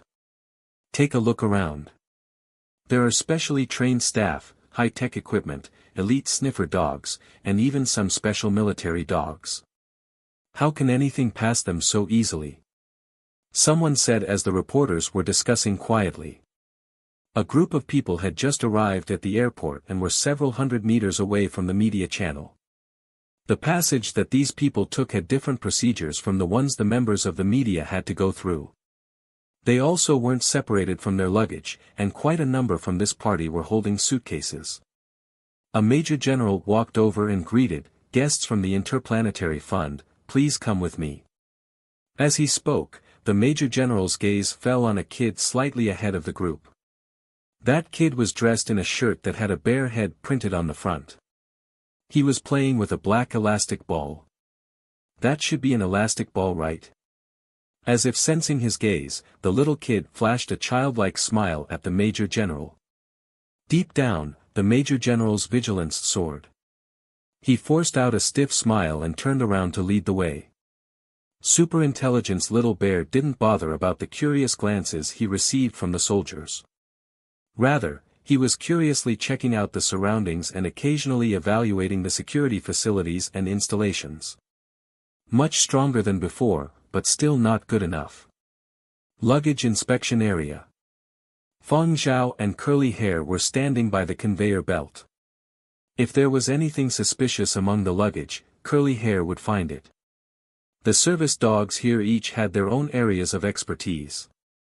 There were dogs adept in detecting explosives and combustibles, while others were more sensitive towards suspicious allergens.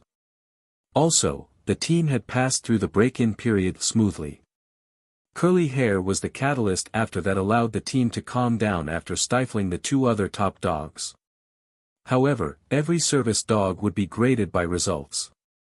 After the Whale Island conference concluded, the service dogs would also get merits logged into their files according to their results. Therefore, there was still competition among them. There was starting to be overtime, and Fang Zhao was temporarily posted to the night shift team. He would be on duty until 8 a.m. the next morning before being relieved to get some rest. In between luggage checks and night patrols, Fang Zhao found some time to feed Curly Hair some extra food. Otherwise, who knew what this little thing would eat behind his back once he got hungry. As the sun rose on the second day, the overtime was completed. It was already close to 8:30 a.m. after a short debrief and change of shifts. Fang Zhao and the other team members who had done overtime left the warehouse together. With this sort of workload, both the team members and inspection dogs were very tired. Curly Hair seemed a little dejected, but not from being tired. This amount of work might have tired the other inspection dogs, but it really wasn't a big deal for Curly Hair. He appeared somewhat listless just like the other dogs, but only because he was hungry. "I'll make something for you when we get to the dining hall later," Fang Zhao whispered as he patted Curly Hair's head lightly. Curly Hair wagged his tail but didn't seem overly happy. He wasn't just hungry. He hadn't gotten to play any games for many days. There were many dining halls in Whale Island region.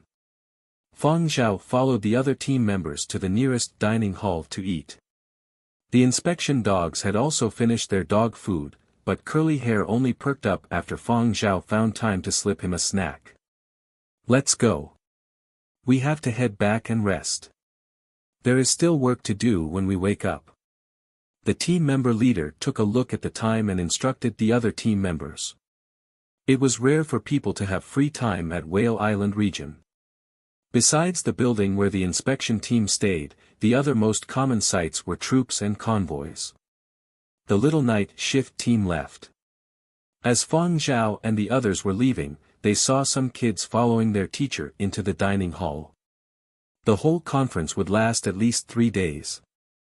They couldn't hold the conference for the entire time though. They needed to liven up the atmosphere as there had to be both tension and relaxation. There would be performances of all age groups ranging from kindergarten kids to elderly performance troops. These little stage performers were just like all the others who were at the Whale Island conference to perform. Many of the kids looked over curiously when they saw the inspection team's dogs. Fang Zhao even heard a little boy turn and shout towards his fellow students behind, "Look, even the dogs are so orderly. How can we lose to dogs?"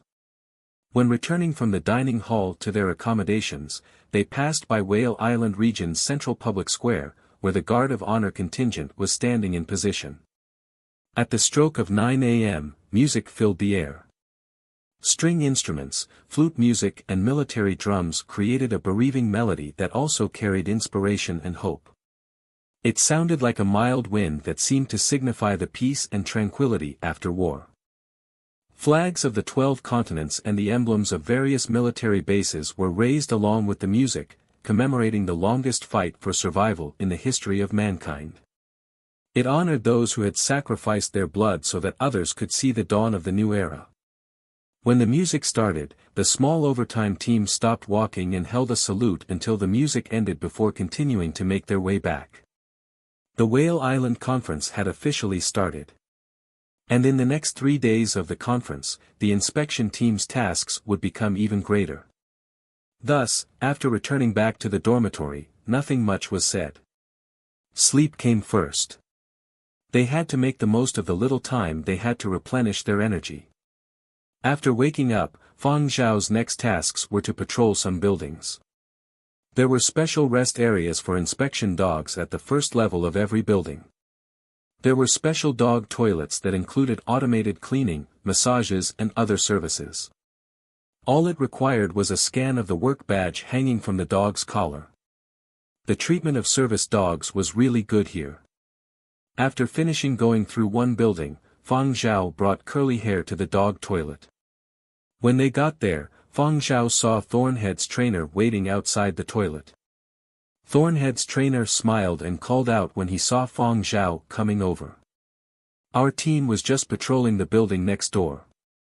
There were too many people there, so I brought Thornhead over here. Thornhead was too overbearing and found his own territory and personal space to be very important.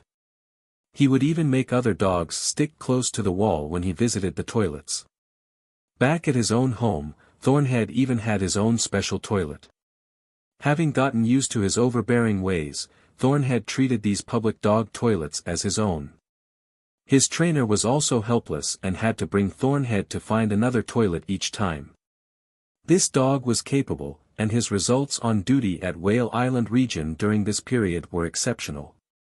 The higher-ups were willing to give him some special privileges and were also willing to put up with his little temper. The leashes on the dog's collars were automatically retractable. Fang Zhao released the leash and let Curly Hair enter the toilet himself before conversing with Thornhead's instructor. Inside the toilet, Thornhead was squatting down solemnly taking a crap. Startled, he tensed up and wailed. Curly Hair shot him a passing glance and continued to make his way inside. He selected an upright post and raised his hind leg to urinate. After he was done, Curly Hair scratched his claws on the post, totally ignoring Thornhead beside him. He was about to head to the rest area beside to relax with a message and a fur comb. Suddenly, Curly Hair's nose twitched and he turned around. He moved closer to the wall and started sniffing meticulously. The trainers waiting outside rushed in when they heard Thornhead's wail. When they saw that they didn't fight, they stood by the door and kept an eye on them. "What has he caught scent of?" Thornhead's trainer asked. Fang Zhao was also watching and saw Curly Hair use his paws to make a hole in the wall. Curly used his mouth to take out a cylindrical-shaped object. The trainer, who was about to lambaste the shoddy construction work of the toilet, was immediately startled. "Deodorant?" Curly Hair placed the cylindrical object at Fang Zhao's feet. Thornhead's trainer fished out an apparatus and gave it a quick scan. No reaction. He then looked at Thornhead at the side and didn't see any special response from the dog either. Only then did he let down some of his vigilance. What is he biting deodorant for? Could it be that he doesn't like deodorant? Or does he dislike the mechanical sound it makes when it sprays? Thornhead's trainer didn't really understand. That trainer had barely finished speaking when Curly Hair bit open the outer shell of the cylindrical deodorizer. Thornhead, whose eyes had been firmly fixed on Curly Hair, now turned to stare at that deodorizer with its casing broken. Meanwhile, his trainer's apparatus, which hadn't been shut off, flashed red. Urgent beeps sounded from it with red flashing. Without further ado, Fang Zhao hurriedly contacted the inspection team captain and reported the situation here. The other trainer stared at the small cylindrical object as though it was a bomb and said to Fang Zhao, "This thing shouldn't explode right away. However, the stuff inside is something that shouldn't appear here. We shouldn't disclose this until the person behind this is caught. For now, we have to deal with this thing." "How do we deal with it?" Fang Zhao had just finished asking this when he saw Curly Hair's mouth moving closer. Curly Hair was trying to bite the cylinder. "This can't be eaten." Fang Zhao stopped him. "Don't touch it." That trainer had shouted at the same time as Fang Zhao. His face had turned white. Although it likely wouldn't explode straight away, there was always a chance. What if there were other unknown substances inside? What if it exploded when subjected to force? Curly Hair's professional ability was really very strong, but he wasn't experienced enough. How could he try to bite something like that? And what is, this can't be eaten? Fang Zhao's command was totally wrong. It could cause service dogs to make errors. That trainer had a whole lot of things he wished to say, but now wasn't the time. He would wait until the matter at hand was settled before speaking to Fang Zhao in private later on. After quietly handling the matter here, Fang Zhao and the other trainers brought their dogs out as if nothing had happened. Investigation personnel on Whale Island had also been mobilized to deal with the matter and find the culprit. Fang Zhao continued to patrol the buildings. When nobody was paying attention, he pried open Curly Hair's mouth to check that there weren't any suspicious substances or debris in his mouth. He exhorted once again, "Don't eat anything randomly." The job of the inspection team was just to detect and report threats. The follow-up actions didn't concern Fang Zhao and the others. Whale Island region still had their internal police department and relevant personnel to handle the next step of the investigations. Fang Zhao learned from inspection team captain Zhao Chao about the culprit being apprehended only the next afternoon. The cylinder that had been found by Curly Hair was separated into two compartments. One part was deodorizer while the other was filled with a substance that could be used to manufacture explosives. This had been expected to deceive dog noses and portable sensor apparatuses. The idea to hide it in an unexpected place like a dog toilet was even better. After all, there was a saying that the most dangerous place was the safest. Who would expect that something would be hidden in a toilet for service dogs? When the time was right, the designated personnel could have retrieved it to manufacture an explosive. During planning, the perpetrators probably never imagined that a dog would still be able to sniff it out with such a packaging. However, from the information received, it could be deduced that this object had been placed there beforehand as there was no way it would have passed the many layers of high-level security checks in the airport during this period. It could be confirmed that there were both domestic and foreign conspirators. 2 foreigners had been apprehended. No one knew how many others were hiding within the island and avoiding capture. Everyone must be cautious these few days. Search and sweep the areas meticulously. Do not overlook a single suspicious thing. Captain Zhao Chao had gathered the team members for a meeting.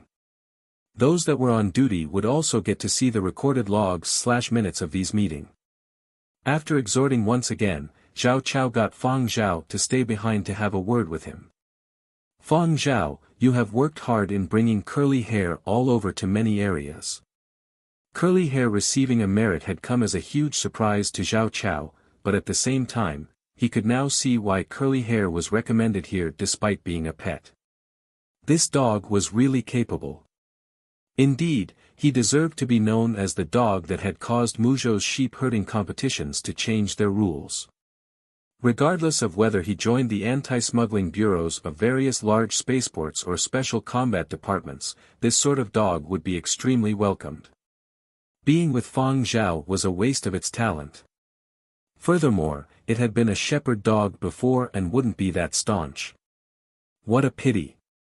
Fang Zhao's ears were really good, but having good hearing didn't mean that he could do everything.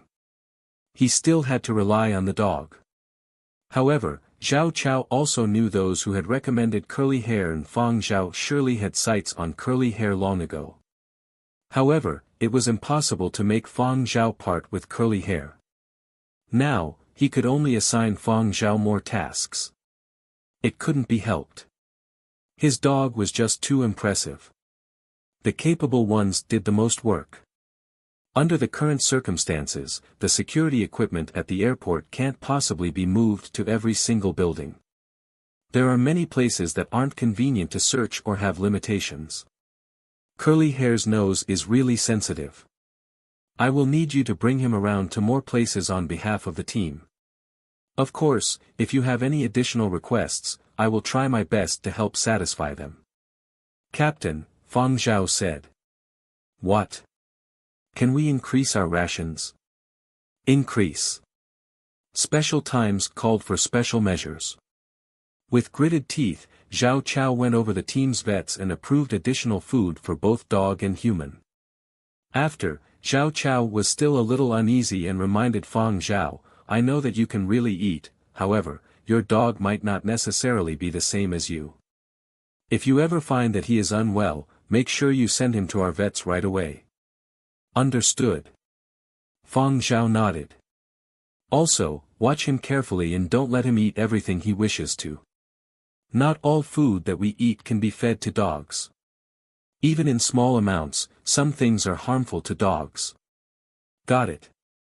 I will watch him carefully, Fang Zhao replied. It's all good if you know.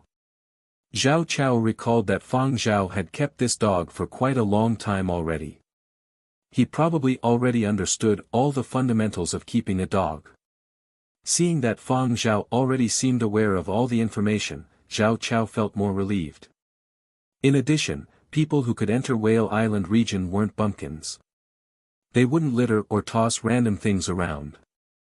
There wouldn't be that much that curly hair could eat indiscriminately. Thus, Zhao Chao relaxed. The specially approved additional food arrived quickly, and Fang Zhao gave his own share to curly hair. He could go to the dining hall when he got hungry. With the increase in food, curly hair's mood improved, and he no longer stared at the bowls of other dogs. Instructions from the top were to give Fang Zhao additional assignments. Before Fang Zhao even accepted, Zhao Chao had already transferred 7 men over. Among them, 5 were similar in age to Fang Zhao, and the other 2 were somewhat older. Zhao Chao had his own considerations when deciding on such arrangements. Fang Zhao didn't have too many qualifications, but leading young team members was alright. However, he wouldn't be able to lead a more experienced and older team. Zhao Chao had also transferred in the 2 older members because he was worried that the youngsters in the team lacked experience and might not know how to react in tough situations. On the second day of the Whale Island conference, at around 3 p.m., Fang Zhao was working overtime leading the squad to patrol buildings when they received a group notification from Zhao Chao. Suspicious person spotted at the southeast corner. Currently headed in the direction of Block 15.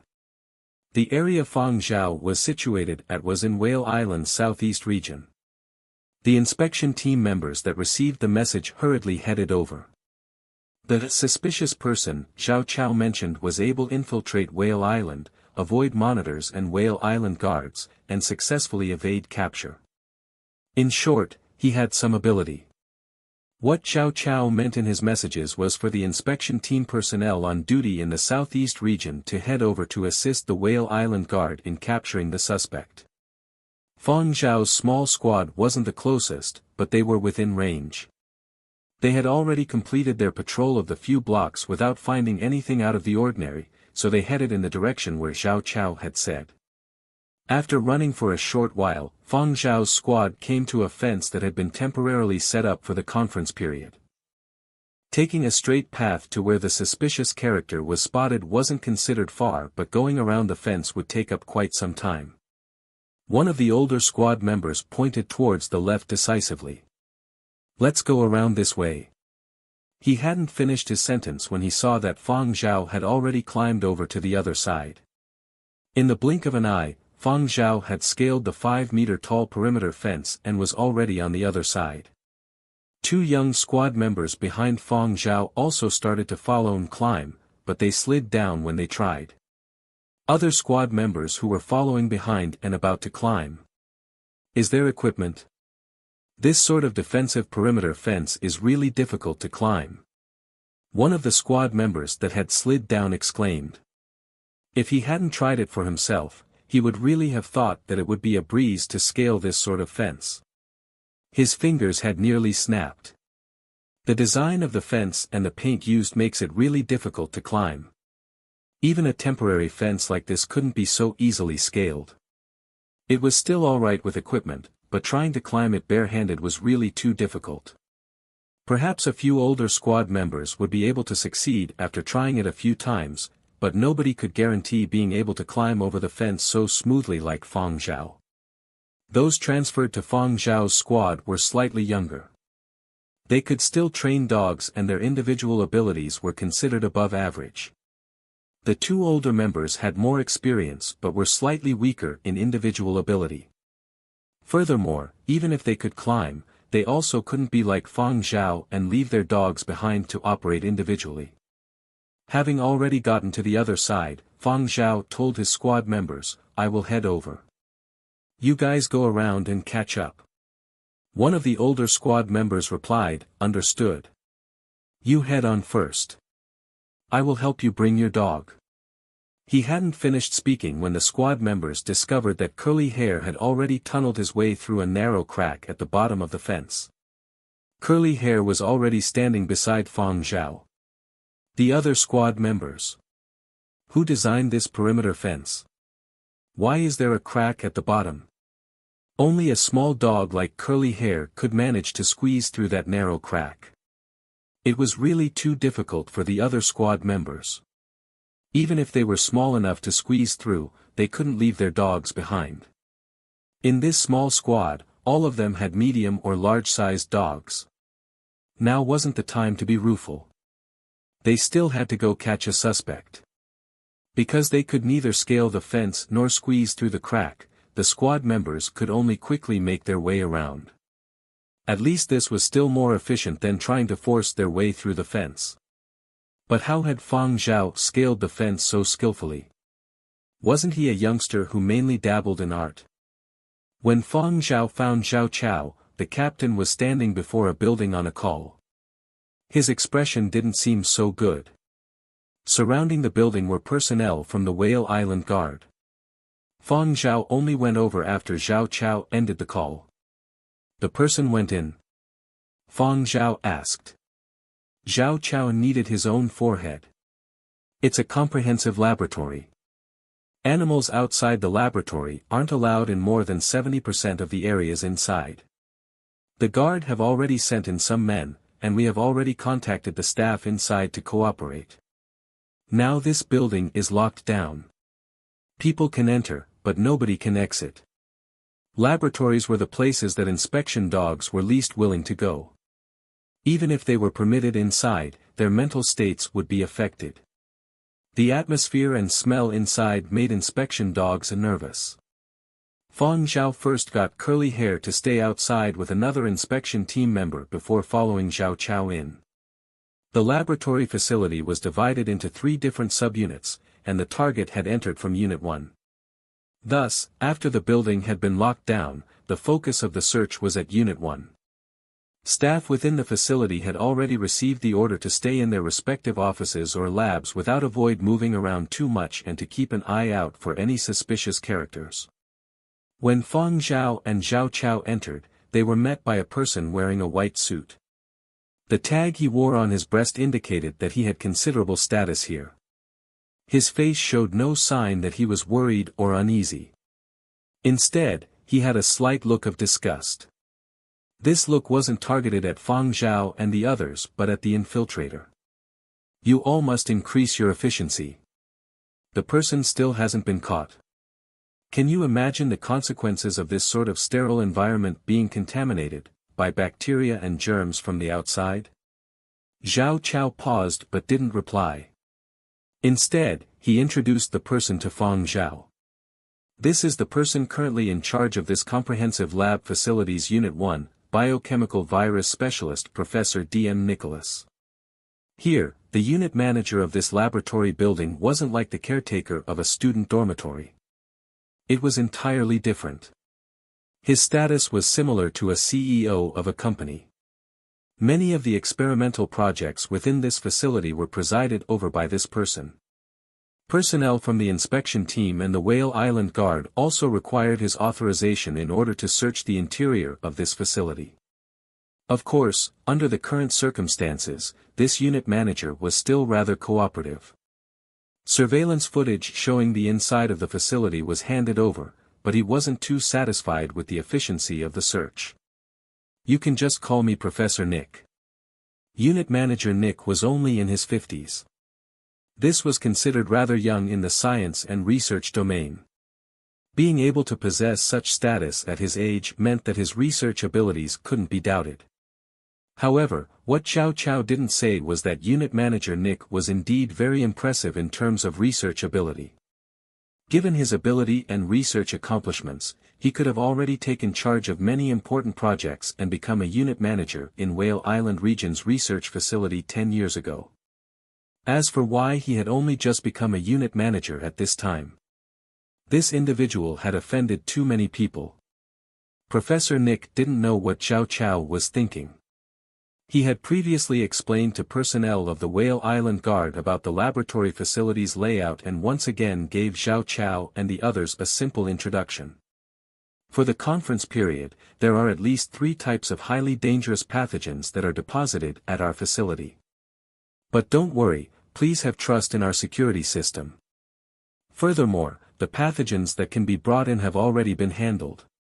Professor Nick was very animated as he talked about the projects he handled. Biochemistry and toxicology had always been popular spheres of research. This wasn't only because of the catastrophic period of destruction, but also because the immigration plan required manufacturing vaccines and antidotes to raise defensive ability.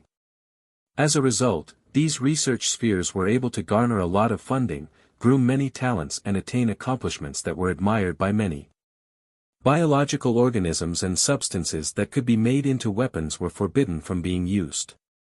However, humankind had never stopped studying them. Because of the catastrophic period of destruction, people were fearful when they talked about these things. But they needed to be overcome. Professor Nick rambled on and on. It appeared that he got more excited the more he talked. It seemed like he wouldn't stop, so Zhao Chao interrupted him. They didn't have the time to listen to Nick's rambling. They only needed to know the general situation inside. The personnel from the Whale Island Guard that had previously entered to search had yet to apprehend the suspect. Surveillance footage had only shown the target entering a section inside the building before all traces of him were lost.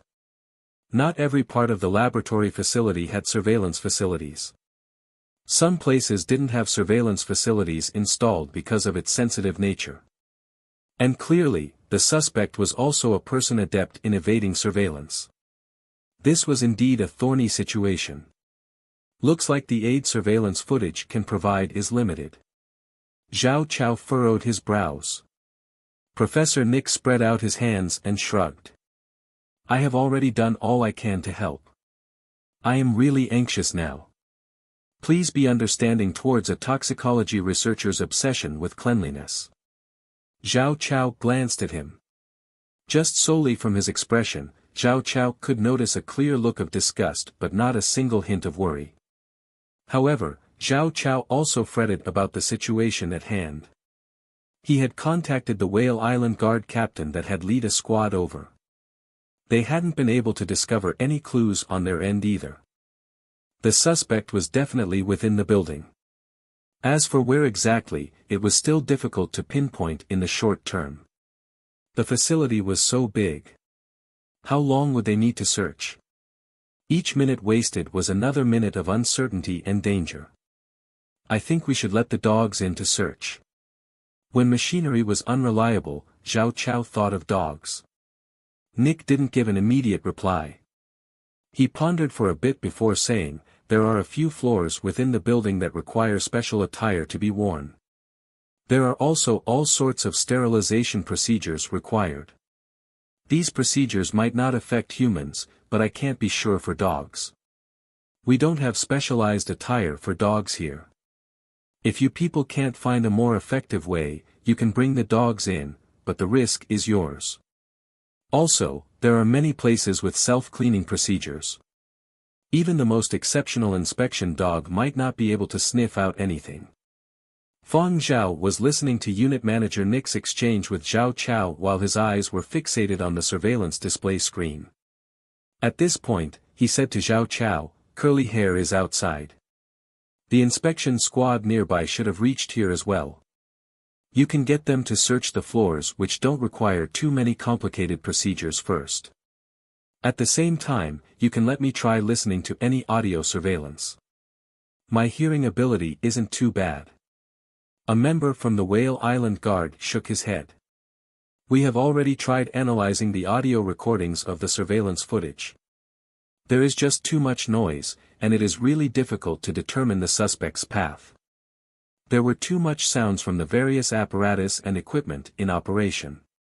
Even if there were layers of filters, it was impossible to determine which were the sounds produced by the target's movements and which were just noise. I can try, Fang Zhao said.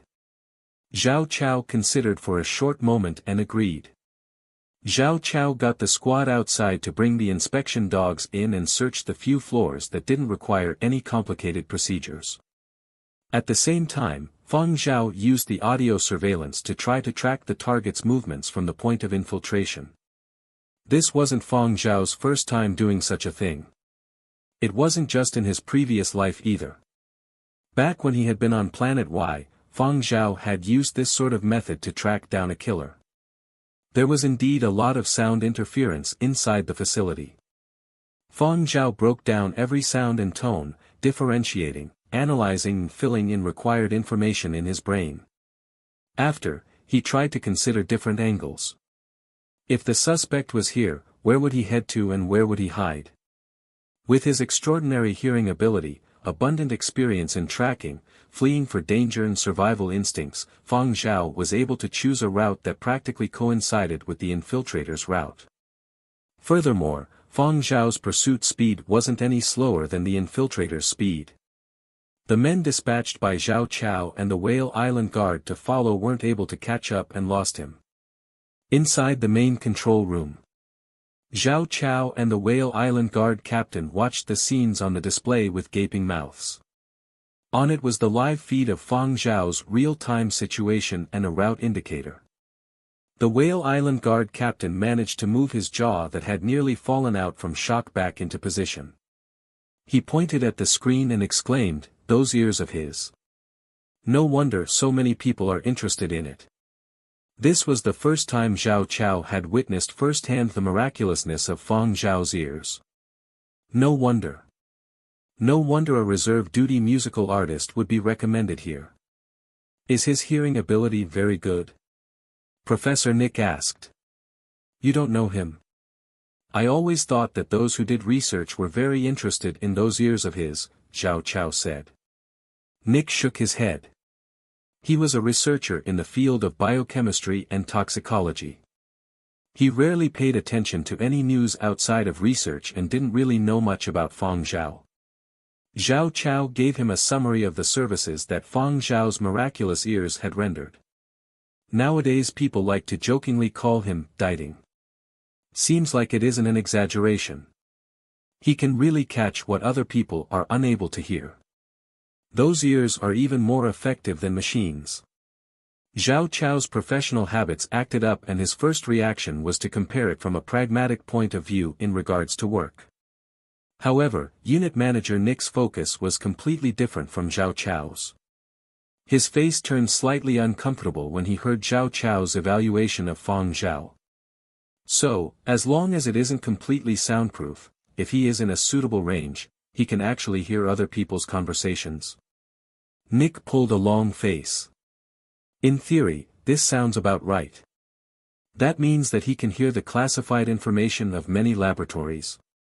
Unit Manager Nick asked. Zhao Chao stuttered. He was suddenly aware of what Unit Manager Nick meant. The areas with surveillance cameras and the audio recordings provided to Fang Zhao didn't need to be classified.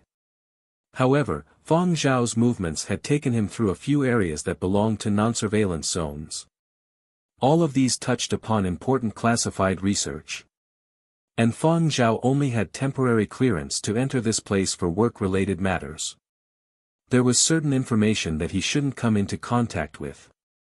No wonder Nick's face had turned black in an instant. He has signed a non-disclosure agreement. Zhao Chao could only say this. After all, Fang Zhao was a member of his team. Whatever he was doing was to help capture the target as soon as possible. Zhao Chao had to protect him. All those don't count. What I require are the high-level non-disclosure agreements for the projects that are precise to the level of the culture medium. Nick stared firmly at the Fang Zhao's route indicator displayed on the screen and said frostily. One set of non-disclosure agreements. And as the indicator representing Fang Zhao continued to move quickly. 2 sets of NDAs. A short moment later. 3 sets. 4 sets. Unit Manager Nick's face was turning even more rigid by the minute. As he watched the path taken by Fang Zhao on the screen, he thought to himself, has this guy really heard our research secrets? How much has he heard? Regardless whether he heard, non-disclosure agreements had to be signed in any case. Do you like this video? Let me know by giving it a thumbs up and leaving a comment below. Don't forget to subscribe and hit the notification bell to stay updated on my future uploads.